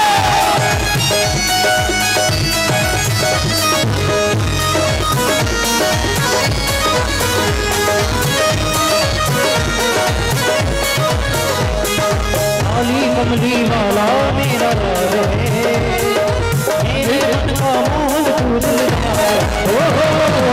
काली कमली वाला मेरा यार है, मेरे मन का मोहन दिलदार है। काली कमली वाला मेरा यार है, मेरे मन का मोहन तू दिलदार है। काली कमली वाला मेरा यार है, मेरे मन का मोहन दिलदार है। तू मेरा यार है, मेरा दिलदार है, तू मेरा यार है, मेरा दिलदार है। मेरा यार है, मेरा दिलदार है, तू मेरा यार है, मेरा दिलदार है। काली कमली वाला मेरे मन का मोहन तू दिलदार है। काली कमली वाला मेरा यार है, मेरे मन का मोहन दिलदार है।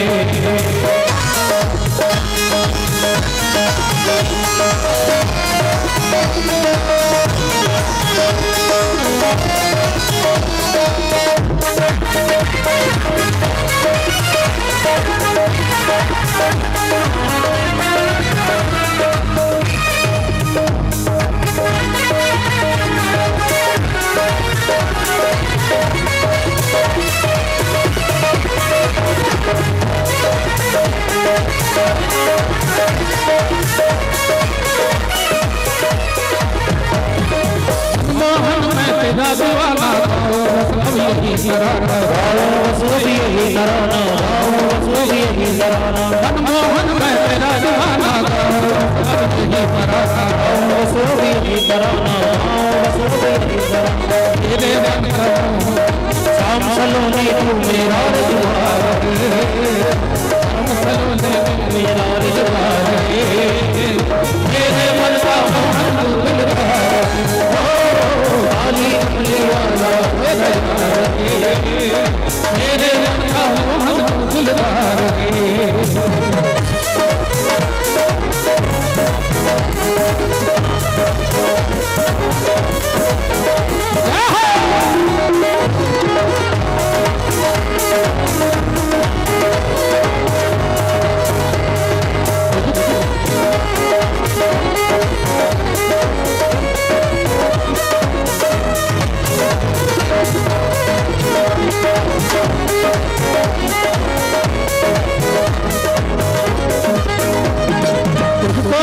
मान लिया है यह जीवन तेरे नाम किया है जीवन तेरे नाम किया है जीवन तेरे नाम तुझको अपना मान लिया है यह जीवन तेरे नाम किया है जीवन तेरे नाम किया है जीवन तेरे नाम तुमसे ही दीवार है तुमसे ही दीवार है मेरे मन का मोहन तू दिलदार काली कमली वाला मेरा यार मेरे मन का मोहन तू दिलदार काली कमली वाला मेरा यार है मेरे मन का मोहन तू दिलदार काली कमली वाला मेरा यार है मेरे मन का मोहन तू दिलदार है काली कमली वाला मेरा यार है मेरे मन का मोहन तू दिलदार है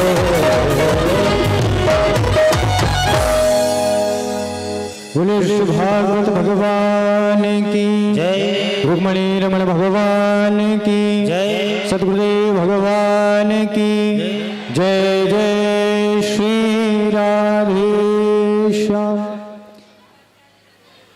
परम मंगलमय साप्ताहिक कथा के मध्य आज षष्ठम कथा का रसपान हम आप सभी ने यहाँ विराजमान होकर के किया है।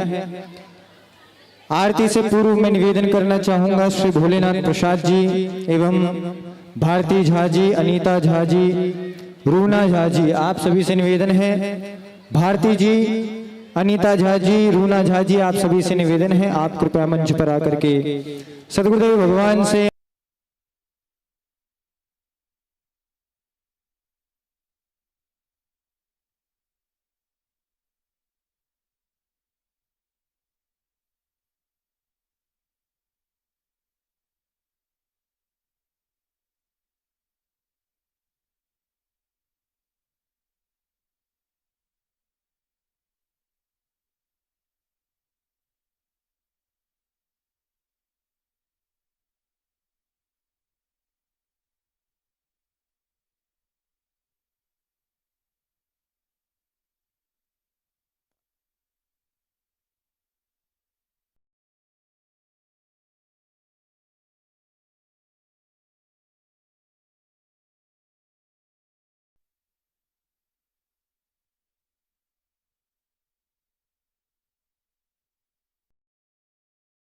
कितने बजे दीक्षा आप सभी को प्राप्त होंगी। जो भी दीक्षा लेने के इच्छुक हैं, आपको कितने समय और किस प्रकार से दीक्षा प्राप्त होगी, इस सभी का भी सूचना आपको आरती के उपरांत मिलेगी। आइए अब आप हम सभी अपने स्थान पर खड़े होकर के भागवत भगवान की मंगल में आरती करें। हरि ओम महाचंद्रमा मनसो जात चक्षुः सूर्यो अजायत श्रोत्रान्वायस्य प्राणस्य मुखादग्निरजायत अथ आरार्तिक्यम् कुंज बिहारी तेरी आरती गाऊं श्री कुंज बिहारी तेरी आरती गाऊं प्यारे आपको रिझाऊं आरती गाऊं प्यारे आपको रिझाऊं मैं गिरधर तेरी आरती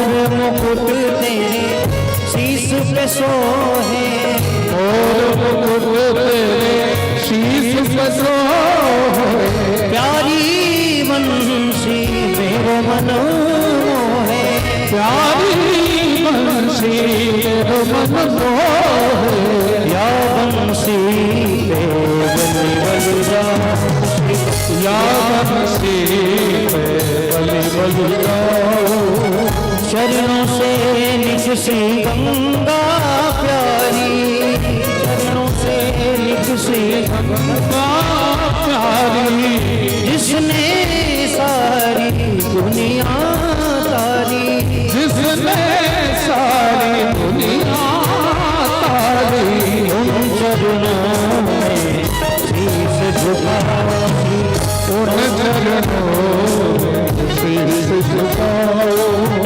व्यासदास के नाथ आप हो, व्यासदास के नाथ आप हो, सुख दुख जीवन साथ आप हो, सुख दुख जीवन साथ आप हो, श्री चरणों की बलि बलि जाओ, श्री चरणों की बलि बलि जाओ, श्री हरिदास के प्यारे तुम हो, श्री हरिदास के प्यारे तुम हो, मेरे मोहन जीवन धन हो, मेरे मोहन जीवन धन हो, दास सदा में ब्रज में बासी, कुंज बिहारी गाते जाओ, हरे कृष्णा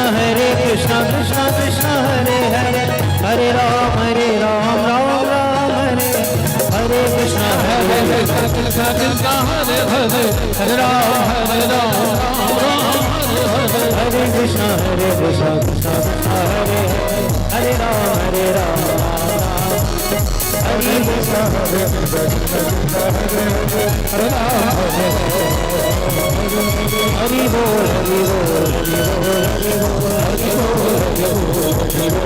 बोल हरि बोल हरि बोल